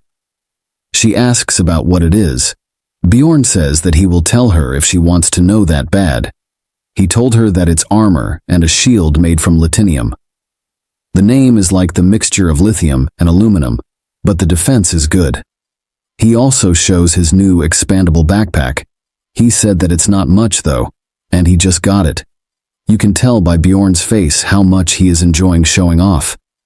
But the librarian puts a full stop on Bjorn's excitement. She told him to take off his armor because there are complaints. She didn't give Bjorn the reaction he wanted. Well, that's what you get when you forget about the only person that can give you the desirable reaction. After that, he got out from the library, and when he was walking on the streets, he saw someone sleeping. It's a barbarian that is sleeping in the alley. But the weird thing about him is not that he is sleeping on the side of the road, but that he doesn't have any weapon. Because every barbarian walks around with a weapon like it's their lifeline, no matter how hungry, poor, or cold they are. Bjorn wakes him up, and he got scared after seeing Bjorn. Bjorn told him not to be scared and asked about his weapons. He said that he doesn't have any money, so he sold it. He's speaking to Bjorn in a formal tone, and he sold his weapon. Bjorn is sure that this barbarian is an evil spirit like Bjorn. Then Bjorn introduces himself. Then that barbarian also introduces himself as Leon's son, Tari Khan. Then Bjorn takes him to a restaurant for food. He was very happy after eating. He said that he will never forget what Bjorn did for him. He said that he went through his coming-of-age ceremony a month earlier than Bjorn. He said that he got lost and couldn't enter the labyrinth, but maybe he ran off because he was too afraid to fight monsters. Escaping from an excited crowd of barbarians is a piece of cake. But the problem comes after that. Maybe he even tried to find work in the city, but no one would take a barbarian. That's the biggest negative about being a barbarian. This makes Bjorn think if the evil spirit really the one that opened the boss room, called the Gate of Abyss, because someone that skilled should know about how barbarians are treated in this world, but he didn't go into the labyrinth. Then Bjorn asks him about what he did after the first month. He said that he didn't go into the labyrinth then either. Bjorn got angry and asks him if he is crazy to not go even a second time. He said that he can't fight monsters without a weapon. After hearing that, Bjorn thinks that this is why he should have gone the first time. Bjorn was confused if he really played the game or not. Then he continued his story. He told that soon after that, he also kicked out because he ran out of money. So he had to fight the cold, hunger, and sickness, and then he tried to go to where the barbarians were staying, but for some reason, they excluded him. Now Bjorn thinks about how he survived for that long when he's been acting like that. If he had run away that day because he was scared, he would have met the same fate as this guy. Then this guy asks Bjorn about how he feels about his story, and if it makes Bjorn want to help him. He said that it's hard to believe, but he knows the labyrinth very well and can be helpful for Bjorn. Bjorn told him that he is not going into the labyrinth with him. Tarikan was surprised and disappointed. Bjorn told him that he will help him in another way. Bjorn gives him 150,000 stones and told him to buy a weapon with it and go into the labyrinth. He was very happy receiving money. He thanks Bjorn and said that he will pay him back one day. Bjorn told him to go now because he was tired. Tarikan stands up and says that he will come back next time. Bjorn told him not to come. Whether he loses his money, wastes it, gets rich from the labyrinth, or even if he gets the money to pay him back. Once he leaves, he shouldn't ever come find Bjorn again. Bjorn asks him if he understands. He says okay and goes from there. Bjorn also comes back to his room, but is still thinking about what he did today. Maybe it was because he helped by someone in the past. A logical person would have told him that he was being stupid, and an emotional person would have been mad that that's all he did to help. Neither of them would be wrong. It might sound like hypocrisy to some, but that was the best he could do. Now he can just hope that Tarikan survives. Soon the day of labyrinth opening arrives, and Bjorn enters the labyrinth with his new party. The mage is enjoying the scenery because it's the first time he entered the labyrinth. Let me introduce the new party of Bjorn. Let's start with the mage. He is Leor Wervdwalki, an 8th rank human mage age 25. The second one is Bron Rotmiller, a 7th rank human explorer age 34, with 8 years of exploration experience, probably the most normal member of the party. Next is Hikurad Murad, the dwarf, a 6th rank explorer, tanker, and also the team leader. Yes, Bjorn is not the team leader. No one will listen to the orders of a barbarian. And, of course, our 7th rank explorer, barbarian tanker, Bjorn Jandel. And lastly, the most important new member according to our horny community, Misha Karlstein, a 7th rank beast human explorer, age 25, with 5 years of exploration experience. She has a strange habit of saying, "nya," at the end of everything. She says it's because of the way she's born, but Bjorn didn't see someone like her. The author might have thought that it sounds cool, but in reality, it's destroying the image of the story. I was also disappointed by her character. I was expecting a strong-minded lady here. That matches Bjorn's mindset. Well, I might start liking her in the future. She said to go and start chopping some monsters' heads. The dwarf says that he can't disobey the princess's orders. She got flustered and said that she told him not to say that. The dwarf was saying that to her because she said that she was the 13th princess of some tribe. Brown Rotmiller told them to start moving. Thus began their first exploration as a team. With Rotmiller's guidance, they arrived at the 2nd floor portal within 10 hours. But someone else already opened the portal, meaning they won't get any experience from opening it. This is a pretty good record, but Rotmiller was disappointed. He uses a guide skill that lets you know the direction of the portal. Bjorn didn't expect much from him since he's not a guide, but this is pretty good. After that, they entered the portal. It's a shame that Bjorn didn't get the XP for opening the portal. If he had been with Einar or Erwin, he could have earned that XP using the bug to open the portal. But he can't do that now until he has trustworthy teammates. This time, they entered the beast lair on the 2nd floor. It's the 2nd floor area accessible by the portal on the eastern region of the 1st floor. Like its name suggests, many beast-type monsters appear here. Dwarf asked Dwalki if he is okay. Of course he is not. Everyone becomes like this after passing through the portal for the first time. Plus, the smell in this place is disgusting. Bjorn asked Rotmiller if he is okay because he possesses a smell-type essence. Rotmiller says that he is fine. Then he told everyone to stay closely behind if they don't want to step on waste puddles. He looks dependable, maybe because of his 8 years of experience. The beast's lair is a valley, so they have to find their way through this nature-made maze. There are no traps, but a pathfinder's job is very important in this place, more so than in the goblin forest. The monsters here are so easy compared to the party's specs that it won't be dangerous. There are all kinds of beast-type monsters. First, they encounter a wolf group led by a werewolf, then a saber tiger, and a mole. Of course, they all become Bjorn's experience. Bjorn got 1 experience point for the great razor-mane wolf, and 1 from wall mole, and 2 for both werewolf and saber tiger. 6 experience points in total.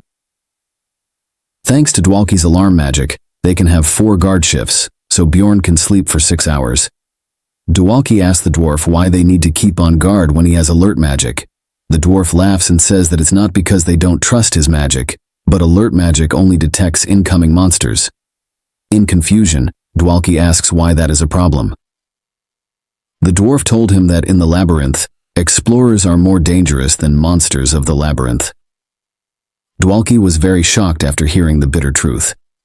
He asks if this is really true. The dwarf said that it is so he can get some sleep. The dwarf told him that he doesn't need to keep night watch. He said all right and goes to sleep. Of course, Bjorn is not someone who can trust someone easily and fall asleep. He was hearing their conversation. After hearing everything, he thought that this might be their last exploration with that mage. On the second day, a little after midday, they reached near the portal of the 3rd floor. Rottmiller told them that it's the spot where they'll be hunting 7th and 8th rank monsters. The 3rd floor is a giant map called the Pilgrim's Passage. You enter a different map on the 2nd floor depending on where you entered from, but everyone ends up in the same map on the 3rd floor. Of course, the starting point on the 3rd floor depends on where you enter from the 2nd floor. Misha asked Bjorn if he had entered the 3rd floor before. Bjorn told her that he had. Technically, he didn't lie to her. She said that it took her a year to get to the 3rd floor. Then Bjorn asked her about how long did it take her to get to the 4th floor. She said that it takes her about 2 years. The dwarf said that it was similar for him. She got angry and said that she doesn't like that he is less experienced than her, but he is already a 6th rank explorer, and she is still 7th rank. The dwarf said that she is born in a rich family. Rottmiller told them to quiet down. Both of them say sorry and stopped. Bjorn noticed that sounds more annoyed than earlier. Well, he's working hard on his own while the others are playing around, so it's reasonable for him to get mad. Soon they entered the 3rd floor. The area they come to is called Steelstone Valley. As soon as they come to the 3rd floor, something happens. Last time someone said that the last voice didn't match the story theme, so I tried this one. I want everyone to comment about which one should I use from now on. Bjorn asked Rottmiller to back off. The Rottmiller was also very shocked because they were being attacked by monsters. Bjorn blocked them with his shield, but if it wasn't for the shield, he would have been trampled by them. More importantly, he was confused about why there were monsters at the portal. The dwarf was struggling to stop the other one because his shield was not as good as Bjorn's. His shield was breaking apart, but thanks to his essence active skill, emergency recovery, the shield was recovering itself. The dwarf told Bjorn that they're 7th rank monsters called Iantro, and told Bjorn to just try to block them from pushing them further back. Bjorn told him that he already knew that, but Bjorn was a little envious of the dwarf's emergency recovery skill. Of course, Bjorn is saying to himself that he is not envious or anything. If you guys remember, the dwarf also has Iantro's essence, and it comes with the active skill weight balance, which gives them knockback resistance. The dwarf dude's essence was really helpful because of that knockback resistance back in the blood-tinted castle. It was also the one that is helping him right now. Then Dwalki used the 8th rank curse magic called Corruption on Iantro. Well, looks like Dwalki is also of some use. Then the dwarf thanks Dwalki and attacks the boar or Iantro. The Iantro cruised to the ground with a single attack. Then our cat girl steps on Bjorn to jump high. Bjorn was left confused. Then she used her essence and attacked Iantro's neck. This Iantro was also defeated with a single strike, and Bjorn gained 3 experience points. We still don't know the effect of the essence she has, but this is not what's important now because Iantros should not appear here. Bjorn was thinking of the reason for this strange event. He asked Rottmiller if there are any people nearby. Rottmiller was a little shocked by Bjorn's question. Then he used a skill called Body Warmth Search. It's an active skill you get from a lizardman essence. As the name suggests, it detects body heat nearby to find living beings. But Rottmiller found no living beings nearby, but he says that considering the smell, there must have been people until just now, and they're got to be within at least just 2 minutes distance from them. Then Bjorn says that it's most likely that they left after watching them hunt. The dwarf asks if that means that someone was out for them. Rottmiller says that he doesn't think that it was specifically for them, because luring monsters to the portal is a common method used by plunderers. They use the timing when the explorers are the most vulnerable. Then the cat girl gets angry and says that they should catch them and beat them. They will get money if they kill plunderers. Then Rottmiller tries to explain to her that it's true that they will get their loot, but it's hard to find them, and they don't have any proof. They might be the ones to take all the blame if things go wrong. She says that the dead don't talk. While they are talking about money and killing, Dwalki was going into depression. The dwarf says that they should just write a warning for the plunderers at the portal and leave. Misha says that she doesn't know that such a method was used by the plunderers. Rottmiller says that he also only heard of it, and it's his first time experiencing it himself. Then she says that it's not very common to come across plunderers after all. Bjorn got confused and asked Misha about how many times she has met plunderers. She said that she comes across about 8 times over the last 5 years. Bjorn was very shocked after hearing that, because it's too little. He thought that people came across them all the time. He told them that he came across plunderers 5 times within the last 3 months, if also counting today too. Misha and the dwarf laugh and ask him how much bad karma he has. The dwarf says that it's impressive because he heard that that's how bad it was about 150 years ago, but the number of plunderers has gone down recently. He says that maybe he was the reason that they met those plunderers today too. Bjorn was very shocked and depressed after hearing their comments. Rottmiller told them to stop making fun of Bjorn, and it's just that Miss Karlstein is lucky. Bjorn got happy thinking that he can't be the only one that unlucky. Rottmiller said that he comes across them about once every 3 months. Bjorn got depressed again because it's not even near his record. Now the party has 2 depressed people. After that, they defeated a few more monsters along their way to another region. After some time, they reached the border of the region. So Rottmiller tells them that it's time to camp here for the night. The reason they're camping in such an awkward area is because there are fewer monsters here. Then the dwarf asks Dwalki if he is alright because he's usually pretty talkative, but now he looks like he chewed on shit. He told them that the fantasy he has about exploration has been destroyed. He says that he knows how it might sound, and they might be thinking that he is just naive and young. After learning that explorers kill other explorers, an explorer that says that killing such explorers will make money is definitely far from a fantasy. And if he continues with this, he would also one day end up killing a person. He says that on the way, he was preparing himself. Then Bjorn asks him if he is prepared. He says that he is, but he is not sure if he can do it when the time really comes. Dwalki's determination was without self-confidence. He is much better than the kind of guys that lie and then whine and cry when they're actually faced with danger. But still, he is useless. Rottmiller says that it's important not to be arrogant, and he thinks that it's much more dependable than if he were to say that he could do it. Then he asks everyone to come with him, because there's something he'd like to show them. Then Rottmiller takes them to a place, and after seeing that place, everyone left mesmerized. That place is a beautiful landscape with beautiful natural light. Everyone is enjoying this scenery. Rottmiller asks them if they like it. He tells them that they can only see this view around this time of the day, and no one knows why this only happens on the 3rd floor. But the reason is insignificant when you look at this view. He asks Dwalki if he has a bit of courage to keep exploring now. Soon the light disappears, and a familiar darkness embraces the labyrinth. Everyone, other than Bjorn, who was on night watch duty, went to sleep. However, Dwalki is too excited to sleep. Bjorn could only hear the consistent breathing from Dwalki after a long while. If I calculate the amount of experience Bjorn earned until now, it's a little over 50. He needs 150 XP to reach level 4, so he has a long way to go. He is level 3 now, so he can eat 3 essences. So far, he has eaten 2. So he still has room for 1 more, so he is in no rush to level up. But he would like to consume a good essence. I am excited to see what kind of essence he get this time. After walking for some time, They reach the boundary of the orc's habitat. Everyone, I don't want to, but I have to ask for support because the views are dying down. So I want your support. I hope you guys also try other series on the channel.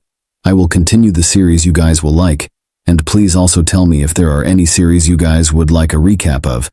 All links are in the comment section. For everyone who wants to support financially, you guys can join Patreon or join the channel. Channel or Patreon members can also enjoy 1 or 2 extra chapters before anyone else from now on. The orc habitat has the highest number of monsters out of all the regions on the 3rd floor. Its special feature is that only monsters that are 8th rank or above appear. It's ranked 2nd in difficulty, but if they're not going to the 4th floor immediately, this is the best hunting spot. The dwarf told them that for now they will work together here, and then they will decide the next steps of the plan depending on how well they perform. Soon, a group of orcs approached them. The dwarf tells everyone to do as they have practiced. The orcs also have a leader and an orc witch doctor. The fight starts, and the first one to attack is Dwalki.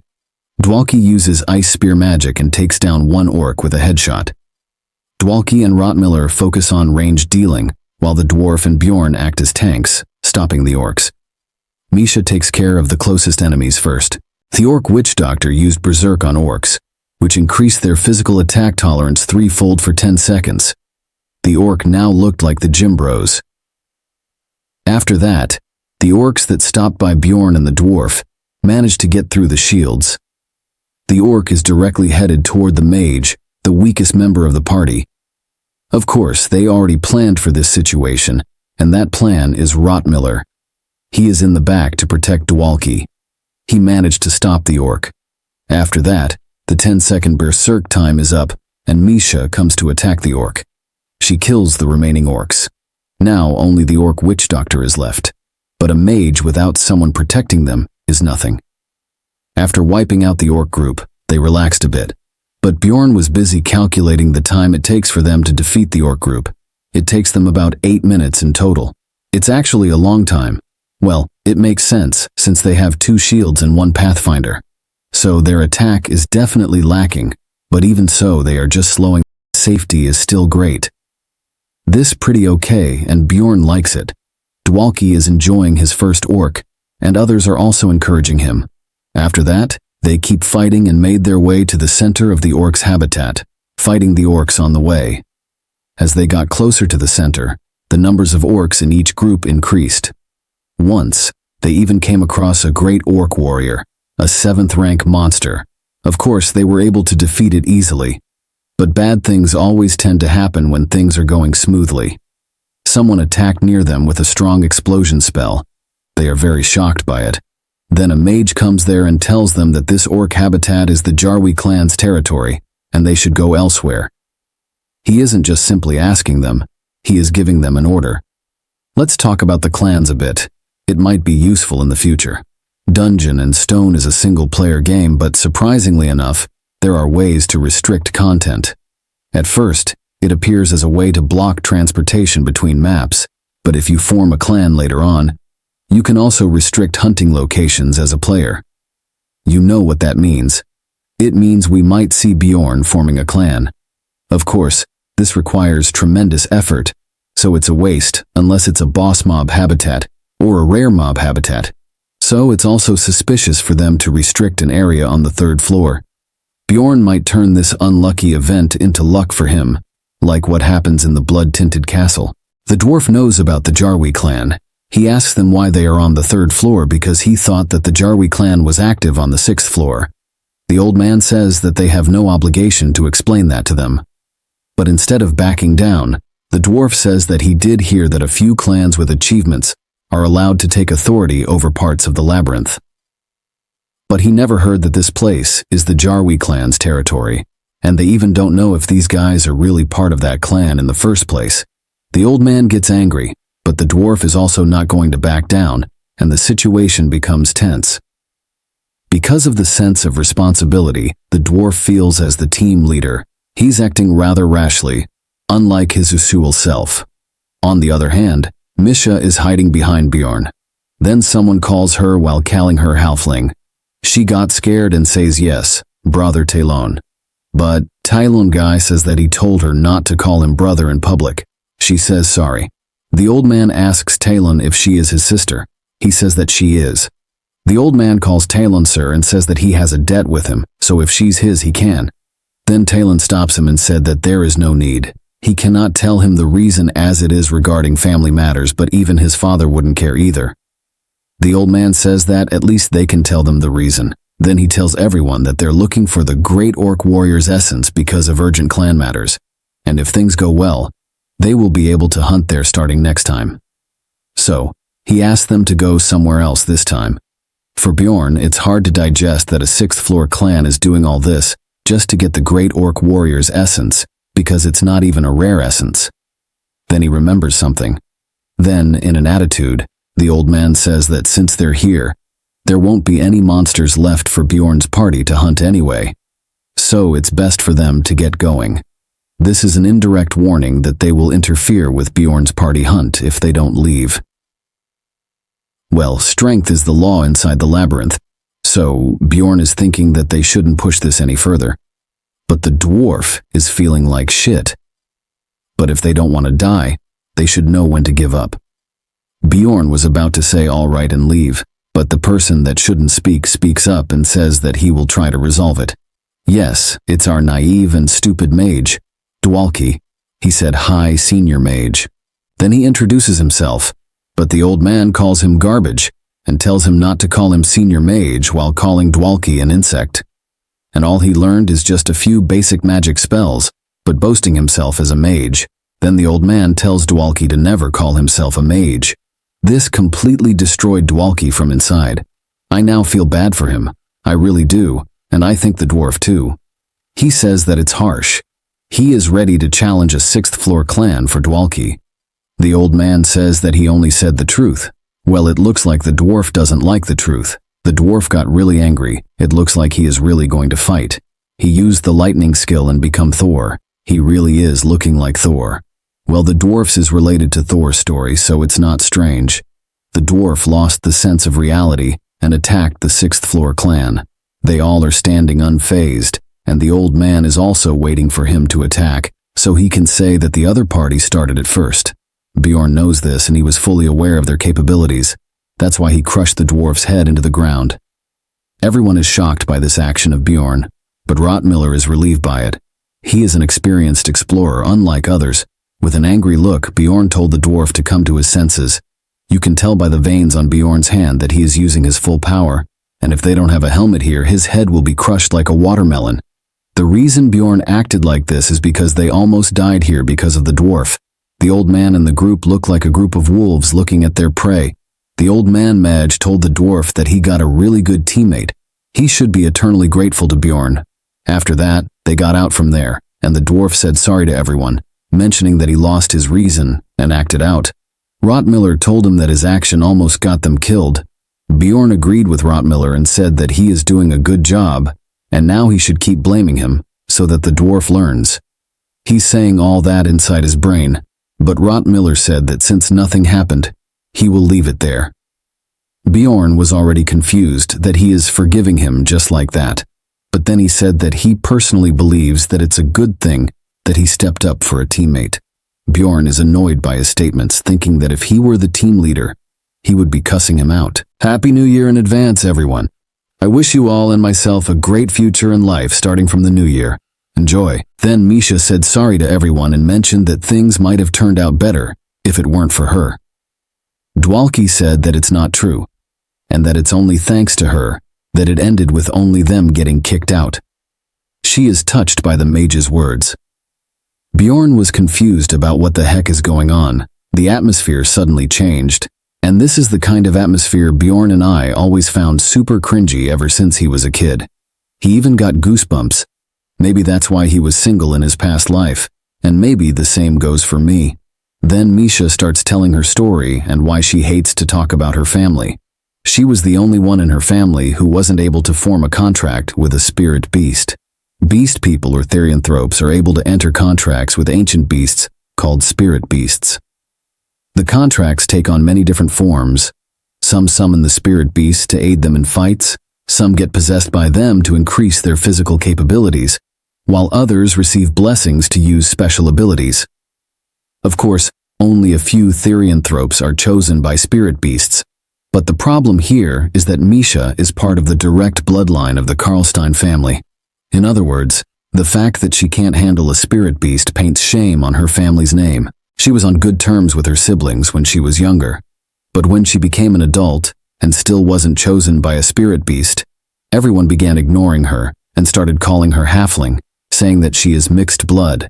In other words, an illegitimate child. Her mother passed away early on in life, so no one really knew the truth. She couldn't deal with their discrimination, so she left her home and learned to fight. That's how she became an explorer. Wow, what a filmy story. Dwarf acted even more dramatically and started crying, saying that it's hard for her to talk about this, and he is grateful she told this to them. Misha also started crying, saying that she is thankful that the dwarf thinks of them as real teammates, and genuinely got mad for their sake. Bjorn is feeling super cringy at this time, and hoping that all this ends soon. But then the dwarf started telling about himself. His dream was to become a blacksmith. However, he was terrible at it. I mean, he lacked the talent. For 10 years he couldn't even graduate from training. That's also the reason that he became an explorer after the age of 30. He also needed to start earning money. That explains his age with just 6 years of experience as an explorer. Then Dwalki jumped into the race of being the most pitiful. He says that he is the most untalented one. He was able to get into magic thanks to his family's societal status, but he wasn't talented enough to get into the magic tower. And if he had been a proper mage, that mage would have respected him at least a little.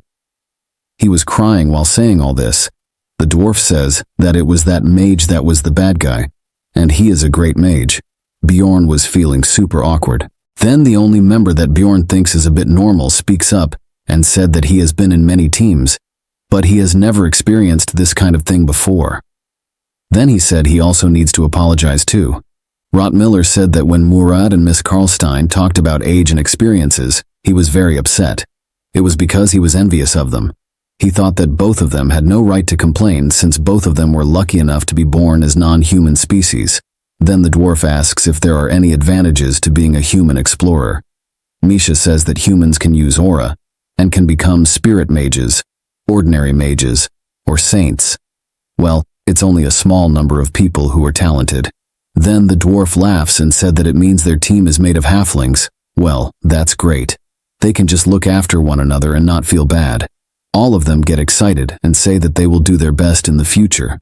But now Bjorn is in trouble, because they're all confessing their troubles and comforting each other. Now the remaining one is Bjorn.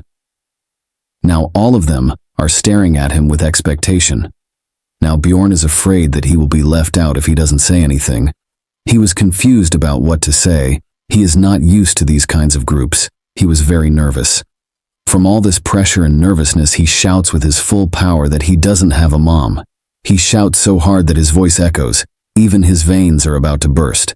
Everyone was shocked and didn't give much of a reaction. This makes Bjorn think that it's not enough. Then he shouts again and said that his mother passed away after giving him birth. When he was young, his father also went to the labyrinth and never came back. Now he can't even meet them after becoming an adult. He was telling all this like he's telling about his good deeds and greatness. He used too much energy in telling this that he is now huffing like crazy. What he tells them is 100% true for this body. He heard it from Einar.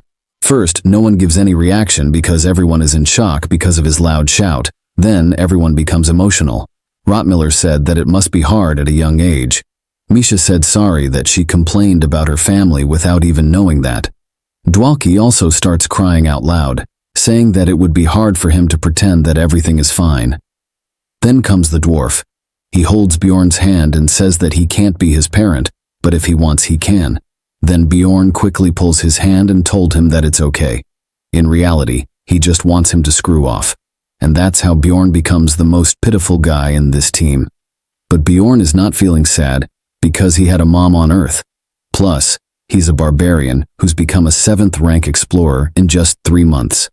Then he remembers that he got dragged into a game realm and risked life multiple times. He suddenly started feeling pitiful towards himself. This reminds me of the Pick Me Up Infinite Gacha manhwa. This manhwa has a similar plot. The MC transferred to the game he used to play and is also very good at it. He also has the same cool mindset as Bjorn.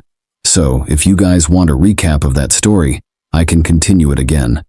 And don't worry about the Dungeon Seeker recap. I will start it from the new year.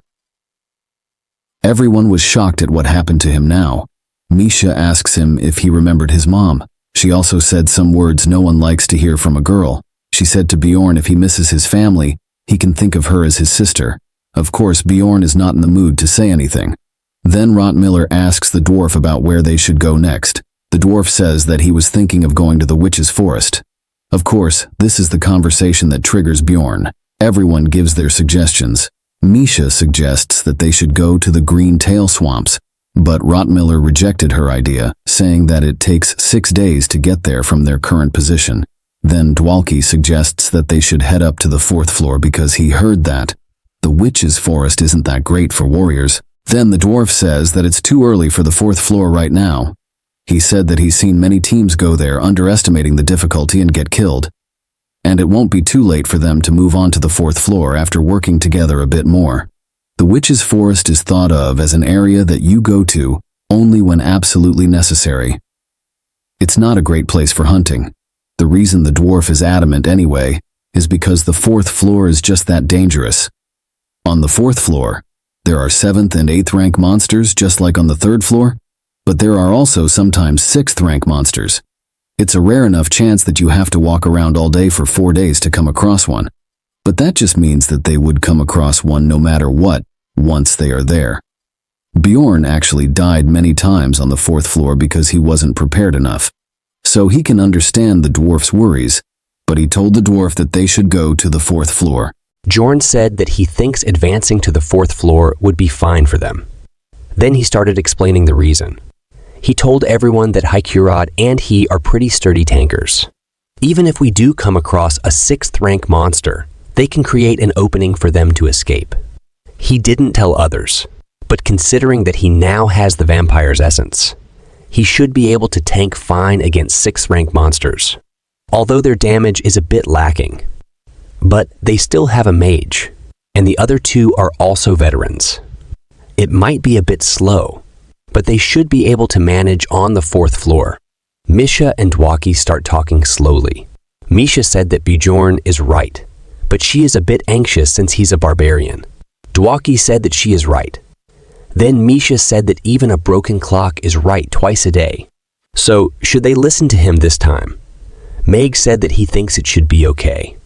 Bjorn can hear them talking badly about him. Then the dwarf said that he still thinks it's dangerous. So, they will vote about their next hunting location. The result is in favor of Bjorn, and they decide to go to the 4th floor.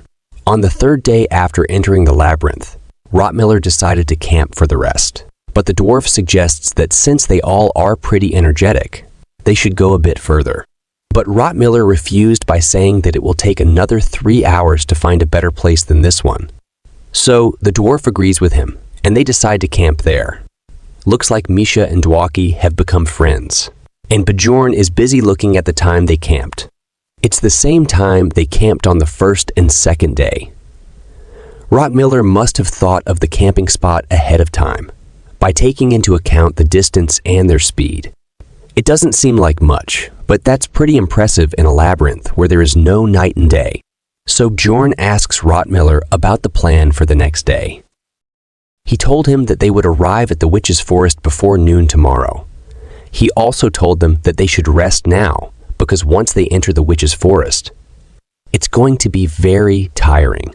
If you are confused about why they are talking about the witch's forest when they are going to the 4th floor, it's because the witch's forest is on the way to the 4th floor. Soon after they fall asleep, Rottmiller wakes Bjorn up. Bjorn was confused if it's already his turn. Rottmiller told him that it's not that. Then Bjorn stands up and asks him if it's a monster. But it's worse than that. Rottmiller told him that it's both. He means both monsters and explorers. Then they hear explorers screaming for help. Bjorn asks Rottmiller if this group of explorers is chased by the monsters. Rottmiller says that it's not what's important right now. He asks Bjorn if he remembers coming across the antihero a couple of days ago by the portal. Bjorn seems to understand what he is saying. Rottmiller told him that the smells he is tracking right now are the exact same as he smelled back then. The dwarf asks him if he means that they're the plunderers from before. Rottmiller says that he's right. He doesn't know who they are, but they're targeting them specifically, and he thinks that they would try to infiltrate them by pretending to be in distress and need help. Misha asks what should they do because they are already close. Bjorn gears up and tells them to do nothing if they are not confident in their acting. Bjorn goes at the front to confront them. He stopped them and told them that he will crush their skulls if they come even one step closer. A guy with a spear from that group asks Bjorn to help them. He says that they will reward them if they help them. Bjorn asks them to put down their weapons. The guy with the spear said that there are monsters right behind them. Then Bjorn looks around to see monsters. The orcs that followed them are just watching. They are just inspecting the surroundings because there are more people now. Well, it just makes things easier for Bjorn at least. With an angry look, Bjorn told them that it's their choice. Either they put their weapons down or get out from there. They get scared and decided to put down their weapons. They ask for their help. Bjorn told Rottmiller to gather all their weapons to one side. Orcs see this and left. Those orcs sure are smart. Then a girl from that group comes forward and thanks them. She introduces herself as Elisa. She looks beautiful, but the dwarf is looking somewhere else. Then the dwarf introduces himself. He is completely fell for her looks. Then the other members of that group introduce themselves. One is called Tayson, while the other one is called Hans Argut. Well, Bjorn doesn't have a good history with someone who is named Hans. That man says that it's a common name. Then he asks Bjorn if he knows another Hans. Bjorn says yes. Well, it's another matter that he's already. Then the Elisa chick starts crying, saying that she doesn't know what will happen to them if they don't meet them, and God Letless must have protected them. Rottmiller was confused after hearing that. So he asks her if she perhaps a priestess. She says yes, and told him that she serves the goddess of light who watches over exploration and relationships. But Bjorn was sure that they are plunderers, and she is just pretending to be a priestess. Then the guy called Hans comes to her and asks her if she can heal his injury. Bjorn was shocked, seeing that she is actually healing his injury using a divine spell. Everyone on Bjorn's team was shocked and confused. Seeing this, they can't believe she is really a priestess. Now even Rottmiller was confused. He can't believe that he made a mistake with his sense of smell. It's understandable how he feels. Considering the world of Dungeon and Stone, a priestess is a very holy being, and humans are mostly very devout believers. She asks them about if this is good enough proof. Then she asks if they can get their weapons back now, but Bjorn refused. Hearing this, he was very confused and asked why. Then Bjorn says that he understands that she is a priestess. But so what? This whole god and believer thing is only applied to humans. Barbarians are a different species that worships their ancestors. So he is not going to act all good and humble, just because she is a priestess. He asks her to give them rewards for saving their life first. Then she says that she did hear that such a custom exists. Then she asks him about how much would be good enough. Bjorn says that 2 million stones would be enough. They should think of it as their life's worth. She says that there is no way that they would have so much money on them. So they will give it to him once they are out of here. Bjorn says that he doesn't believe what anyone says if they're not one of his kind. And if she doesn't have money, then she should pay with her body. Sorry, that was in my mind. What Bjorn asks her is to pay it off in valuable objects, like the armors her colleagues are wearing. Both of them were shocked at first, but they quickly start removing them, saying that they aren't worth their lives. Then Bjorn takes all the equipment they have. Then they ask Bjorn if they can take a rest now. Bjorn says sure, and told her to come. She says that if anyone is hurt, then she can heal them. But it looks like Bjorn was not in the mood to let them take rest. He raises his mace and crushed her head, following the rule of killing the healer first. He used his full power to get the job done. Everyone was very shocked by this. They almost shit in their pants. But Bjorn was all bloody and was looking like a psycho. Bjorn says that it was a mistake because he was afraid that they might be plunderers. So he couldn't help but do this. The remaining two are very scared, but they are not looking scared from Bjorn. But instead, they are cursing him, that because of him, they're going to die. Bjorn gets confused by their expression and was thinking about where they are looking at. But then suddenly, one of them starts sprouting blood from his mouth. Then a black, hazy mist surrounds him. The dwarf was confused and asks Dwaki if he did something. Dwaki said that he didn't do anything. Then a voice comes from behind. When Bjorn looked behind, he saw something that might haunt him for a lifetime. This is almost like a horror movie, where beauty is the real beast. She asks Bjorn, how did he know that they are enemies? Bjorn was also in shock, so what can he say? Then she says that it's already too late. So it doesn't matter. She was rearranging her joints back, that Bjorn cracked.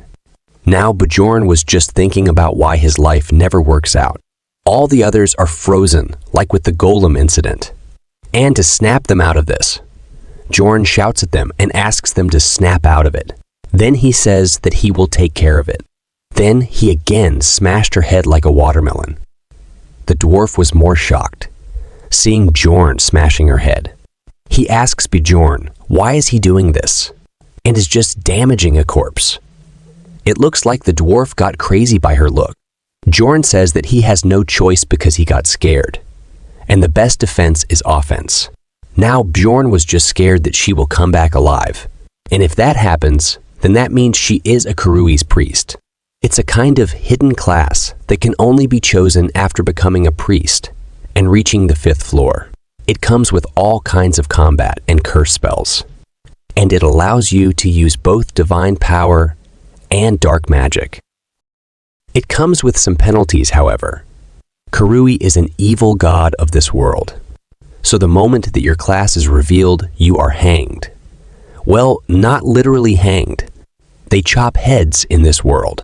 And in order to maintain this class, you need to regularly sacrifice living beings. And that's probably why she's a plunderer.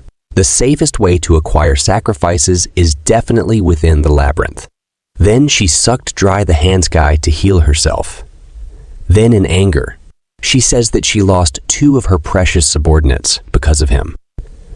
Bjorn says that she is blaming others in a situation like this, and it seems like her parents didn't raise her properly. Bjorn was chatting with casually, like nothing happened. She was also confused. Then Bjorn says that Hans and Tayson died because of her, and that's why she should have just died when he cracked her head open. Bjorn was looking genuinely angry. She was very confused about what he is talking about. Then Bjorn says that he can't take this anymore, and he will avenge his friends Hans and Tayson. Now, everyone was confused about what he is doing. Of course, he was thinking of taking all of their equipment and valuables. So he is already very excited about it. Elisa can't take his nonsense anymore and use Death's Calling and resurrect both Hans and Tayson as undead. This skill is the default skill of the Kurui's priest. It's supposed to just summon undead monsters. But if you use the corpses of your subordinates, they'll be much stronger than undead monsters. Then she ordered her so-called subordinates to attack Bjorn and party. The dwarf and Bjorn stopped them, and Misha attacked them with a poison attribute, and Dwaki used his ice spear magic to attack. They can now work together without communicating. But they are still stupid because the undead are usually resistant to poison and ice. So both of the dealer's attacks aren't doing much. So, Bjorn asks Rottmiller to do the work. Rottmiller prepared fire bombs or Molotovs, whatever they are called, and threw them towards the undead.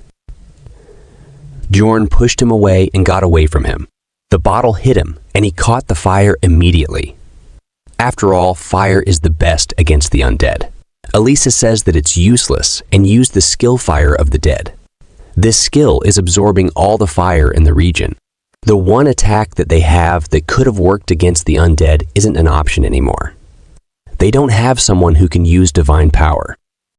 So, Bjorn told everyone to attack the priestess, and he and the dwarf will block these two. Thankfully, Bjorn took away their armor and weapons ahead of time, so he can stall for as much time as they need. Then others started running towards Elisa, but she can't let them approach her that easily. She uses the skill Shadow Guardian and summons a shadow-like being. Then she ordered them to bring their heads. Bjorn's team tried to attack them, but their attack passes through them like they are attacking smoke. Then our beautiful Elisa cursed Misha to make her vulnerable from the attacks of her two Shadow Guardians. But thankfully, the dwarf came in time to protect her. He says that Bjorn sent him to help them. Then Misha asks him if that means that Bjorn is fighting alone. Of course, this is Bjorn, and even if his whole body got torn apart, he can still heal. So he can use his body to stop the other one. But Elisa is not so happy with it. She told Tayson and Hans to protect her, but Bjorn told him that they are kind of busy at a time. He is grabbing both of them down with ease. She got more angry with Bjorn and said that she will not forget this shame. Then she levitates in the air and used spiritification. Bjorn was worried that she is running away. But before escaping, she told Bjorn that he will never get back alive from here. They left staring in the sky while she escaped with a bunch of resentment towards them. But before Bjorn thought of doing anything, a bunch of curses activated on him, with a tracking spell. She really wants Bjorn dead. She cast more than 15 curses on Bjorn. That crazy-ass priestess left Bjorn with all kinds of curses to make sure that he dies. Well, Bjorn still has hope because Dwaki said that he knows how to use curse magic. So he asks Dwaki to get rid of the curses on him. He even said, "Please, let's play a guess game. What do you think what is going to happen?" Dwaki was confused about what he is saying. Bjorn asks him that he could use curse magic. Dwaki says that he can use curse magic, not that he can eliminate them. Now he is acting all good and cute. But Bjorn is screwed now. And if the curses are not cured, then his physical stats may be permanently lowered. Now they are running for saving their life. Bjorn is in the worst condition among them. The dwarf asks Bjorn if he is okay. Bjorn told him that he can make it so he doesn't have to worry about him. But actually, he is feeling like he is going to die, because he has been running with these big curses for over 5 hours. If it weren't for the vampire essence's mana resistance and darkness defense or resistance stats, he would have collapsed from exhaustion ages ago. Of course, others were cursed too. But unlike Bjorn, they only got 2 or 3 of them, and she unleashed over 15 curses on Bjorn. And one of them is a crappy energy decrease skill that lowers your stamina recovery. Stamina gets consumed with every move. But since it's not the same as life force, even having a naturally high regenerative power doesn't help. Now he should try to find a good stamina recovery essence to match his regeneration. In the game, the character stopped moving once his stamina dropped below 10%. So Bjorn assumes that since he is still moving, then he may have 30% stamina left. Well, that might not be the case, and he is just running with his willpower unlike the game characters. Rottmiller asks him to hang in there a little more, and they will reach their destination soon. And soon they reach their destination. The place they come to is the Witch's Forest. And to know the reason why they come here, let's rewind our watches and go back 5 hours. After Elisa left them with gifts. After that, they talk about what to do. Bjorn told them that Kurui's priest skills are at least at the level of the 5th floor. And in a head-to-head against a formidable foe like her, they have to be prepared to be annihilated. And if they attack before snatching away their weapons, some of them would have died in a heartbeat. Then Misha, with a happy face, said that reliable barbarians are the best. And she says that Rottmiller was mistaken after she saw her using divine powers. But then Bjorn just went bang and bashed her skull in. She is very excited saying all this. And Bjorn was also enjoying it. Then he asks Rottmiller if there is a way to track that woman down. Rottmiller says that he can't find a single crumb. Bjorn says that since her identity is exposed, then she will surely come find them before they leave the labyrinth. Then Dwaki laughs and says that in that case, can't they handle her the way he did just now? And he also thinks that he's done a good enough job. After hearing that from him, Bjorn got angry and asks him what will happen if they are ambushed from behind while fighting with monsters. I think Bjorn is barely controlling himself from cracking his head too. Then, Bjorn suggests them that they should go into the Witch's Forest right now. Witch's Forest, as a forest that surrounds the portal that connects to the 4th floor. 7th and 8th rank monsters often appear here. And a lot of monsters have spirit bodies immune to physical attacks. So it's not the best fit for their party with 2 warriors in it. But right now, this is their best bet. Because as soon as they entered a special area, all status effects except field effects will become disabled. This means their curses will be lifted here. Misha got very excited after she is free from the curses. Rottmiller was also very surprised that curses are lifted. Then he asks Bjorn about how he knows about it. Bjorn just says that he studied about it in the library. Rottmiller didn't say much about it. Misha says that he should stop lying. A barbarian reading a book. Then Dwaki starts laughing, saying that he never heard of anything like that. They're insulting Bjorn. The last time someone said that they never heard something like this, it cost them more than 5 million. In any case, the curse cast by Karui's priest is gone now, but the field effect has been applied, and they start hearing voices insulting them. But this doesn't exactly have enough impact to call it a mental attack, at least on Bjorn. But that's not the case for others though. Misha asks Bjorn about how can he hear all this abuse and still be fine. She is almost crying like a baby. Bjorn simply said that it's bearable. At least the 3 who said that they've been to the Witch's Forest before are in relatively good shape. But our useless little Dwaki, he is vomiting non-stop. He is too weak-hearted. Because of these hallucinations and directional dyslexia effects, it's like they are seeing the world through a convex mirror. Bjorn asks Dwaki if he can use magic in that condition. Dwaki told him that he can use magic just fine. Then the dwarf suggests them that they should take a break first to adjust before going further. And since Bjorn also didn't get sleep last night, so he will watch for them. As soon as he told them to sleep, Bjorn falls to the ground. He is too exhausted after going through all this. Then the dwarf comes near him and said that he wants to talk something about Lady Elisa. Bjorn told that it's not Lady Elisa. The dwarf still calls her Lady Elisa. This whole incident is actually Dwarf's fault. When he went to the Explorer Guild to announce the team member recruitment, someone kept asking him questions. That someone is actually Elisa. Then he told him that in the blood-tinted castle rupture he entered with Bjorn, he got a numbered item called the Guardian's Wrist Guards as a reward. He boosted his Explorer rank with it, but she overheard. These wrist guards number is 3,112. Originally only found in ruptures above level 4. A numbered item in the 3000 series. Let's talk about its effect later. But this angered Bjorn, who was slaving away to get the essence, while this dude who barely moved a finger just gulped down a numbered item, worth 50 million stones. Then Bjorn asks him why he didn't recognize her before. In embarrassment, the dwarf says that it's because she was dressed completely differently compared to in the city. She was wearing a priest's dress and her clothes got quite dirty too. They were even ripped and torn apart here and there. In other words, he was too busy looking somewhere other than her face to be able to recognize her.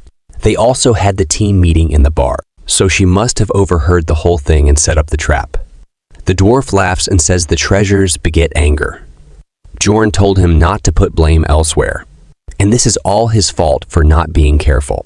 The dwarf says that he didn't know that this would happen, but Bjorn thinks that he is just pathetic, and wondered if this party is really okay. The dwarf quietly gets away from him. After that, Bjorn falls asleep. Then others wake him up, saying that he slept really well. And no matter how strong-minded the barbarian is, they still have a hard time on their first trip. And he is sleeping through all that noise like nothing. Bjorn told him to stop this nonsense and ask them about the monster location. Then Rottmiller shows him the monsters. This time, the monsters are fairies. They are 9th rank monsters. It was one of non-combatant mobs whose only skill was to spew a stimulant potion mixed with poisonous dust. Then Bjorn says that since there are a bunch of fairies gathered here, then that means that Guy must be somewhere nearby too, and asks Dwarf if he wants to fight him. The dwarf says that he's not someone to take lightly, but since Dwaki is feeling a little better now, they can do it easily. Then he casts lightning and unleashes it on fairies, and fried them all. Well, it looks like I forgot who is the real monsters in this series. Seeing these fairies got fried, a monster got very angry. This monster is a 7th rank monster, half-troll. It's a monster that only appears in the witch's forest and has a habit of stalking a group of fairies. In other words, he is a pervert of the monster world. But he is angry now. He attacks the dwarf first, and the dwarf barely able to defend against it. After a single hit, his body starts shaking. This dwarf didn't have as high of a pain tolerance as Bjorn. This is one of the biggest reasons why the witch's forest is shunned by the warrior class. Warriors are used to being beaten up front, but here pain is multiplied many times over, thanks to field effect pain enhancement. Meanwhile, most of the monsters that appear are immune to physical attacks and also use mental skills, so the warriors can't help but have a hard time. The dwarf asks Dwaki if the magic is ready yet or not. Dwaki says that it's almost done. Then Dwaki has cast an 8th rank attack aid magic called Freeze Intensify. This will intensify the next freezing spell drastically. Then, Dwaki casts an 8th rank attack spell called Ice Spear and attacks the half-troll heart and killed him instantly. Looks like Dwaki got his chance to shine here, because others' attacks are not very effective here. But sadly, the half-troll didn't drop any essence, and the dwarf was most disappointed by this because he thinks that he will drop it. Maybe he needs a similar essence. Then Rottmiller told them that they should start moving now, because the witch's forest isn't a good place to rest. So they should quickly move to the 4th floor. But it looks like they are not fast enough, because they're surrounded by a bunch of explorers, and the one guiding these explorers is Bjorn Darling Elisha. Or should I say Dwarf Darling. She tells other explorers that Bjorn and his party are the ones who killed her comrades. She is acting very cute and innocent. It looks like it's not going to end easily for Bjorn's party. Then, the guy wearing a similar costume as Elisa told her to stay back and let them handle it. Elisa alone was troublesome enough, but now she had others. This is a losing battle for Bjorn and party. So, there is only one way. So, Bjorn asked Dwarf to use his numbers item that he has, the main reason for all their trouble. That item is called Guardian's Wrist Guards, and Dwarf used it instantly, and its effects are also amazing. It drives enemies away and temporarily grants allies immunity to any harm. The abnormal status effect was also disabled, thanks to that. Then, Bjorn told everyone that now is their chance to run. Then Misha asked Bjorn about how that woman followed them here, because Bjorn said that the witch's forest was safe. Well, Bjorn can only make guesses now, and according to him, he thinks that after they entered the witch's forest, it would have gotten hard for Elisa to track them down. So, she must have found some explorers who'd be of use to her, and acted like a pitiful priest who had lost her comrades to ruthless plunderers, which is Bjorn and his party. And after throwing them into a fight with these enraged guys, she must have planned on devouring all of them. So, Bjorn just told Misha to stop rambling and run, because the Guardian's Wrist Guard's effect lasts for only 5 minutes, and it is about time for the effect to wear off. And soon, the duration of the effect has ended, and the field effect of the witch's forest was reapplied on them. And now, in their current situation, the most useful person is a scout. The first work of the scout is to detect the enemy movement and guide their teammates toward the best path. They use data from prior knowledge and experiences within the labyrinth to find the way. But that's only possible until the third floor. And a scout's true skills are tested in the witch's forest, the last gateway before the fourth floor. Rottmiller's main power is smell. He used the essence to get the right smell stats. And in this horrifying forest where even the trees move disorientingly, it's surprisingly accurate with finding the way to the fourth floor. When the sense of smell reaches a certain level, it can pick up the scent of mana and use it to find the way. But Rottmiller told them that another party scout isn't an average guy either, and they're closing the distance between them with precision. So, he is going to speed up. That way, it comes down to who gets to the fourth floor portal first. But the problem is that everyone's pretty tired, especially Misha. She was just running somehow. Then, while running, her feet hit the rock and she fell down. Bjorn stopped and asked her if she's all right. She says that she is all right. She says that she is okay and it's just a cramp. So he doesn't worry about her and they should start moving. But Bjorn knows that she is just lying about the cramp, and she clearly fell and broke her ankle. So Bjorn just grabbed her and tossed her on his shoulders. She was very embarrassed about it, but Bjorn told her to stop moving and stay still. She is still embarrassed about it, but she agreed because she knew about her situation. But the problem right now is that they lost track of others. Misha asked Bjorn if they have got split from the team. Bjorn was also worried about it. But Misha started hitting Bjorn and started asking why he is not following them. She is scared right now. Bjorn told her to be quiet and told her that at times like this, it's best to stay put. And Rottmiller must have found out that they are gone, so he will come for them soon. This time, the situation is really dangerous. In the witch's forest, you can't find your way without a scout. Misha started asking about how long do they have to wait. Then suddenly, they heard screams of people. The voice was the voice of that midget. I mean the dwarf voice. Misha asked Bjorn about what they should do, and shouldn't they go and help them. Bjorn said that following the sound will only get them to some weird place. And since they've been attacked, they won't have the time to look for them either. So first, they gotta get out of there. A question for everybody. What matters most in a disastrous situation? Water, food, stamina, tools. Those are all important. But if I just had to pick just one, then I will say it's mental strength. And one example of this is Misha.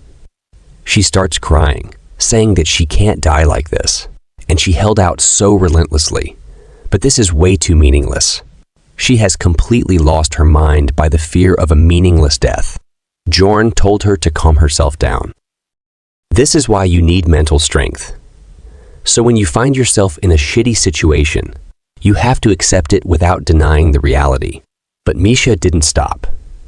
She continued saying things like if she didn't have fallen there. Then anger Bjorn told her that if she don't want to kick the bucket here, then she has to do as he says. He told her to first find the potion inside his bag and drink it and walk by herself. That's what I was thinking. If they have something like a potion in this world, then why she is not using it? She calmed down and did what Bjorn told her. Bjorn told her that they will rest there for some time. Then Misha said to herself that she can't believe that she drank a potion on top of a running barbarian. I don't know if my mind is the only dirty one here, but I think she have drunk more potions on top of a barbarian in the future. Then Bjorn asked her if her foot is okay now, and if she can fight now. Misha said yes, she can fight now. They are in the labyrinth for 4 days, and the remaining days won't be any easier. On top of that, he has to hold out with just one melee dealer and a tank for 11 days inside the witch's forest, where the majority of the field monsters are spirits, so he can't attack them. And right now, he needs attribute powers. So he decided to sacrifice and ask Misha if she is married. Misha was confused why he asked that. So she just told him that she is not married. Then Bjorn asked her if she has a belief that says that she shouldn't show her naked body to a stranger or something like this. Misha was embarrassed and said that she don't think so. But why is he asking such weird questions to her? Bjorn said that it's great and started removing his helmet. In confusion, Misha asked him about what was so great about it. Then she got scared and asked Bjorn to stop and stay away from her. She asked him what he was trying to do to her, as she was not ready for this. Then Bjorn opened his hand, revealing a ring. He asked her to take it. Bjorn grabbed Misha's hand and directly fit the ring on her finger, saying that he had been saving this ring until he found someone worth giving it to. Misha was confused and asked him why he was giving it to her. Then Bjorn asked Misha to swear on her guardian god that in exchange for the ring, she would stay by his side. Misha was too embarrassed and shocked. Then she asked Bjorn if he had gone crazy or something. Then Bjorn threw another line towards her, telling her that the moment she accepted this ring, he, with his honor as a warrior at stake, would stand by her side and support her, hoping that she would do the same. Well, what can a single man like I say in a situation like this? But I like these lines, and maybe if I get the chance, I will use them. Misha asked him if he was serious about this, and though it was sudden, it was also the first time she received such a proposal, so it's not that she was not happy. Bjorn said that he was glad to hear that. Then Misha apologized to Bjorn and told him that she never once thought of him that way. She said that she was not saying that she didn't like him, it's just that he was. Bjorn got confused about what she was trying to say. Then, with embarrassment, she blurted out that she liked skinny guys. Bjorn got scared by that and asked about what she was suddenly talking about. She said that what she meant was that she didn't find him attractive as a man. Poor Bjorn. He got rejected even without making any confession. Yes, you guessed it right. All of this is a misunderstanding created by Bjorn's way of talking. Bjorn clarified to her that it's a misunderstanding, and that's not what he meant. What he really meant was for her to take the pledge to be comrades in exchange for the ring. Misha calmed down after hearing that and started laughing in embarrassment, saying that he almost got her there.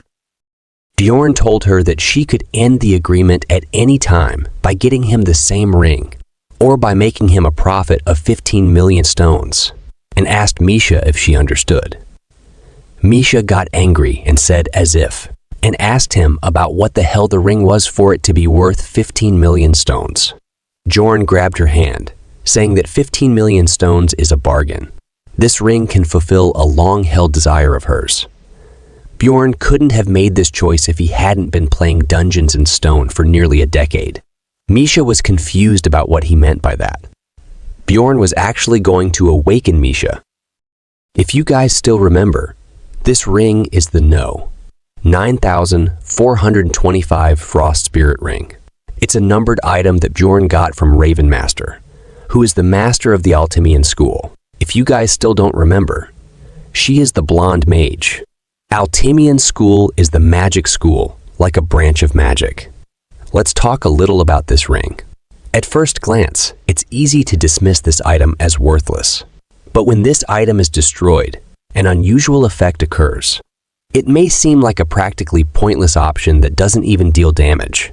But after several attempts, Bjorn found out that if it's being worn by a therianthrope who has yet to make a contract with a spirit beast, an event occurs, and the character meets a magical beast called Scadia that is sealed within the ring. Misha also met it, and it offered a contract to Misha. Of course, this is Misha's long-desired wish. So she happily lifted her hand, touched Scadia, and agreed to the contract. After that, a strong cold wind enveloped Misha and entered her body, and the contract ended successfully. Then she slowly landed and said that she couldn't believe that she made a contract so easily. Then she asked Bjorn about what on earth was this ring. Then she got confused and said if something like this existed, then why didn't her father tell her about it? She is feeling very disappointed about it. She might be thinking that her father didn't tell her intentionally about it. But then Bjorn said that it might be because he probably wouldn't have known about it either. She was about to say that her father didn't know about it. Then Bjorn said that it's because a mage researched it for a long time and only recently discovered it. Then she asked about how he knew about it. And how did he get his hands on this ring? Then Bjorn told her that she should get dressed first before asking all that. Then she looked down and got embarrassed. Then she asked since when she was like that. Then Bjorn told her that he got them all laid out for her, so she should put them on first. And he also put the plunderers' gear beside them as well, so she should wear those too. Then she looked at Bjorn and said that he was also wearing something new. Bjorn is wearing the new boots with the spikes. Then she asked Bjorn about why she was naked. Bjorn said that it's because he took her clothes off because he heard that all the equipment you are wearing gets destroyed during this ritual. Then, in embarrassment, Misha asked Bjorn why he asked her about the marriage then. In confusion, Bjorn said that it's because if she had a spouse, then he probably would feel offended by this. Then Misha shouted and said that he thought all that, yet he didn't think to tell her beforehand. Bjorn said that he was in a hurry. Then he said that it's enough. And rather than that, didn't she have something to say to him? Misha said, "You," Bjorn said. "What?" And told her to say it. Then she blushed and said thank you to Bjorn. Bjorn asked her if that's it. Misha said, "Thank you very much." Bjorn told her to not try to brush past it. Then Misha asked him if she really had to say it out loud. Then she smiled and called Bjorn and said that once in the past, she tried to die, and it was her father who found her and saved her life. Then Bjorn told her that she should be thankful to him then. Misha said that she is not so sure because it isn't that beautiful of a story. Because when she woke up, the first thing her father said to her was that if she wanted to die so badly, then she should go die inside the labyrinth, and how much more shame she must bring to the family name before she is satisfied. After hearing that, Bjorn thought that this family is even crazier than he expected. So she came to the labyrinth, but she didn't come to die like her father told her to. She simply wanted to run away from that house. She also thought that if she became a great explorer even without a spirit beast and got acknowledged, then her father would forgive her. She still doesn't know if this will make her father acknowledge her, but now she feels that that's probably a good thing. Then she bows down and sincerely thanks Bjorn for it, and says that she will not forget this favor until the day she dies and have this imprinted deep within her heart. Then he asks her if she swears to the guardian gods. Then Misha happily puts her hand on her chest and says that she swears to the guardian gods. Now let's talk about the powers that you got after the contract with a spirit beast. The first type of power you can get is summoning. As its name suggests, it summons the beast. The second one is strengthening. Same here, you can understand by the name itself.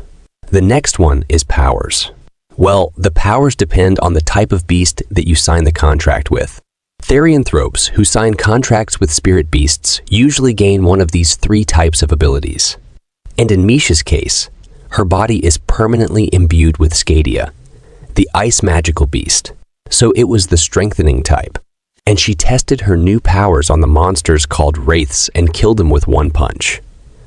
Well, they are just 9th rank monsters. But the main thing is that they can finally have a way of making the attribute attacks that they wanted so badly in the Witch's Forest. And both of them are very happy about it. And from now on, they will be able to take out the spirit monsters like wraiths.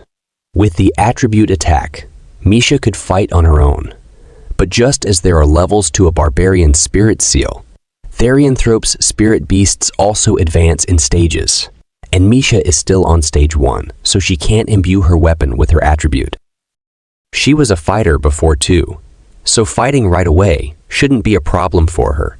But the Witch's Forest is not an easy place to fight all alone. Then Misha said there are more coming. Then Bjorn told her that they should get away from there. So both of them start running. The real survival begins right now. Around 11 hours have passed since they're separated. During that time, they fought the monsters that had fewer numbers and avoided the ones that had more. and caught countless monsters. They got quite a lot of experience points from killing all kinds of monsters. It's a good thing for them that they haven't encountered a 7th rank monster yet. And despite Bjorn's fears, there's no sign of Elisha coming for them. But the frost spirit ring that disappeared while awakening Misha. The ring's disappearance activated the corpse golem's passive skill, and the acidic blood has corroded Bjorn's gear here and there. And even the breastplate and the shield made of tier 2 material latinium have lost their luster. It's going to cost Bjorn a lot of money on the repairs. And another thing that's a shame is that Bjorn didn't get a single attributable essence in all that time. And Misha's fatigue can easily be seen. At this rate, their chance of making it back alive to the city is slim. Now, it has been 12 hours since they entered the Witch's Forest. And because of that, the Witch's Forest field effects have been strengthened. The field debuff will cause abnormal stat effects. So, Bjorn told Misha to tie the rope around her waist. So if they end up falling and end up separate, they can pull themselves up with the rope and meet up. He asked Misha if she knew about the abnormal stat effects from staying in the Witch's Forest for too long. Misha said that she knew, and the abnormal stat effect that they are talking about is applied on them.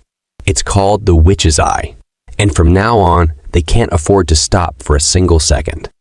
The field debuff Witch's Eye is the real reason why the Witch's Forest is only recognized as a passing area. The effect of it is simple. If you stay in one place for a certain amount of time, a 7th grade monster Carnivoro will appear, and the certain amount of time decreases as the level of the debuff increases. 70 hours have passed since Bjorn and his party entered the Witch's Forest, and because of that, the level of the Witch's Eye was escalated to level 5. Now it's their day 3 in the Witch's Forest, and it's been over 60 hours since they are separated from the dwarf group, and they still unable to find their way out. And since the Witch's Eye activated, they have not stopped walking for a single moment, because the appearance time of Carnivoro at level 5 Witch's Eye is about 10 minutes. So even if they stopped for 10 minutes, they have to face a rank 7 monster at their current condition, and it will take them over 15 minutes to deal with one. So stopping means certain death by the swarming creatures. But at least they connected each other with ropes, so if someone falls behind or gets separated, they can find each other. Misha was completely exhausted. She is asking Bjorn to slow down a bit. Bjorn agrees. What else can he do?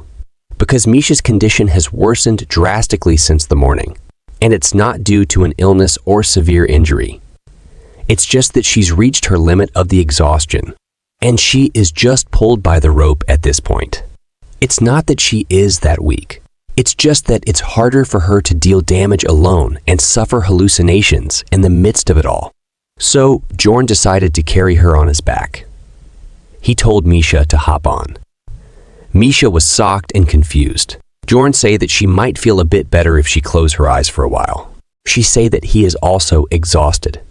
Then Bjorn grabbed her and lifted her. Then he tossed her in his shoulder and told her to just hop on. Normally, she would resist, but she seems too exhausted even for that. Instead, she just say thank you to Bjorn. Now 87 hours have passed since they entered the Witch's Forest, and the field effects strengthened. The Witch's Eye level also increased to level 6. It's been 17 hours since Bjorn have been carrying Misha through the Witch's Forest, except for the time when they are fighting. So now even Bjorn is nearing his limit. So, if they do not find a certain thing soon, they are doomed. Then suddenly, Bjorn hear a voice calling him babe and telling him to leave Misha alone. Bjorn was very shocked after hearing that voice. Maybe most shocked after entering this world. Then that voice say that it will fulfill his lifelong wish.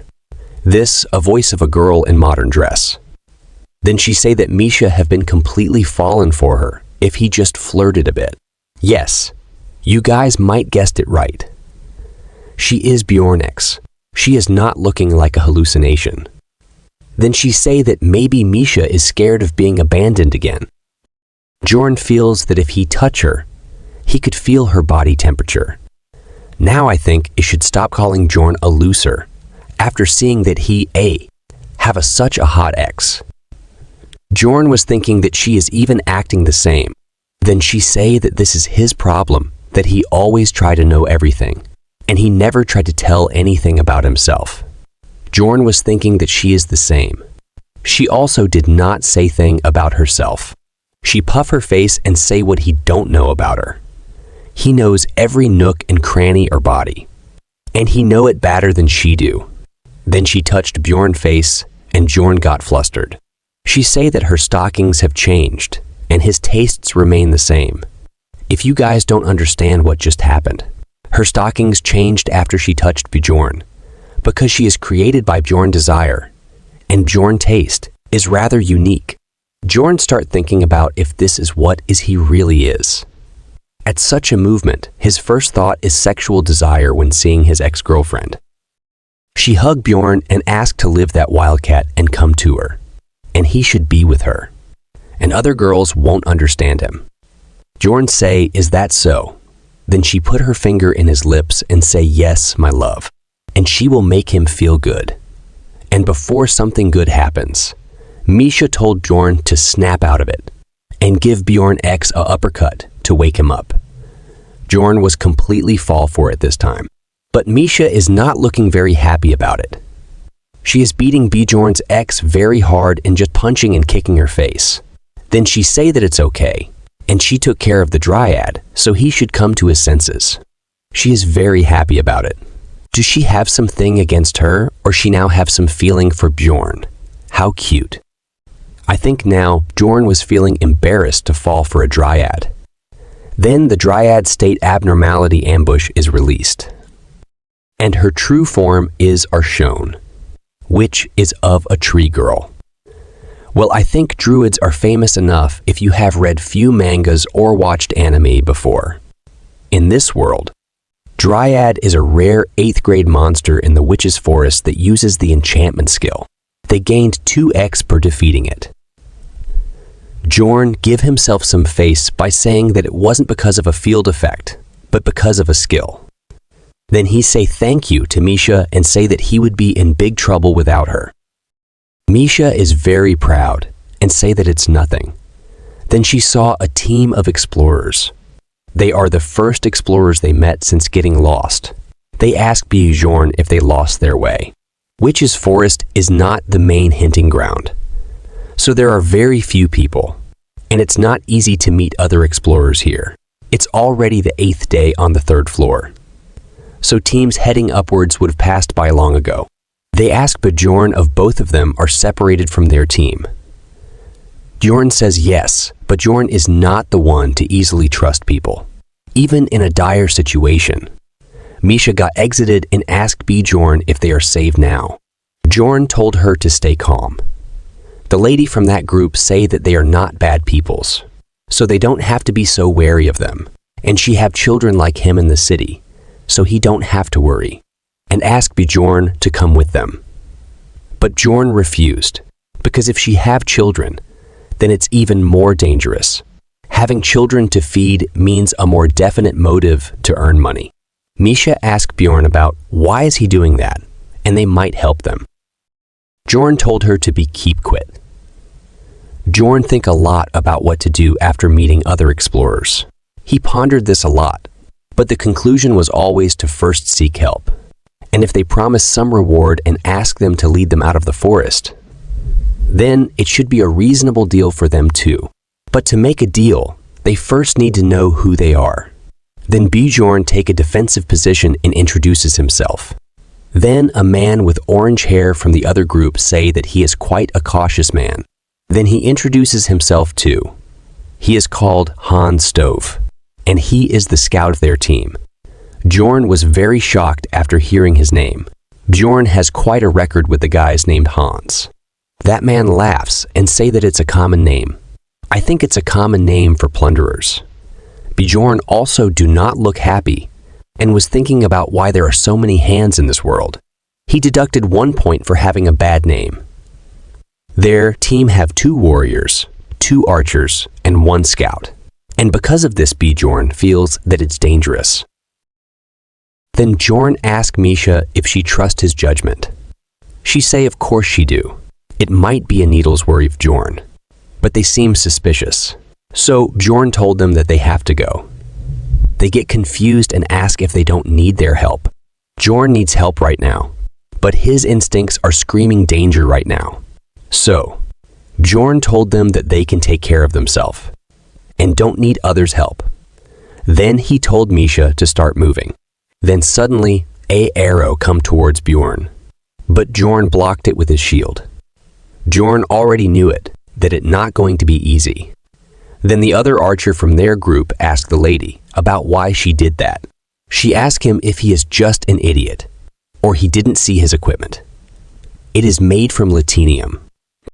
She asked how much she could sell it for, but that archers say that they're fellow explorers. Then the orange hair guy told him to back off if he can't do this. Then he say if he recognized the backpack that Bjorn is carrying. He told him that it's an expandable backpack, and it's so expensive that they wouldn't be able to buy it even if they worked their asses off for an entire year. It's look like they already start claiming the things on Bjorn as their own, as if they already got them. That man say that he still can't do it. Then the archer lady told him to back off. One off there, warriors say that he is in it, and he is not rich enough to be nice to others. Misha asked Bjorn about why they are not running. Bjorn was analyzing the situation they are in right now. It's 5 versus 2, and they are also very exhausted right now. And other party have a pathfinder, so if they try to run away, then the other party will easily catch them. So there's only one way to get out of this situation. Then Bjorn told Misha that they need to stall for a bit of time. Then Bjorn asked them to negotiate. He told them that if he give them his expandable backpack as well as his shield, and they just have to spare their lives. Bjorn didn't finish talking, but then suddenly Misha come forward while crying and told them to just kill this barbarian, and she is a princess of the Therianthropes, and she will reward them all the money they want if they let her live. Even Bjorn got confused and was not sure if she really meant it or just saying this to stall for some time. After hearing that she is a princess of the Therianthropes, the orange hair guy got confused and the lady what to do. She say what is there to ask? They have killed both of them. Or do he think that they won't go outside and report them?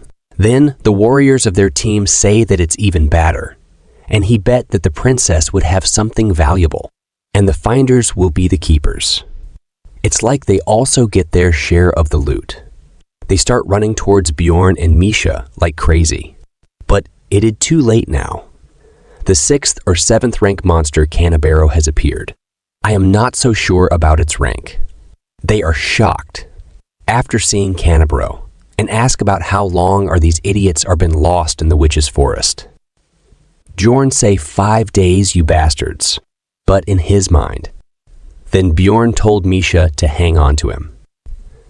Cannibaros tend to follow their prey to the ends of hell, so it's impossible to run from them once you've come across them. So, Bjorn decided to run towards the other party. They got very confused by it. Using this moment, Bjorn attacked the orange hair guy head. Bjorn decided to use these guys as baits. Now that the aggro of the Cannibaro shifted towards them, it's now their problem. To stop them from running, Cannibaro used the skill mana mines. The orange hair guy told everyone to not move, because now there are mana mines everywhere. Then the archer lady say what to about those bastards. She is still thinking about Bjorn. The orange hair guy told her to focus on killing the Cannibaro first, and they won't go that far. Bjorn also know about the mana mines, and he can't dodge them, so he planned to step on them as he run. Misha was worried about his foot. Then Cannibaro used his skill summoned hound to summon hounds. The orange hair guy wasn't able to do much in front of them and got killed, and they can't dodge them because of the mines. The archer lady start crying, saying that she don't wants to die.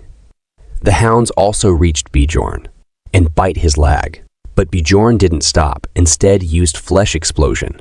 But because of that, he can't fell below his ankle. Well, how can he feel it? If his foot is completely gone, now he won't be able to run. So he changed the plan and told Misha that he is leaving everything to her. Then she say all right and told him to throw her towards the cannibaro. Misha, I chose you. It's feel good sometimes using references like this. Misha equipped her blade in the midair and attacked Cannibaro with her full strength. Then she looked for others. Only the archer lady was alive. She say, please to Misha, and asked for her help while crying. She asked for a potion. She say that she will give her money when they are out. Well, Misha is not that soft-hearted and stupid to save the person who just tried killing them. Then she asked Bjorn if he is okay, and she told him that a potion won't help if he is that badly hurt. He told her not to worry about that. An injury like this is nothing in front of his skill, and will be healed in an instant. Misha was very shocked after seeing the foot appearing. She say that he is not even using a top-grade potion. With the vampire's essence and the immortal seal's natural regenerative power. In the context of the game, his natural regenerative power will be above 150. That would be enough to regenerate an entire limb with some time even without a potion. Now I am exited about what will happen when his immortal or undead seal got to another level. What will happen to him? Misha asked Bjorn about what is he, and say that he didn't even look like he is in the pain when he poured the potion. He say that it's the mental fortitude of a barbarian. He wasn't lying this time about this. Einar also didn't say anything when she took potions. Of course, it's because of the pain-tolerant stat for Bjorn, but it's the same thing. After that, he wear new boots because the old one get destroyed. Then they are tied the ropes. Then they start moving before more cannibaros get to them. Then Misha asked him about how he knows that those explorers were dangerous. He say that one of their names was Hans, and he don't like that name. Misha was shocked after hearing his reason. Bjorn say that it's fine since they managed to escape. Misha say that she could never imagine that that lady would do a 180 turn like that. Bjorn say that she could have been someone nice. If they didn't look that weak, or if they didn't possess expensive equipment, or if they didn't meet in the labyrinth, then she might have remained in their memories as someone who was kind. But she was the first one to pull the trigger. Misha say that she don't get it. Then Bjorn ask her the reason she go into the labyrinth. She say that because she needs money. Bjorn say that they are the same. Money is an efficient way to protect yourself, especially in this world where you are killed for failing to pay your taxes. And she have kids that she have to protect. They are learning quite a lot on this exploration. Now it's been 109 hours since they are lost in the witch's forest. Then they saw what they are looking for. In excitement, Misha asked Bjorn if this is it. Bjorn say yes and finally take a breath of relief. Misha almost cried because she was so happy to finally have some rest. This is the only place where they can rest within the witch's forest, the witch's hut. Now, Bjorn was just hoping that nothing bad happens this time, like every time. After that, he put his hand on the tree and entered the witch's hut. The witch's hut is a randomly generated safe zone within the witch's forest, and it stays at that location for 8 hours. The field effects get temporarily undone here, as it is a safe zone where monsters don't exit here. It's hard to find, but it's the only resting area within the witch's forest. Even if this is called Witch's Hut, the resting facility is not less than a private farmhouse. It took them a long time to find the first witch's hut, but thanks to Misha's sharp eyes, they were able to find the next hut fairly quickly. It means they spend 8 hours in the first one, and after it disappeared, they found the second one very quickly. And now, there are 53 hours left until the labyrinth closes. If you guys don't remember, and was think why it taking so long this time labyrinth to close when before it closed within a week. The time it takes the labyrinth to close increase with every floor, but everyone exit the labyrinth at the same time, no matter the floor. Now, they entered the second witch's hut. But it's looked like there are already someone in there. Misha say that she's seen this place 3rd times now, but she just can't get tired of it. So it's looked like it's not their second, but the 3rd witch's hut. Well, that's not the most important thing now. Misha asked Bjorn if he also agreed with her. Then Bjorn told her to keep quiet and he thinks that there are people here. Then she asked him, how did he know that? Then he told her that the maximum number of people that can enter the witch's hut is 5, and the portal to enter in it closes once the number reaches 5.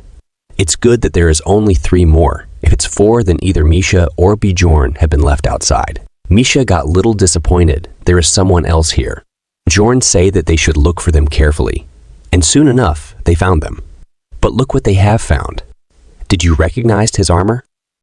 Yep, this is the guy who was shouting the most when he was with Elisa. But now he looks like homeless. Then Misha say that there are guys inside building too. And they are. They guys from before. Then Bjorn say that they should knock them before asking them. It's look more. Then knocking them out to me. He hit his face pretty hard. Even Misha can't stop herself from saying that she thought that he was just going to knock him out. After knocking all out and tying them with rope, Misha say that she is surprised that he is still alive. Misha took the words from my mouth. I was about to say the same thing. Then Misha say that she think that he may die soon. They don't even need to tie him up. Then Bjorn opened the potion bottle and poured on them. They start screaming and crying from the pain that they feel from the potion healing. They're knocked out again for some time because the pain is too much. After they wake up this time, they are in good condition and recognized Bjorn. Then he starts shouting that it's all misunderstanding, and they are just used by that bitch. He mean the Elisa. Then he start telling him what happened. He say that when they caught up to their teammates, there were only 3 of them, and to stop them from running away again, they injured the guy they assumed to be the Pathfinder. It wasn't a deep injury. It was just a scratch on the shoulder. Then again, some kind of light pushed them all back. It's looked like Dwarf used the artifact again. Does that mean the cooldown wasn't that long? When they woke up again, their Pathfinder had been killed by an ace spear through the head. Looks like Dwaki is quite useful now. Seems like the Dwarf group managed to run away then. So that scream they heard earlier was Rot Miller's when he got hurt. And because their Pathfinder died, they couldn't case their team anymore, and they had to wander around. But the problem began on the Sen day after their Pathfinder died for them. Elisha take down there, tank called Hans first with her beauty. Yep, the same name. It's look like author have something parasol with a guy named Hans. They realized only after they saw him get his life force sucked out of him, that she was the priest of Karu. Then he say that this all happened because she deceived them, and he swear to the goddess that they weren't trying to plunder or anything. Bjorn told him to shut up. Then he say that yes, didn't apologize yet. Then he start apologizing and saying that this all happened because they fell for her tricks. And he will also compensate him for all the damages, and ask Bjorn to show mercy on them. Misha told Bjorn that she will do as he say. Bjorn start thinking about what to do. He already killed several people after coming to this world, but that was all when his life depended on it, and the people he killed were absolute asshats beyond saving. But these guys are different. Bjorn did have a hard time because of them, but no one died in the end. This different from the past situations. So it's hard to decide if it's right to kill these people. Now it's a battle between his modern self and the barbarian self. The barbarian mind told him that why does right and wrong matter? It's easier to kill them, and why cause possible problems for the future? But his modern self told him that he should not kill someone just because they make a mistake. Then the barbarians say that it only applies to the world they used to live in. Then Bjorn asked Misha about what she thinks. She say that she can't trust these guys, and whether it was a mistake or not, they tried to kill them once. And she learned that that's not something you can ever forgive. Bjorn's mind become clear, like all fog is clearing away. And there is a saying that goes like this, which is same as when in Rome do as Romans do. Otherwise, you might end up dead. So that's what Bjorn decided to do. He decided that this might be a mistake this time, but they might end up repeating it. So he got rid of them. Well, he got achievement for killing 10 people, which increased his mentality stat permanently by 1. Bjorn knew from the day he opened his eyes here that Bjorn Jandel is the name that he have to live with from then on. And not just in name only, but he have to live like a barbarian. That's the only way to survive in this place. Misha asked him if he is okay because his hand is shaking. He told her that he is fine and she should take their equipment. Then Bjorn start throwing them in the fireplace. Misha asked him what is he doing. Bjorn say that he is doing what he needs to do. Because of it, the time of the witch's hut increased by 8 hours. Bjorn confirmed it that it's like the game too. So there are 2 more left. So they will be able to rest at least 24 hours here. But Misha was worried after seeing him doing this. She asked him if he is really okay. Then Bjorn asked her what is she doing and why she is not resting. But she was looking a little scared. Then Bjorn told her that he will rest on the bed first. Now, Bjorn was thinking that this not ironic anymore.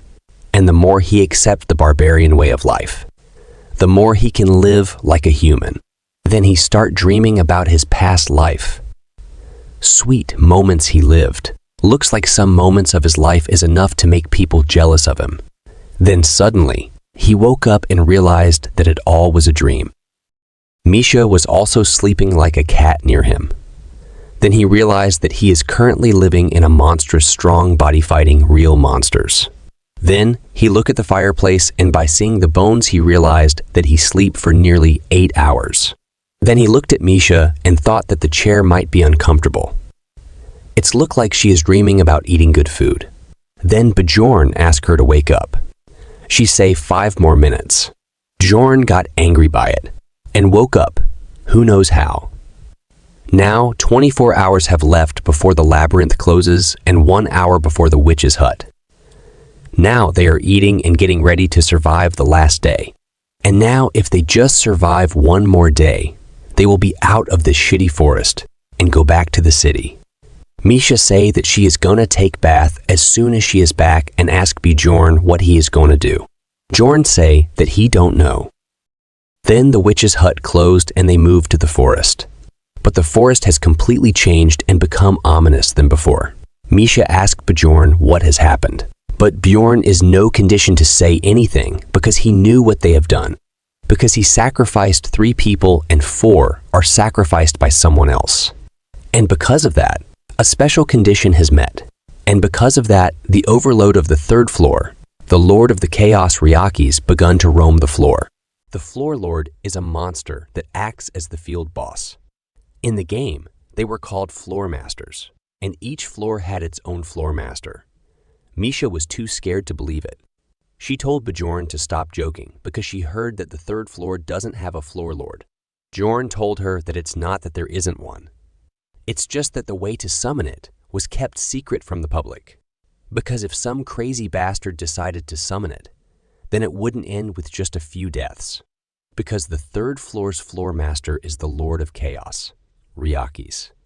All the monsters on the floor start hiding in the chaos because this monster not only affects the entire 3rd floor, but it also goes around massacring whatever it sees until it dies. The portal is also temporarily disabled, blocking transportation between floors. So running isn't an option either now. So if you are on the 3rd floor when he is summoned, then you should be prepared to die. Misha's mind was in complete chaos. She asked Bjorn why it appeared now. Bjorn told her that it's probably because of them. He told her that when they burnt those corpses in the witch's hut, that might have satisfied the summoning condition, because it's one of the summoning conditions. Bjorn thought that since it's been more than 10 years since this monster was summoned here, so burning 3 bodies wouldn't be a problem. But someone had already burnt 4 corpses before them. Misha started shouting at Bjorn, asking him what he had done, and because of him, all of them are going to die. Bjorn told Misha not to tell anyone about this, because if people find out that they are the ones who summoned the boss, then their end won't be anywhere nice. Misha started crying, saying that she's going to die because of a damn barbarian. What a switch. Up from the last time she told Bjorn that she would treat him as her savior. But since the status abnormalities have been undone, they can at least leave this damn forest now. Misha almost considered herself done for. She can't stop crying because of this damn barbarian. He told her that they will head to the orc habitat, because that's where they meet the Djari clan, and according to the dwarf, they are a big clan that is active on the floors above the 6th, and they possess hundreds of members. It's obvious that they are going to die if they come across Ryakis, so if they want to increase their chance of survival, they need to stick with the Djari clan. Of course, not everyone in their clan will be on the 3rd floor, but at least 10 teams are down here in order to maintain control. They reach the orc habitat, but there are already tons of people there. The Djari clan was trying to maintain the situation, but people are going crazy. Some are saying that they might be the ones who summoned the floor master. Some are asking to see their high-ranking mage so he can use a dimensional portal spell. Some are afraid that because they are large, they might be kicked out. It's complete chaos here. Then their priest cast a spell to calm them down. Then their leader told everyone to calm down and that they are safe now because their priest has just activated the proclamation. Destruction of evil spell. Their searchers are also keeping watch, and the 3rd floor labyrinth will close if they just hold out for one day. And until then, the Djari clan, as outlined in their contract with the royal family, will do their best to make sure to return with as many people as possible. Then he said that if anyone does not follow the rules or creates conflicts, then they will have no choice but to kick that person out. So they should keep that in mind. He talked more than necessary, but it was a good speech. The guys who were panicking before calmed down too, and they will be able to rest a bit better thanks to the proclamation. Destruction of evil. It's one of a priest's essential skills. It allows for humans to enter and exit freely, but monsters can never enter the area. So they won't be kicked out for now, but they can't let their guard down, but soon they will have to face that problem. Then he asked Misha if she is confident in her ears. Misha got excited and said that she doesn't know that, but she does get compliments on them sometimes. Bjorn got confused about what she is talking about. Then he explained to her that he meant if her hearing is good. She got embarrassed and said that yes, she has good hearing. What is wrong with the girls in this world? She and Erwin were the same. I miss her. When is she going to appear again? Well, let's forget about that for now. Bjorn asked Misha to listen to the conversations nearby and tell him if there's any useful information. They all are just talking about who did such a thing of summoning the floor lord, and they are lucky that a 6th floor clan was on the 3rd floor. They've never seen such a wide-range proclamation. Destruction of evil and how the large clans are different. The clan is here for something, and Bjorn has a pretty good idea of what that thing is. But Misha fell asleep on Bjorn's arm while listening to the boring conversation. But as soon as Bjorn noticed, he moved his hand and Misha fell to the ground.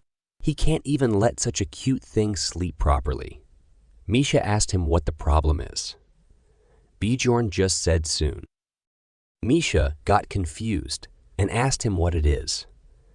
Then Bjorn told her to look around and told her that there are way too many people, and there must be at least 500 people already. Then Misha asked what will happen to them. Bjorn said that there are at most 50 people from the Djari clan, so they just have to wait and watch how they control this big crowd. Soon enough, the leader of the Djari clan that is on the 3rd floor came forward and reminded everyone that thanks to the proclamation, destruction of evil spell, this is the only safe zone on the 3rd floor. However, their priest would like them all to express their respect towards God. And to do that, they just have to give 1 million stones per person, and they must pay it here, right now. He said that the priest says that they can substitute it with magic crystals or other items. He sure is clever, because no explorer goes around with 1 million stones in their pockets. so they are going to take away their equipment to try and maintain order. He said that 1,000,000 stones are respect towards God, and also the fee for protection, and they might lose some equipment and some potions, but they will have them as their protector, so they don't have to worry. But of course, everyone will be worried, because even if the proclamation, destruction of evil is an op skill, it's nothing compared to the floor master. But even if they won't be able to kill the third floor master, but Bjorn and others have to follow the rules. He told Misha to take out the things they need least. Thankfully, Bjorn and Misha won't need to give up any of their equipment thanks to their looting. Bjorn gave the equipment to Misha to exchange them for the protection fee, so he won't arise any suspicion. Well, it won't cause a problem in this chaos, so they are safe for now. But there are some people who started leaving because they don't want to pay the protection fee. After some time, Misha came back, but Bjorn is a little angry and jealous by the fact that Jarwi clan earned hundreds of millions just like that. It's like they're duplicating money. Now they have fewer people here, and they also earned money, 2 birds with 1 stone. But in the end, they also have to pray that the floor lord won't come here. But since the 3rd floor is pretty large, and they were just assuming that it would be likely to not come across the floor lord, but if it comes, then that would be the end for all of them. But Misha wasn't thinking much. She is just enjoying her food. Probably the people that left and the ones who stayed are trying to be optimistic, hoping that they won't come across the floor lord. But Bjorn prefers to prepare for the worst case scenario. Normally, the worst case scenario doesn't happen. But you can't guarantee that. Especially that's how it's always been with Bjorn. Now, there's only 5 hours left before the labyrinth closes. But it looks like their luck isn't really that great today. Bjorn can feel the reign of despair, the Lord of Chaos. Ryaki's passive aura skill. This skill deals small damage over a very large area of effect, and also reduces the opponent's mana resistance greatly. Wherever the raindrops fall, all field effects disappear. In other words, it's an overpowered skill. And since they are affected by this skill, then that means that Ryaki's is here. Everyone fell into a state of chaos. They are in despair. Some are angry towards the Jarwi clan for taking their equipment by saying that they will protect them and are asking them to keep their promise. This guy is too big. The trees are looking like grass in front of him. Jarwi clan leader prepared himself for huge losses and ordered everyone to take out all the things they have prepared.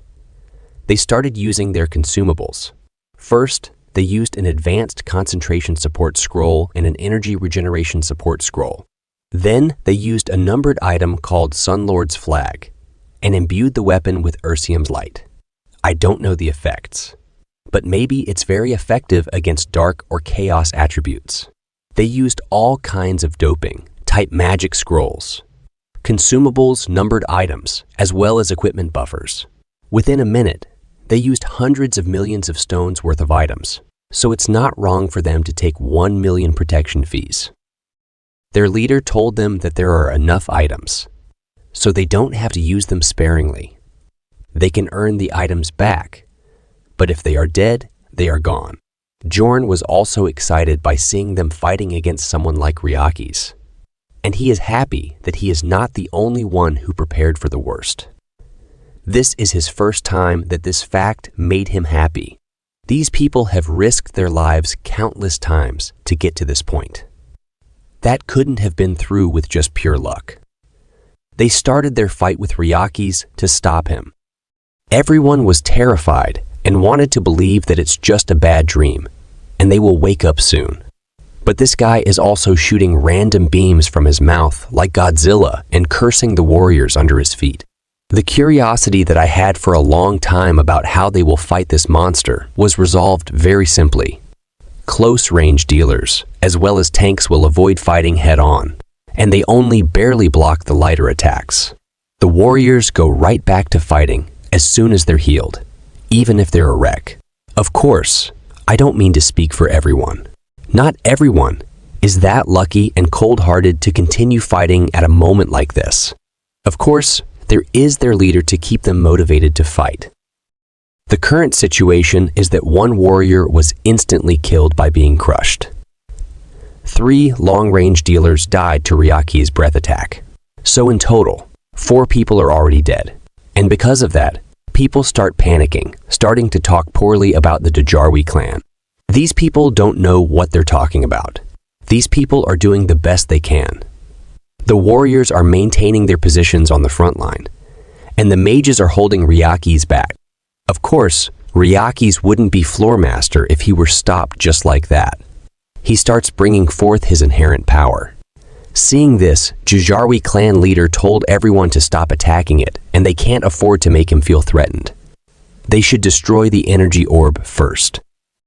Bjorn was worried about this, but thankfully, they seem to know about the dark sphere. Bjorn is certain now that they've shown that they know about the second phase of Ryaki's by controlling their attacks to prevent it from happening. But others don't know a thing. They are just confused about why they are not attacking. Djarwi clan knows how to defeat Ryaki's, and at this rate, they might be able to survive until the labyrinth closes. Just 1.5 hours are left until the labyrinth shuts down. 11 people have died, which is about 20 of their total forces. It's not such a big problem that it guarantees horrible results. But the real problem is these explorers.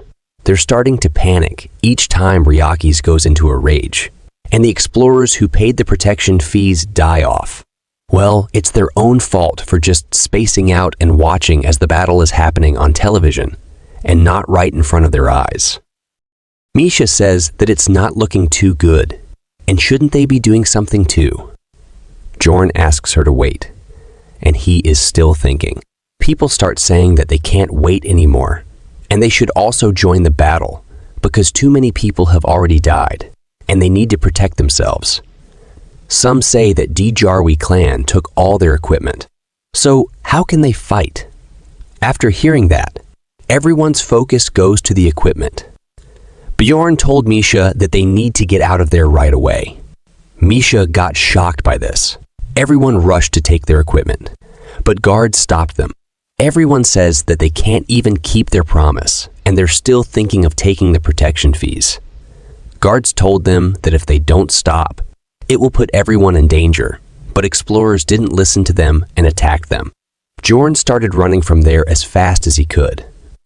Bjorn knew that this was bound to happen since there's no way a regular explorer would know how to defeat Ryaki's. They start rushing towards their equipment like zombies. Misha got scared from seeing this crazy situation. Bjorn was clearing the path with his shield. Even if there are no other monsters now, the spirits of chaos summoned by Ryaki's are weak mobs, but there are too many in numbers. So, Bjorn told Misha to run, and they don't have time to fight them, because they need to get as far away from here as possible. They just need to run a little more, and they will be away from the center of the forest, just the point right in front of them. But as always, Bjorn's luck is not good at times like this, and the Lord of Chaos, Ryaki's, succeeded in absorbing his inherent power, and the field effect, Crevice of Evil, will be activated in an area within a 5-kilometer radius. It's Ryaki's ultimate move, Crevice of Evil. By seeing the darkness surrounding them, Bjorn got very scared. Misha was confused and asked him what is happening to them. Bjorn was sure now that this is Crevice of Evil. Crevice of Evil is an ultimate that Ryaki's activates when he has absorbed all 10 of his spheres. The time limit is 45 minutes in game time, and if you can't escape the affected area within that time, then you will die no matter how strong you are. It's a kind of sure kill skill. And if there is one special feature, it's that regardless of location, you'll be pulled to the center of the floor no matter where you are. That's why Bjorn was trying to get away from the effective range of 5 kilometers. Now, everyone was transferred back to the center. There are about 200 explorers left. Amongst those are 20 from the Djarwi clan. There are 50 of them at first. Only 11 died within the first 3 hours, but a lot more died within the last couple of minutes after the other explorers went out of control. So it's obvious what happened while they were gone. The other explorers start asking them what happened. But this time they told everyone to shut their mouths. He is angry and says, "Do you know how many people died because of them? They will attack right away if they come any closer to them." But they didn't listen and asked how it's their fault, and if they hadn't taken their equipment in the first place, then it wouldn't have happened. Some are crying like crazy, saying that they will pay more just to let them enter. The Djarwi clan guy says that they should be thankful that they are not killing them right now, and it will be very easy to kill them. After hearing that, everyone became a little quieter. Then a man lifted his hand and said that he knows a little bit about it. He doesn't know the details, but he read in an ancient text that if they don't get out of here within the given time period, then they will all die. Then someone asked him, what is the time limit?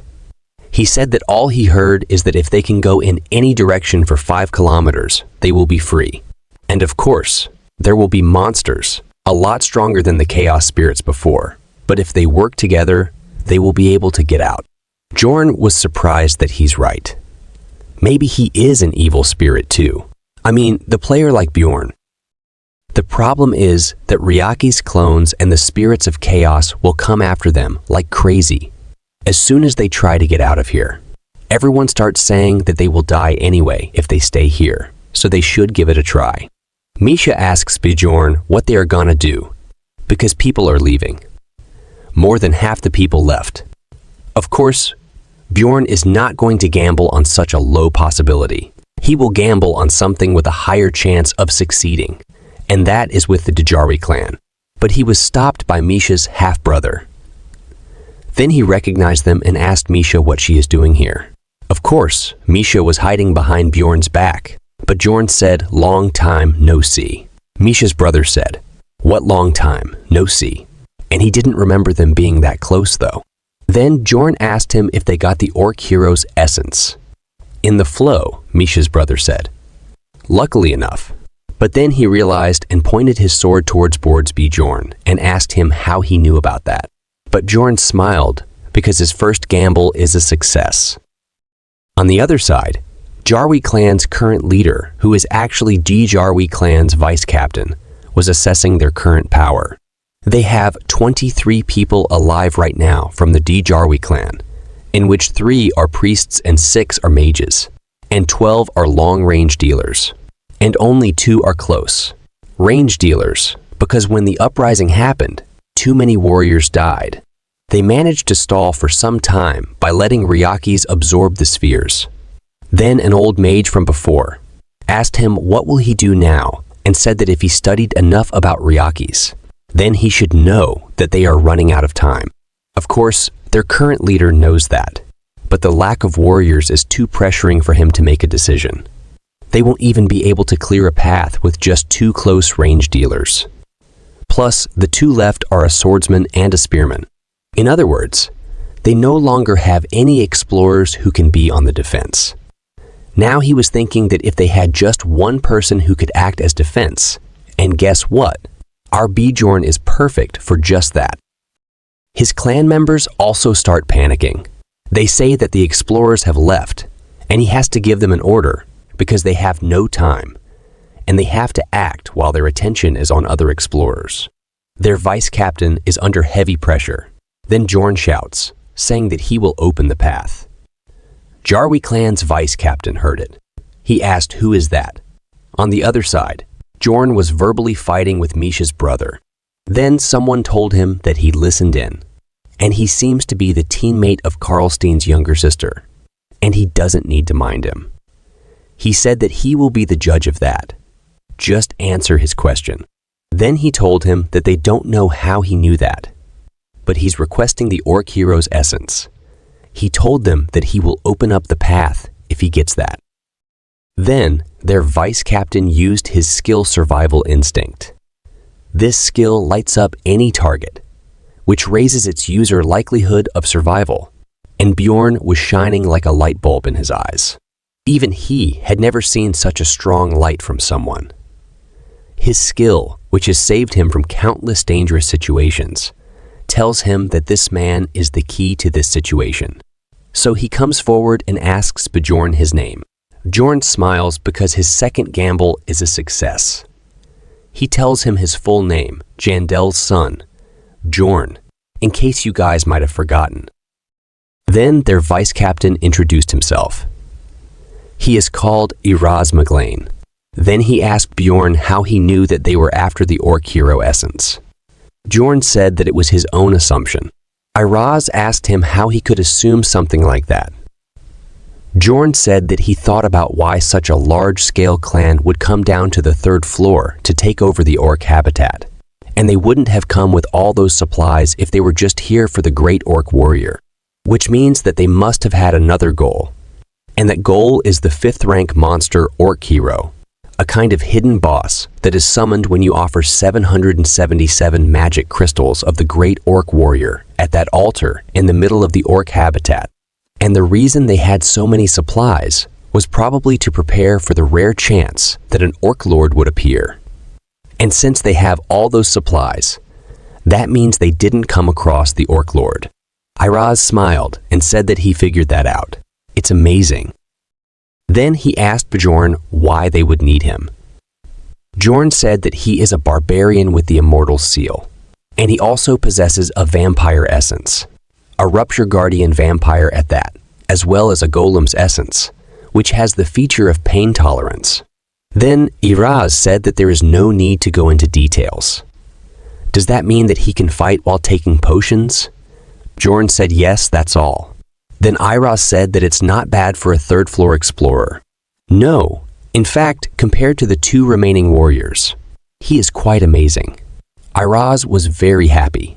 It was like all his previous worries were gone in an instant. He said that he will invest in him.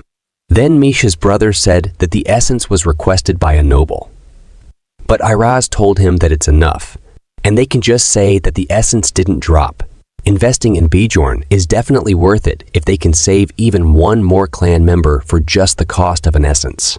Well, it looks like not everyone is happy about this. Then Iraz asked Misha's brother to bring the essence.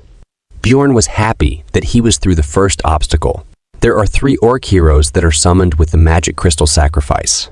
Each one of them is a named monster with unique names. In other words, they're advanced mutants with essence that are a pain to deal with. That is the reason you need an assault squad, even if they're just 5th rank monsters. They are usually called the 3 orc brothers, and each of them drops a different colored essence. Danish drops a red essence imbued with the shout of passion. Velta drops a blue essence imbued with the flag of fighting spirit. And Targus drops a green essence with the skill that Bjorn's shouting is based on. The essence Bjorn got is the green one that he really wants. But since he got lucky in getting this, it makes him feel like something really bad is going to happen soon. He opened the test tube and absorbed the orc hero's essence. The essence increased his stats greatly. Strength increased by 70. Agility increased by 35, fighting spirit increased by 40, physical resistance increased by 20, and bone hardness increased by 30. Bjorn could feel power boiling within him, and because of his heightened fighting spirit, he wanted to use this power right now.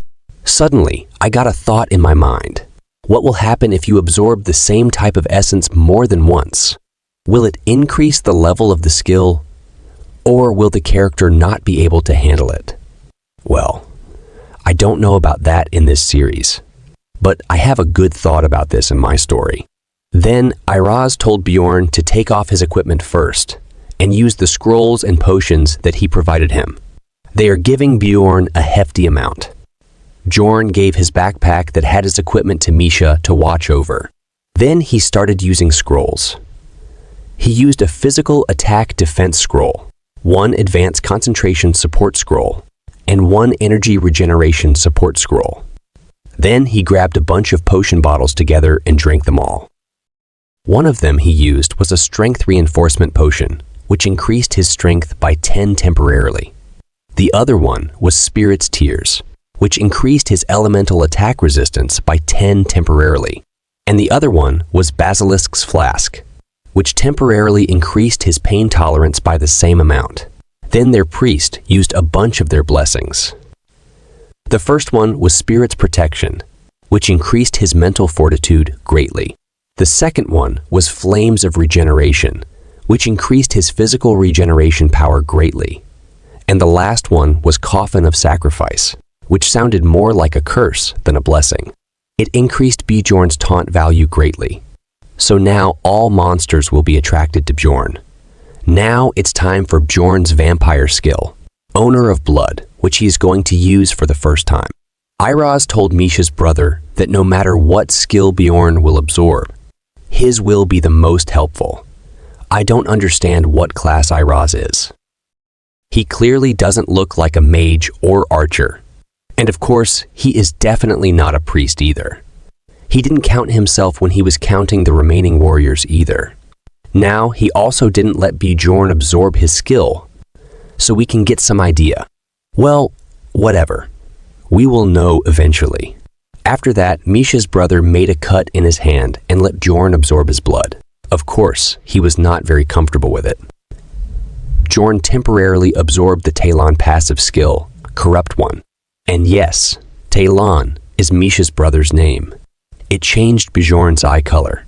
And after seeing Bjorn's eye color, Iroz understood that he took the Corrupt One. Bjorn looked dangerous with his glowing red eyes and dripping blood from his mouth. Corrupt One is a passive skill that decreases your essence max stats by 1, but in return, it increases the effectiveness of all the active skills by 1.5 times. Oh, Bjorn's eye color changed back. After that, Iroz told him that it's time to get going. After that, Bjorn imagined the skill he earned through the Orc Hero's essence and used it. The skill is called Gigantification, and as its name implies, Bjorn started growing giant. Others were shocked, even though they already knew about it. Bjorn's size also increased his taunt value and bodily stats. And of course, just like the Hulk, his clothes tore apart and everyone was shocked by his size. I just can't imagine it. He is already giant compared to the girls.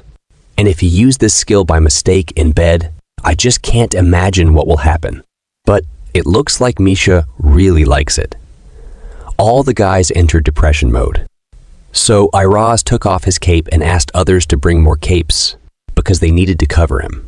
After that, Bjorn tied the ropes around to hide important things. Now he is ready to charge. Iroz said that only 30 minutes are left. Can he do it? Bjorn smiled and said, of course. Bjorn took a long breath and shouted and started running outwards. Now he feels that nothing is impossible for him. Then Iroz ordered everyone to keep up with him. Bjorn looks like he is wearing shorts. Now behind Bjorn are 23 clan members, Misha and 40, 3/3. Floor explorers. They joined Bjorn in return for giving up all of their equipment. Now under Iroz's judgment, they are not only paying with their equipment, but with their lives as well. Bjorn used the sacrificial seal on them. This increased Bjorn's bodily stats in proportion to the number of sacrifices within a 100-meter range. Of course, sacrifice is just for name. It doesn't affect the people marked with the seal. Now, Bjorn has so much power within him, along with the instinct to destroy. Thankfully, he doesn't need to repress this desire because he has countless miniature clones of Ryakis to destroy in front of him right now. Of course, the miniature clones are still over 2 meters tall, but they are small compared to Bjorn right now. He beat the dog shit out of them. This activated Ryaki's hatred, giving Bjorn a large amount of chaos, type damage. This is the reason the presence of a tank is important in the Crevice of Evil pattern. These self-destructive clones deal damage to the opponents that kill them. It's enough damage for Bjorn to feel pain despite all the pain tolerance. Of course, all he needs to protect is his heart thanks to the vampire essence. His passive skill, Source of Darkness, will not let him die as long as his heart is intact. So, if you're a squishy character that deals a lot of damage, whether you are a renowned swordsman or a famous archer, you are useless here. Iroz told Bjorn that it was dangerous, and he didn't have to deal with so many at once. Well, that's not easy to do for Bjorn right now. Because with gigantification active, the likelihood of a growing other monsters increases with the taunt value based on what size you are. And since barbarians are already big, you can imagine how much more those two things have increased. He is basically in perpetual provocation mode. That's why the explorers behind him are safe. Talon also tried to do the damage, but he was also affected by the damage reflecting.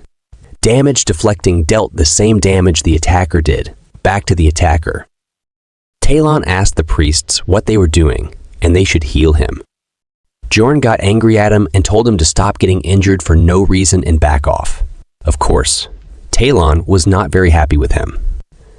Bjorn wants to be the only one on the front lines, and the reason for that is his new passive skill that activates when his HP is below 50%.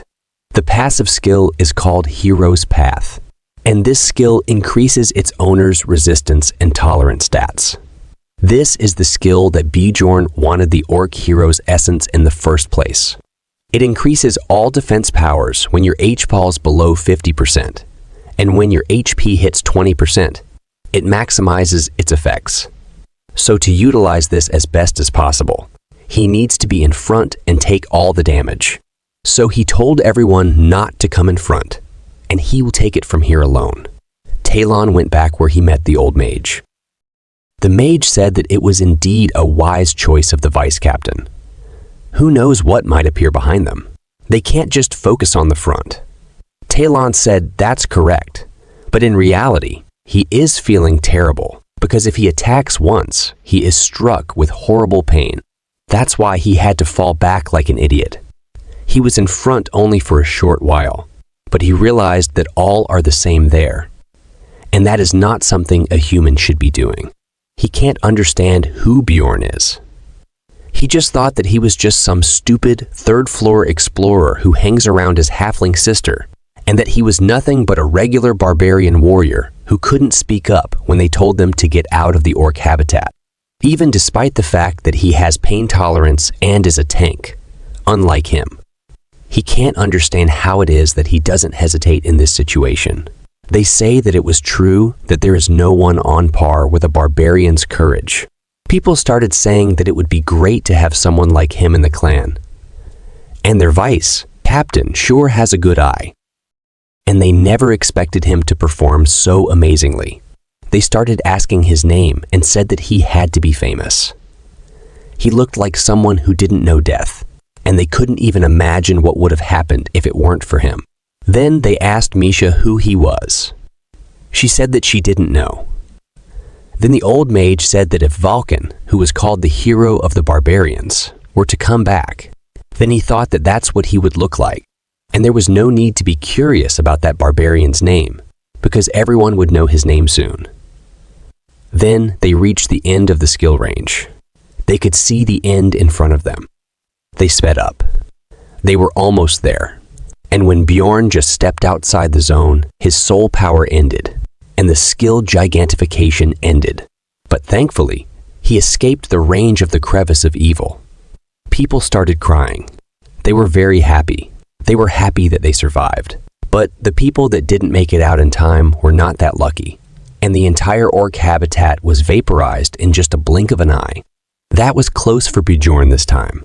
Iraz came to Bjorn and said that it was close, but they still needed to keep their guard up. He was right because after escaping the crevice of evil, the first phase is insta. Kill ultimate. One of the survivors would be chosen as the prey. It's a 1 in 15 chance for Bjorn or Misha to be chosen, so it won't be them. Or that's what he was thinking. But Misha said that she couldn't move her body.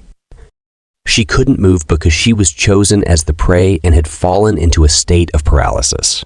Bjorn couldn't believe his luck. Out of all people, she had to be the one chosen. Misha was confused about what happened to her. She asked Bjorn what was wrong with her and what this was. Then she saw other people and the look in their eyes. Even her brother looked away from her because all of them knew about the prey. The prey is a kind of debuff, and the person who is hit with this debuff will be incapable of moving and will become the sole target of Ryakis. In other words, Ryakis will chase the prey down until the prey is dead. Iraz came and said how shocking it was to think that it would be his companion who became the prey. He said that they would protect her and asked Bjorn if he had any desire to join their clan. But Bjorn refused and said that he didn't intend on working for anyone right now. Iraz said that it was a shame, and he wouldn't have had a choice if it was him who had been chosen to be the prey.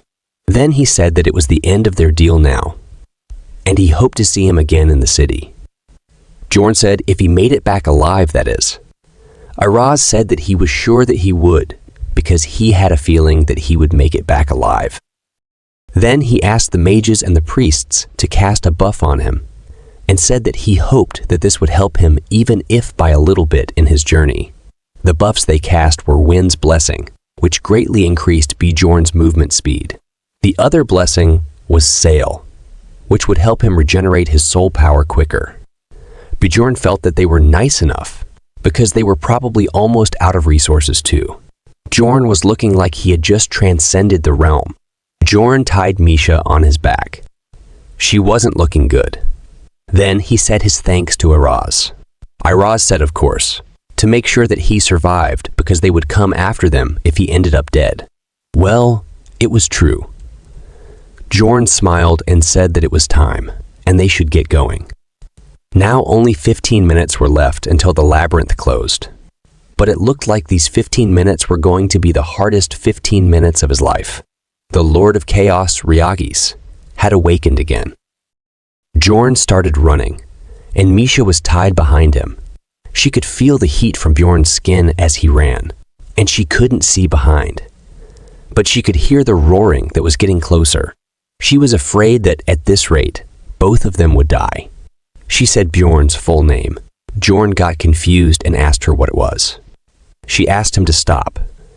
She knew that the monsters were after her, not Bjorn, and she was sure that it was the reason everyone looked at her like that. And on top of that, even her family chose to ignore her, because her existence alone was a threat. She was feeling guilty for dragging Bjorn into this. Bjorn asked her what she meant. She said that he had done enough, and at this rate, he would end up dead too. She said that they were not even that close, and if it weren't for him, she would have died much earlier anyway. And then she said that her lifelong wish had already been fulfilled. She was talking about the spirit beast that Bjorn helped her to form a contract with. Bjorn said how funny. And she didn't want to die at all, so why was she saying that? Misha said that she meant it. Bjorn said that she was just afraid of being abandoned. Misha got shocked. Then she shouted and said why he didn't get it. She just didn't want to be a burden anymore. Bjorn asked her if that feeling was more important than her life. Then he told her to stop testing him by saying things in a roundabout manner. And if she wanted to live, then she just had to ask him to help her. Then at least they would have a chance. Misha was very surprised. She thought that it was what you'd expect to hear from a barbarian, but now she thought that she got what he meant. And from the witch's forest and onward, Bjorn had shown her what they needed to do in order to survive. She thought that she must have seemed like some whiny baby. Giving up and saying all those miserable things to someone who's trying to save her wasn't what she needed to be doing right now. Now, Misha's mind was clear, and she was happy. She completely leaned on Bjorn's back and said that if he saved her, then she would follow him around forever, helping him. Bjorn said that he thought that she had already said that before. Misha said that's true. Then she would give him all her rewards from this exploration once they were back. Well, she was happy, but sad at the same time. Bjorn smiled and said that's better. Bjorn really only knew the language of money. Soon Wind's blessing time ran out, and all the other buffs ran out too. And the rain started. That meant that Ryakis was right behind them. Also, there were a lot more spirits of chaos now too. They started getting in Bjorn's way. He wanted to use his skill a bit later, but now he had no other choice. He used the gigantification skill again. All his stats would increase while using the gigantification skill. But what was most important at the moment was that he could go farther with one step. And with the remaining soul power, he would be able to maintain gigantification for around 2 minutes. He asked Misha to set the time and tell him. Misha said exactly 196 seconds were left. Bjorn said she might be bored right now, so she should start counting the time. She said okay and started counting. And Bjorn started fighting the spirits of chaos. Of course, their effect was similar to Ryaki's miniature clone, but the damage was nothing compared to the damage Ryaki's clone caused after being destroyed. Bjorn was kicking them like footballs. But it was the end of his playtime because Ryaki's was here, and 90 seconds were still left. The spirits of chaos that were after them have decreased in number, thanks to the breath attack. It's easier to run now, but that also means they are now within range for him to attack. Ryaki's tried to crush them under his feet, but Bjorn dodged the attack. The mace in his hand looked like a chopstick. The Lord of Chaos, Ryaki's, is in front of them now. Misha told Bjorn that it's fine now, and he can leave her. Bjorn told her to stop whining, and that he has no intention of leaving her here to die. Misha said that she is not worth saving, and he should save himself, but Bjorn reminded her that he had made a promise. Besides, what about his frost ring money if he left her here?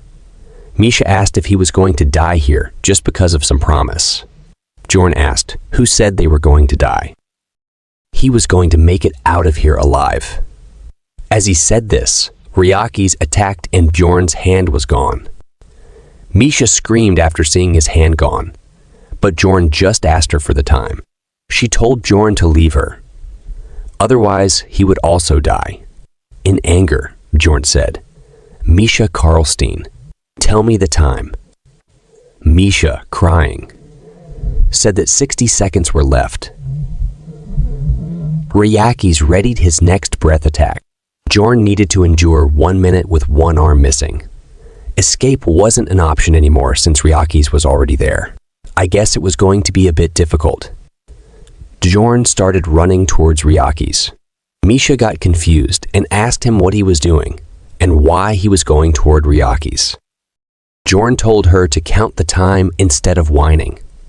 Misha started counting, and there were still 53 seconds left.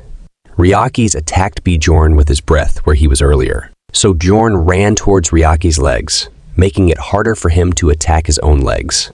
However, it would be the end of them if Ryaki's moved even a little bit. Ryaki's was attacking Bjorn, and Bjorn was dodging his attacks while Misha was counting. Bjorn learned Ryaki's attack patterns when he was watching the Jarwi clan fight him, so now he could somehow dodge Ryaki's attacks. But his condition was deteriorating with every movement he made. Still, 25 seconds were left. Bjorn kept dodging the attacks, but this time he was a little slow and got hit by Ryaki's tail, falling to the ground. After that, Ryaki's raised his claws and attacked Bjorn. Now Bjorn couldn't dodge this one, but thankfully, Bjorn's soul power ran out at the right time, ending his giantification skill. Ryaki's aimed directly at his heart, so he would have been a goner if he got hit. Bjorn was relieved that he survived luckily. He then started running towards Ryaki's again. Now only 10 seconds were left. Bjorn ran and grabbed Ryaki's claw, gripping it tightly. To make the grip even stronger, he bit Ryaki's. But Ryaki's swung his hand, making Bjorn lose his grip, then grabbed Bjorn in his hand and tried to eat him. But Bjorn smiled at him and said, "It's too late, you piece of shit. The time is up and the labyrinth is closed." He teleported back to Rafdonia. There were people waiting for their loved ones outside the portal. Some were worried. Some were thinking about how much they would earn this time. When the time came, the gate spat out people, and they were all in bad condition. Everyone was confused about what had happened. They were in shock until someone said they should contact the guild.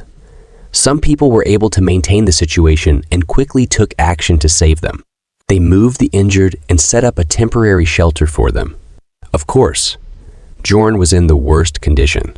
People pitied him and said that he was going to die soon. Then Misha woke up completely fine, and as soon as she realized she was alive, she looked for Bjorn, Everyone was looking at Bjorn, thinking about what must have happened for him to come back in this condition. They said that even if he's a barbarian, this condition was too much. Misha pushed through the crowd to see Bjorn. Bjorn was in very bad condition. Some people said they should contact the temple. Misha was very scared, telling Bjorn to live and not die. Then she checked Bjorn's heartbeat, and his heart was still beating. Misha was crying, but relieved. She said that he was just sleeping and had scared her. Only Bjorn could be considered sleeping in this condition. Soon, the news of the Floor Lord spread. People said that more than 30 people had died from the Djarwi clan because of that monster. One man said he heard that hundreds of people had died and that the guild would announce it tomorrow. He also heard from one of the survivors that it was thanks to one person that many were able to make it out alive. Another asked if he meant the Iron Lion Vice, Captain McGlane Iraz. He said no. Apparently it was some third-floor explorer who happened to be there. The other guy asked if there was someone that's strong among the third-floor explorers. Then he asked for the person's name. He was told that the person's name was Jandel's son, Bjorn, a barbarian who had entered the third floor just 3 months after his first labyrinth journey. The mage who told him said that Bjorn had yet to accomplish anything that would make him a hero, because he was young, but he was sure to become one. And so it would be fitting to call him the Little Vulcan, after the hero who was braver and greater than anyone else. This name and story spread quickly in the city, and Bjorn became quite famous overnight. But being famous also meant that there would be more unexpected events in the future. A man who seemed to be of high status was reading news about Bjorn that detailed his accomplishments so far. He was impressed, noting that there weren't many explorers who had accomplished so much in so little time. He had never seen a case like this before. Ever since taking this job, Bjorn had better essences than ordinary explorers, and he had grown abnormally fast. So he couldn't chalk this up to luck. Looking back in history, there were some who were similar to Bjorn, beings born into this world with a special fate laid out for them. These people were called heroes and were written down in history. He wondered which one Bjorn was, a hero or an evil spirit. After a long sleep, Bjorn woke up. At first, Bjorn was confused. Then he realized that he had come back along with Misha. Misha was sleeping near him with a cloth in her hand. Maybe she had wiped all the blood off Bjorn, and maybe she had done more than that. 2 days later, Bjorn went to the pub to meet with the rest of the team members. People were still talking about the Ryaki's incident and the brave barbarian, Little Vulcan. Bjorn had really become quite famous this time, but they were also talking about the bastard who summoned Ryaki's. If they knew that it was also Bjorn, his end would be really bad. Bjorn and the party started chatting. Rottmiller said that he was really glad to see both of them all right. Misha also asked him how he was, because she had heard that he got hurt in the witch's forest. Rottmiller said that he was really sorry for that, and if he hadn't gotten hurt, then they wouldn't have had to suffer in the witch's forest. But Bjorn said that it was enough, and they should order first. After ordering some food, Bjorn asked the dwarf about what happened to them.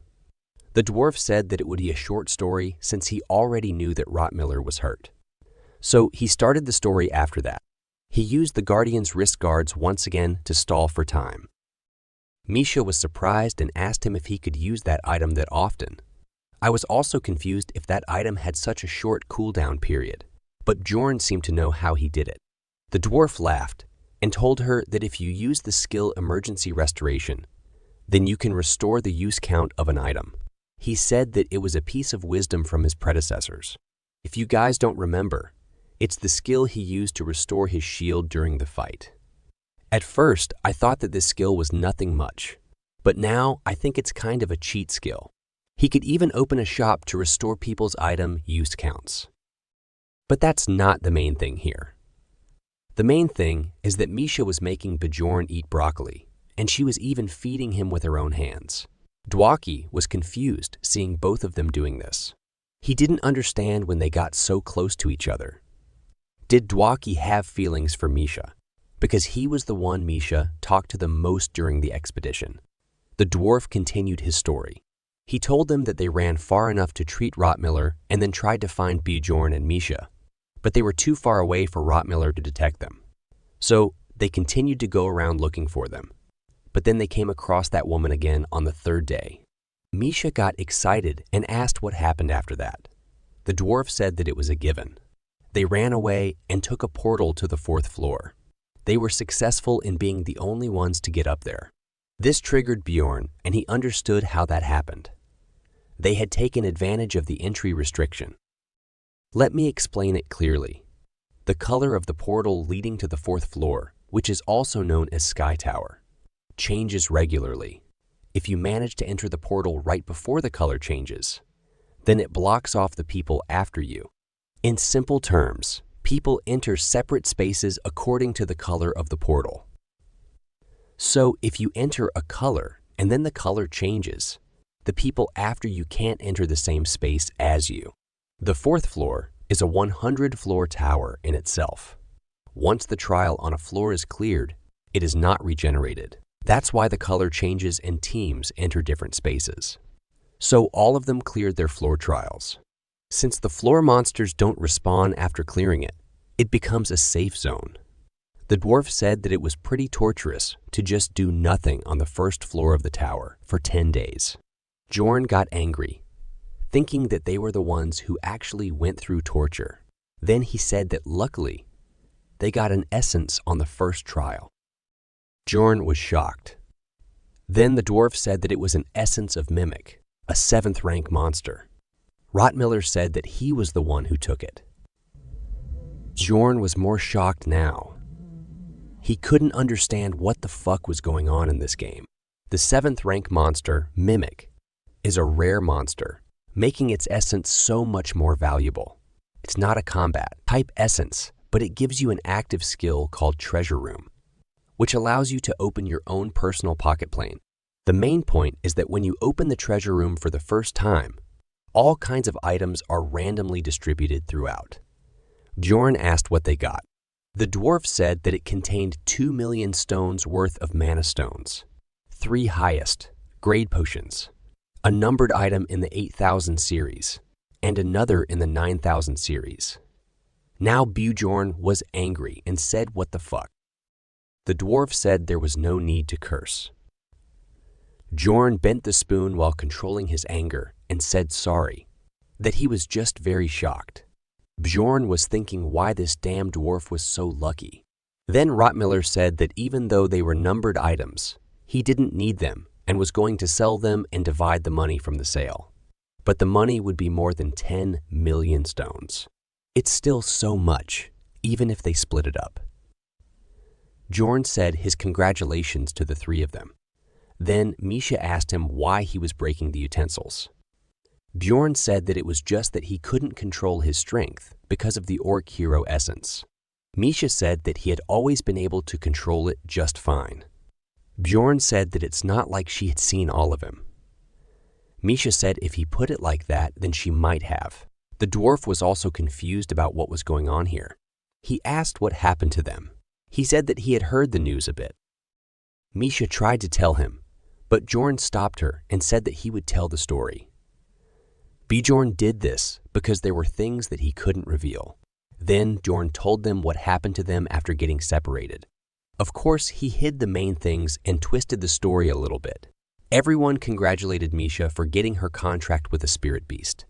Rottmiller said that it must have been hard for her until now, but she meant that it was thanks to Bjorn. Misha laughed awkwardly and said what she meant was that they wouldn't have come back alive if it weren't for Bjorn. The dwarf said that getting the orc hero essence from the Djarwi clan was great, but 2 million stones for the protection fees was just too much. So they would give Bjorn and Misha 1 since they were partially responsible. Bjorn was very touched by the dwarf's words, thinking if he was a ray of light instead of a dwarf. Dwaki said that it was the greatest and most awesome story he had heard in a while, and it was such a shame that he couldn't be there. He looked pretty fired up like a kid whose father had told him a brave story. The dwarf said that no one would be able to argue against the nickname Little Vulcan after such an accomplishment. But, as always, Bjorn was unaware of his own news in the city. He asked the dwarf what he meant by Little Vulcan. The dwarf said, did he not hear it? He told him that this was what people were calling him. Then he told him that he got his nickname from being compared to the barbarian hero of the past ages, Vulcan. So people gave him the nickname Little Vulcan. Of course, Bjorn was not very happy about getting a nickname this soon. In the game, it was good to raise your fame stat. But this is reality. He would receive unwanted attention if he suddenly became famous. The dwarf said congratulations to him for getting a nickname on top of a 5th rank essence, and he was sure that he would make it big. Bjorn just said thanks to him. Then Misha made a cute face and said that there was still something important to discuss. She was talking about how they were going to split the money. They also got the reward money for reporting Karui Priest. They got 3 million for reporting Elisha. This is what Team Misha and Bjorn got after the discussion. The team profit share was 2.44 million. They got 1.2 million from reporting Elisha, plus 1 million as assistance from the dwarf party he talked about earlier. They got 3.11 million from the equipment disposal they got from plunderers, plus 800,000 monostones they obtained after separating. So in total, they got 8.55 million stones. Now, if you subtract the money they used for equipment repairs and priest healing fees for Bjorn, they were in profit of 7.65 million. Of course, they were not getting the share from what the dwarf party got on their own, like what they got from the mimic essence. This is the reason Bjorn was that angry. Then Bjorn told Misha that originally they would split it evenly, but she must remember what she said. She swore to give it all to Bjorn when they were chased by Ryakis. While crying, Misha said fine, he could have it all. Then, after a few days, Misha and Bjorn were hanging out together. Misha said that the labyrinth is a pain, but the real world is hard too. Bjorn said that he had taken care of most things that he needed to take care of. He picked up the equipment from the repair and some of the consumable items he needed, and they even looked around the auction. Misha said, that's great. She was looking very happy hanging around with Bjorn, but Bjorn was confused why she kept hanging around him. He thought that she might be sad about the money since he took it all. But he took it all so that he could manage it better. And the 7.65 million stones is not a big amount if they consider the future. Essences are important as well as weapons and equipment.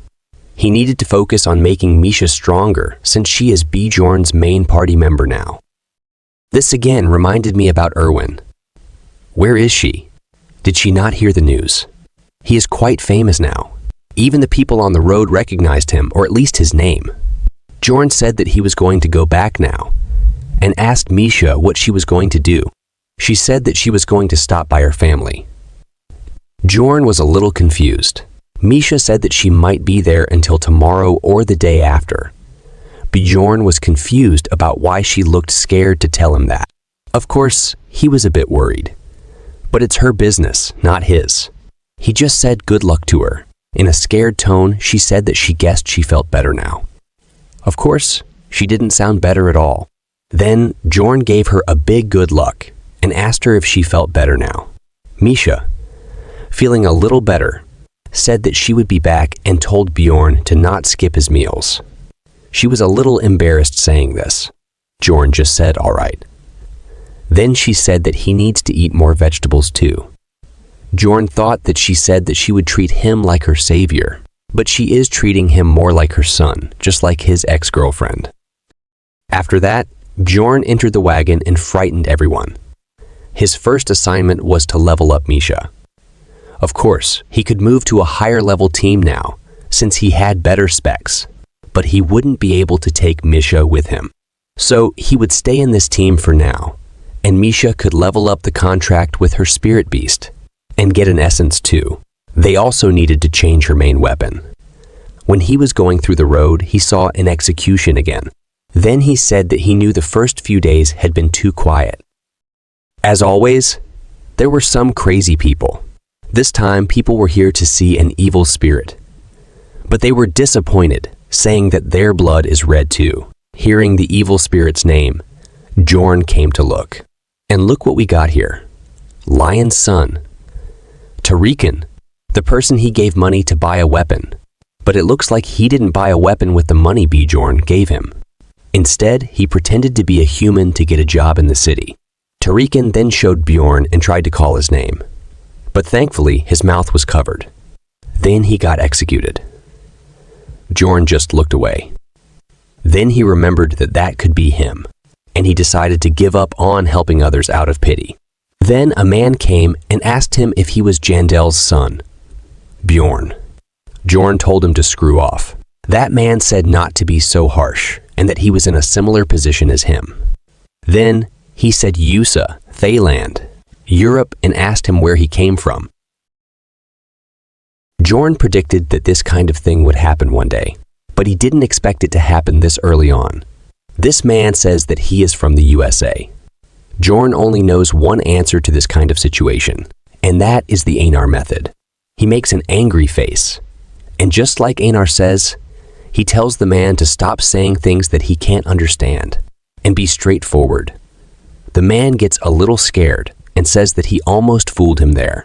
He has been here for only 3 months, but he is already really good at acting. Bjorn asks what he means by acting and tells him to be straightforward. The man again says that he doesn't have to be so harsh. Then he asks Bjorn if he's here for that Guam too. Bjorn says what? Because this bastard misspelled the word game. The man says that it is really great to earn a title in just 3 months. It took him more than 3 years to really settle down. And he is human too. But now all Bjorn can hear is that he is trying to scam him. If Bjorn falls for this scam, it will cost him his life. The man says that he doesn't have to tell him where he is from if he doesn't want to. They are all outsiders here, after all. Then he again says that they have a Guam association kind of thing that they formed. Did he want to join? Then, Bjorn says that he wants to ask him something. Then he asks the man if he is an evil spirit. The man gets a little confused at first. Then he says that he gets it. He kept being indirect, so it must be hard to believe. Then he says that yes, he is an evil spirit. Then Bjorn shouts and says that the vice chief always said that he needs to kill every evil spirit he sees. The man is in shock. He asks what he means by kill. After that, Bjorn starts punching him. That's right. A barbarian never holds back when faced with injustice. After that, both of them are taken by the security. A guard there recognizes Bjorn the little Vulcan. He is also the guard's captain. He thanks Bjorn and says that his brother came back from the labyrinth thanks to him. Bjorn asks him if his brother is in the Jarwi clan. The guard says that his brother was just one of the people who had paid the protection fees. Bjorn is a little surprised because only about 10 of those guys probably lived. Then Bjorn says that he is hungry. And how long does he need to stay here? He is already feeling icky that he didn't get to kill that evil spirit. Bjorn beat him almost to death before the guards caught him. The guard's captain tells him that they are still investigating this, so he has to wait just a bit more. And if what he said is true, then they will let him leave. Then a guard comes running and tells his captain that the bloody mess, the suspect, had a token of an evil spirit hunter. The captain is shocked, and Bjorn is confused about what this evil spirit hunter thing is. Then they move to the room where the man is being treated. A man there has a red armband. I forgot what this thing is called, but it reminds me of the attack on Titan Anime. That man tells them that he is not an evil spirit. Bjorn says that he said he is an evil spirit with his own mouth. But now he's not. Do they think he will be fooled by that? The man tells Bjorn that they go through this with everyone who's accomplished a lot within a short amount of time. It's all just part of the system. Bjorn tells him to stop and says that he won't understand it if he explains it like that. Then the guard's captain tells Bjorn that they thought that he is an evil spirit. Bjorn says, "What? Me?" Then Bjorn starts acting angry and says that he will crush their skulls. The man is barely saving his life. He says that it's all just customary. Bjorn tells him to explain easier. Or is he trying to mock him? The blonde man from before doesn't make a single sound in fear that he will get beaten up again if he does. They say that it's hard to explain. Bjorn makes an angry sound again. Then they say that this won't happen again. After giving them a nightmare and making sure that they won't dare to do this again easily, he got out from there. But he is still a little shocked because he didn't expect them to know so much about them. He understands that the bastards here aren't all idiots. Thankfully, this time Bjorn was able to catch on because of the pronunciation of game, like how Japanese people say Makuta Naruto. Now, it makes sense to him how Tarikan was executed, in a strange city with no one to depend on. If a person suddenly approaches you relating to your experiences, so it is easy to get fooled, not only in the another, but in the real world too. Well, I guess that it went smoothly for Bjorn at least. Then Bjorn enters his room, and as soon as he enters, he steps on an envelope. He notices it and picks it up. There is a red pill inside it. Then Bjorn opens the letter in it too. The letter content is like this. This letter is randomly sent to those they presume to be a player. If you can read this, then do not reveal to anyone that you're a player. And please don't translate this letter even if you are caught by an evil spirit hunter. Anyway, what they want to say is that they have a community where every player's anonymity is 100% guaranteed. And once you take the pill they have put in the envelope, you can enter the community. You should throw away the pill if you do not wish to join. And they wish for your survival. In the end, they also write some good words for the Rafdonia's king, maybe to prove that they are real. At Rafdonia's royal family's direct affiliate, the secret security agency, the man from before reports to his senior about Bjorn. Their leader says that his order was to simply follow him. Then the man from before says that his subordinate thought that it would be easy to catch him since he's only been in this world for 3 months. Then his leader asks him the results. He activates a crystal ball and says that he thinks that he should see that for himself. The video is from the start when that man approaches Bjorn and gets beaten up. Their leader says that in this situation, an evil spirit would normally choose to run away, but he attacked him without any hesitation. So, he confirms that Bjorn Jandal is not an evil spirit. Then that man thought if Bjorn is really fated to be a hero. And if this is true, then this is good, because this city is always in need of more heroes. Next morning, Bjorn went to the magic tower. He thought that the letter he received yesterday was real, which also meant he should act like he was trying to figure out what it was, so he could appear ignorant in front of others. He showed the letter to Raven, who told him he must have made himself known to others. Bjorn was confused by what she meant. Then she told him that everyone gets one when they become a bit famous, so he didn't need to worry too much about it. She added that if he had come to her right away, she could have checked the writing, but now it was probably gone. Bjorn checked the letter again and saw it was now just a plain piece of paper. Raven asked Bjorn if he was curious about what the evil spirits would have written in it. Bjorn acted confused and asked, "Evil spirits?" Raven said she forgot to tell him that the letter was from an evil spirit. Bjorn acted surprised and said he didn't know it was a letter and praised Raven. He was acting too stupid. Who would fall for that? Well, Raven did. She was very proud of herself and said she thought most people wouldn't know that. Then she asked Bjorn if there was a pill in the letter and if he knew what it was. Bjorn said he had no clue. She told him that it was made by a mage who was very skilled in psychological and dimensional magic, as well as alchemy. If he took it, he could enter a specific spirit realm. This time, Bjorn was really confused and asked what a spirit realm was. Raven told him to think of it as a different dimension, where he would leave his body behind, but his consciousness would be elsewhere. Then she explained on a green board like a teacher. If he took the pill, he would be called to the spirit realm every 15 days. They would likely exchange information there. Many had tried to infiltrate the spirit realm to get information, but were found dead the next day. Bjorn would have been screwed if he had taken it. Raven told him not to take it, even if he was curious. Bjorn asked Raven if that meant it was poison. Raven asked Bjorn how he saw the mages and told him that the medicine didn't have poison in it. Bjorn asked why people died then.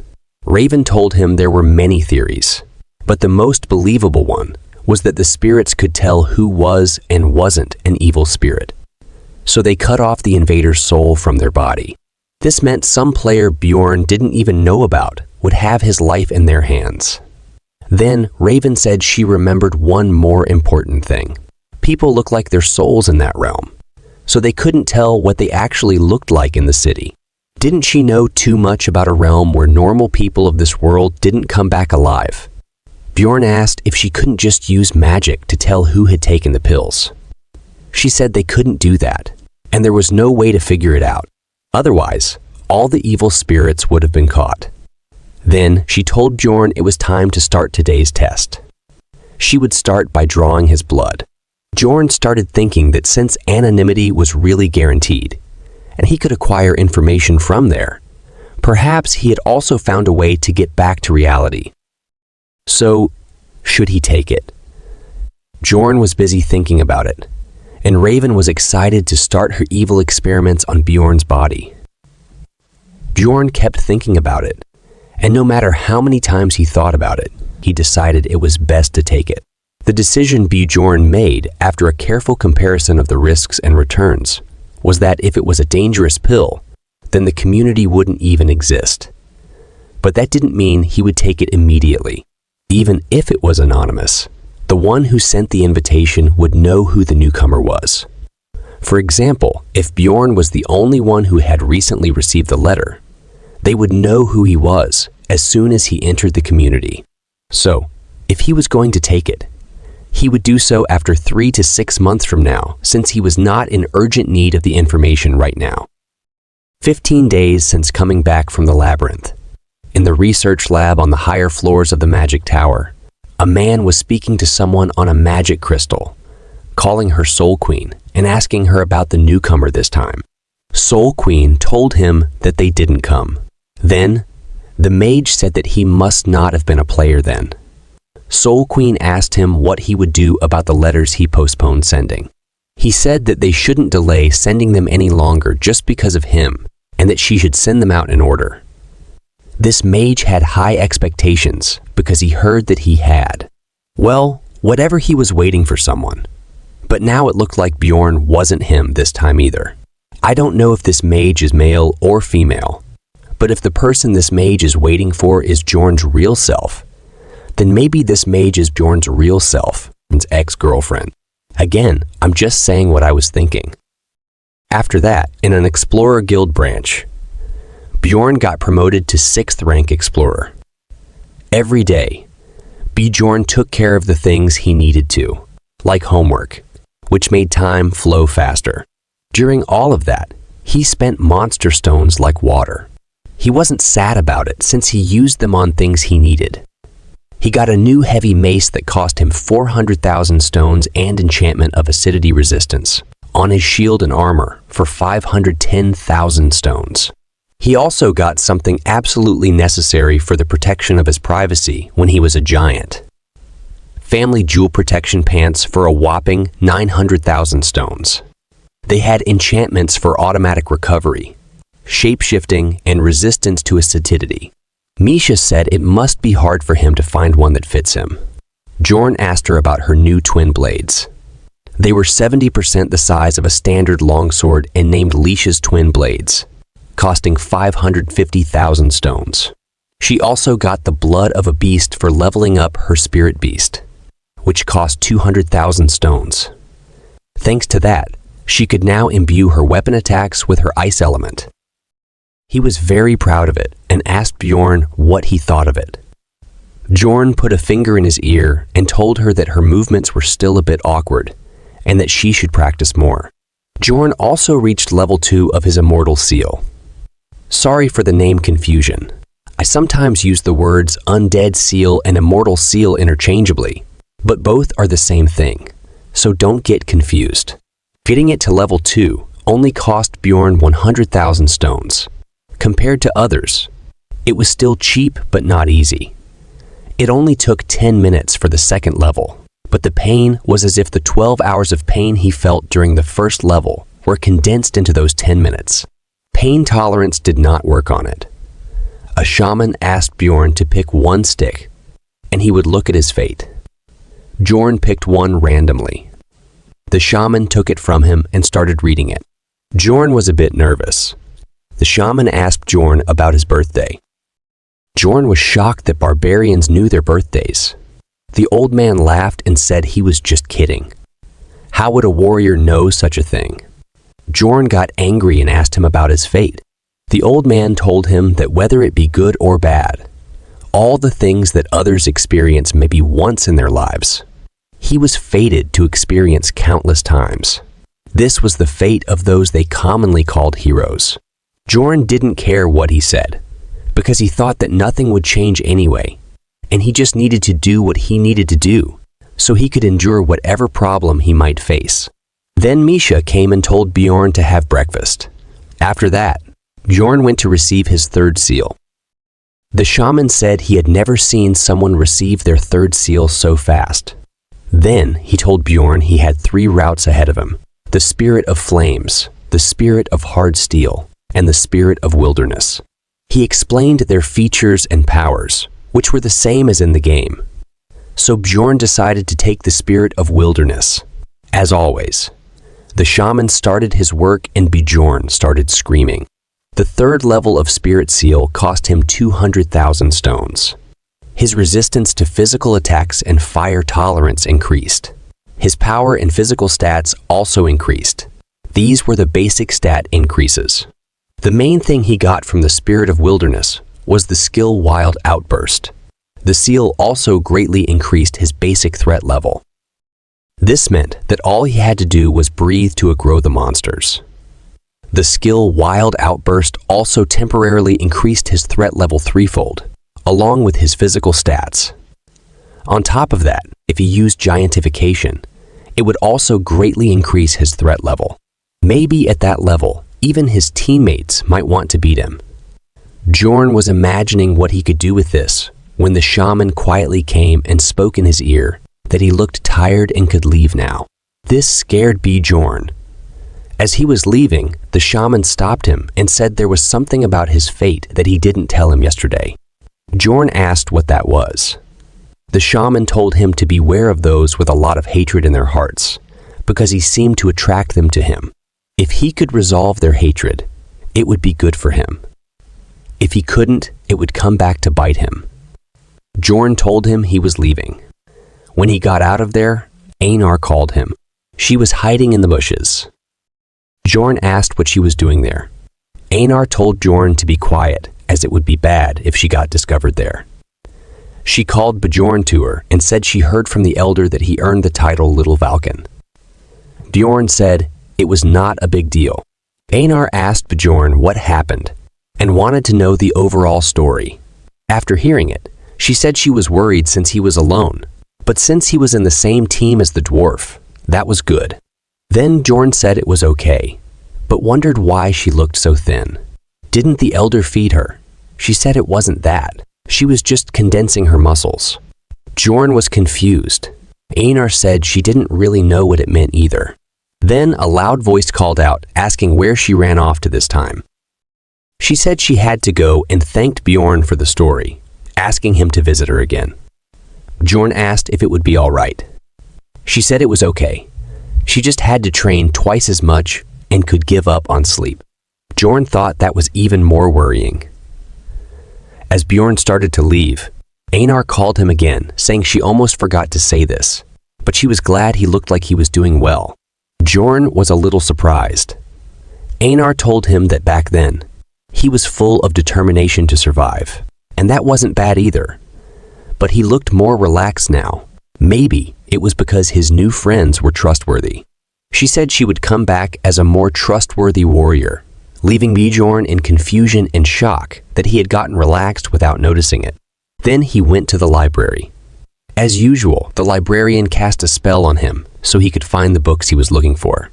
She mentioned to Bjorn that he had become quite famous. Bjorn was surprised that she initiated the conversation. He thought she might have something to say to him, but he decided to ignore her.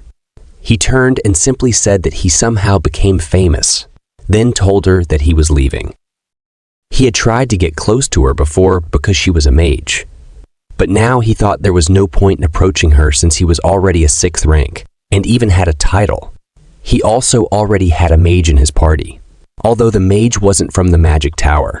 He figured that since she was working as a librarian here, she was probably in a similar situation as Dwaki. He told himself that this was just rationalization. For him, whose utmost priority was survival, being considerate of others' feelings was not something he could afford. He also told himself that he didn't have the capacity to take care of others.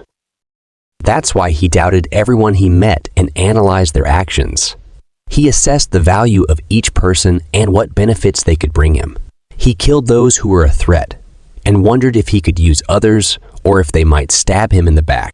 Yes, he had always been cold, acting only for his own sake, but it made sense to him why Einar had said what she said. He turned around again and started moving. He wanted to do things that were unnecessary now. It seemed he had gotten used to life here, and this was a problem. So what was the solution? He didn't know. But the current him was a barbarian, so he decided to live like a barbarian and do whatever he wanted without much thought.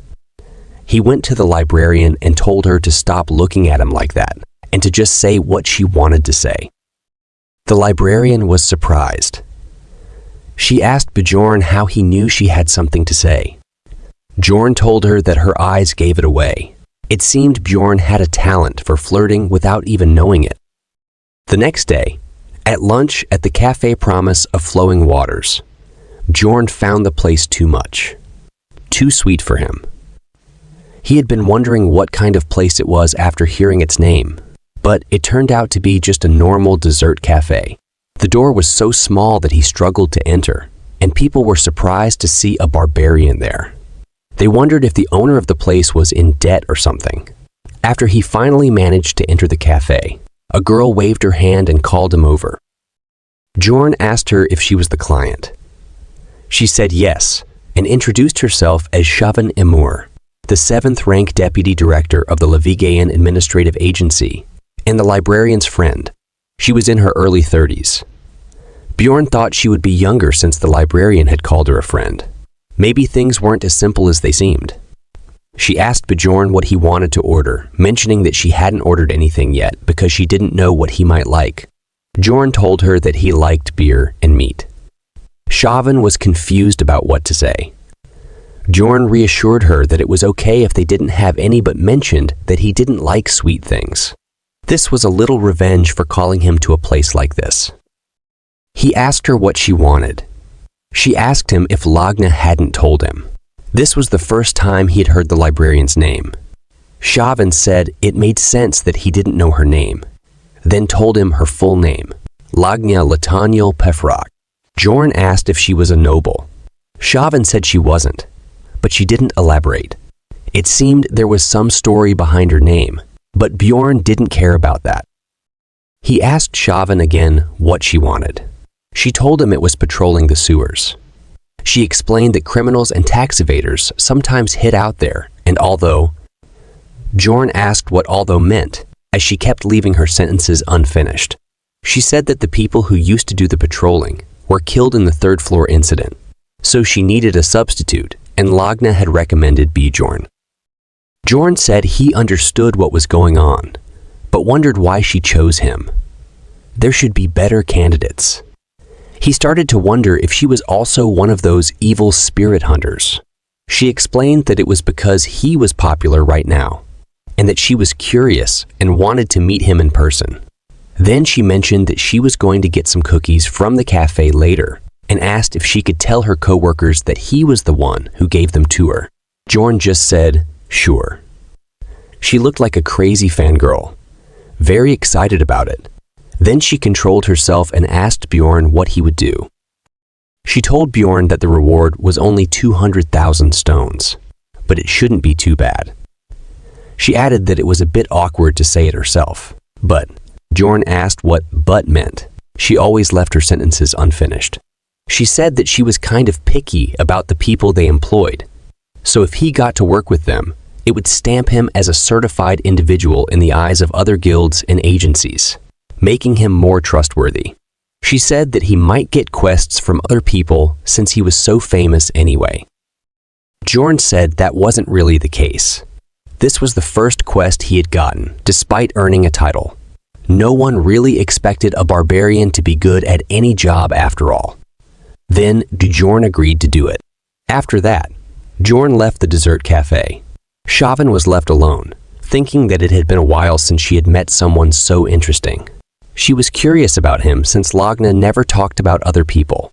She thought Bjorn was so talking to him calms her mind. Since Bjorn also doesn't know anything about Lagna's background, she thinks he's not a bad person. Now she tells herself that it's time for Lagna to make some other friends. 2 days later, at the sewer entrance, Bjorn arrives with his whole team. However, Misha and Dworki are already feeling terrible. The smell is really bad. Even the dwarf is struggling just to stand at the entrance. You wonder why they're all there together. When Bjorn is the one who received the quest, it's because Bjorn mentioned the quest during their regular meeting.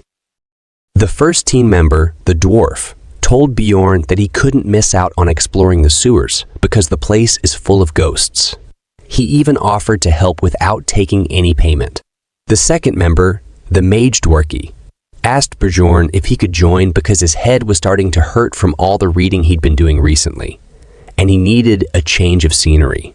The next member, the scout Rottmiller, mentioned that it would be easy to get lost in the sewers, so this was a great opportunity for him to test out his new skills. He said he needed to use his sixth sense. Finally, the little warrior Misha chimed in, saying that since there were criminals hiding down there, it might be dangerous, and she also needed to get used to her new twin blades. Bjorn couldn't refuse the free help, so that's how this team of outcasts came together. The guard at the entrance opened the gates for them and warned them not to lose the map of the sewage system or the headlamps. The headlamps had a recording device, so they had to keep them on the entire time and return them after completing their mission. The sewers were bigger than Bjorn had expected. The dwarf commented that this was why people hid in there. Since it was still dark despite the headlamps, Bjorn asked Dworki for some light. Dworki lit up the place, and after that, the dwarf started telling stories. The dwarf asked the others if they had heard the rumors of a terrifying monster that lived down there. He talked about it as if he were telling a ghost story. Misha went to Dworki and asked if he thought the monster really existed. Dworki blushed a little and said he had heard that all the waste from the magic tower went down there. And if the waste included some kind of potion or chemical reagent that reacted with something, it could create a monster unlike any they'd seen before. So the monster could indeed exist. But Bjorn didn't believe him and ignored the idea, thinking it was too far-fetched. The people in charge had said there hadn't been a problem down there for 2 years, so there was no way such a thing could exist.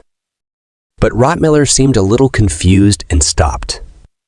Bjorn asked him why he had stopped. Rottmiller said that while the smell down there was terrible, he had a feeling that there was something else present with them. Upon hearing that, everyone became more alert. Bjorn couldn't ignore Rottmiller's words, because the mimic essence Rottmiller had consumed increased his sixth sense by 50 and his luck by 20. If Rottmiller said he felt something was there, then he was probably right. Then Misha noticed a man hiding in a crack in the wall. Bjorn was confused about how the man had gotten in there. Bjorn pulled him out, but the man drew his weapon and tried to attack Bjorn. Bjorn grabbed his hand and broke it, telling him that it was a nice try and that it was good to try everything when fighting for his life. Bjorn then asked why he was hiding there, but the man was in so much pain that he just screamed. Bjorn asked again if he was going to answer or if the pain was so bad that he'd rather die. The man started crying, begging Bjorn not to hurt him, insisting he hadn't harmed anyone, and explaining that he was just broke and hiding because he couldn't pay his taxes. Then Rottmiller pointed out the branding on the man's forehead, saying that the mark was reserved for those who had committed horrible sins, meaning that tax evasion wasn't his only crime. The dwarf said that this reminded him of the good old days when he worked as a blacksmith, where many men with this kind of tattoo were regular customers. Misha asked Bjorn if the administrative agency had told him what to do in situations like this. Bjorn said that they would receive an extra 5,000 stones if they captured the man alive, but they also mentioned that it didn't matter if they killed him, as long as it was recorded on video. Dwarky asked what if he was just a normal civilian. Bjorn replied that the agency had also said that a normal civilian wouldn't be down there. The dwarf laughed, saying that he wouldn't expect any less from the administrative agency. Misha noted that the man was going to be executed even if they captured him alive. The criminal begged them to negotiate, offering information in exchange for his freedom. Bjorn and Misha, looking angry, told him not to try and trick them. The man, scared, insisted that he wasn't trying to deceive them. He said that if they captured a certain crazy woman, they would get much more money. Bjorn asked who he was talking about. The man said that she had stolen his hiding spot a few days ago, and that he was sure she used some kind of dark magic. He mentioned that she had a bunch of corpses with her, but they weren't like the usual undead found in labyrinths. He cried as he explained, saying that if they handed her over to the temple, they'd get much more money than they would for him. Bjorn's expression changed. He was shocked, thinking the man might be referring to Kurui's priestess, Elisha Vihench. Misha asked what they should do now. Bjorn said that if it really was her, they couldn't let her roam around freely because she had a grudge against them. He wanted to confirm if she was truly down there and asked the others what they thought. The trio agreed in unison, saying they should capture her and bring justice, and get some money, as Misha pointed out. Rottmiller disagreed, saying they didn't need to put themselves in danger, but he would follow along since the majority agreed with Bjorn's plan. Bjorn then declared it decided. Half an hour later, they finished their preparations, tied the man up with ropes, and told him to guide them. This path wasn't on the map. Bjorn asked why, if there were so many better hiding spots.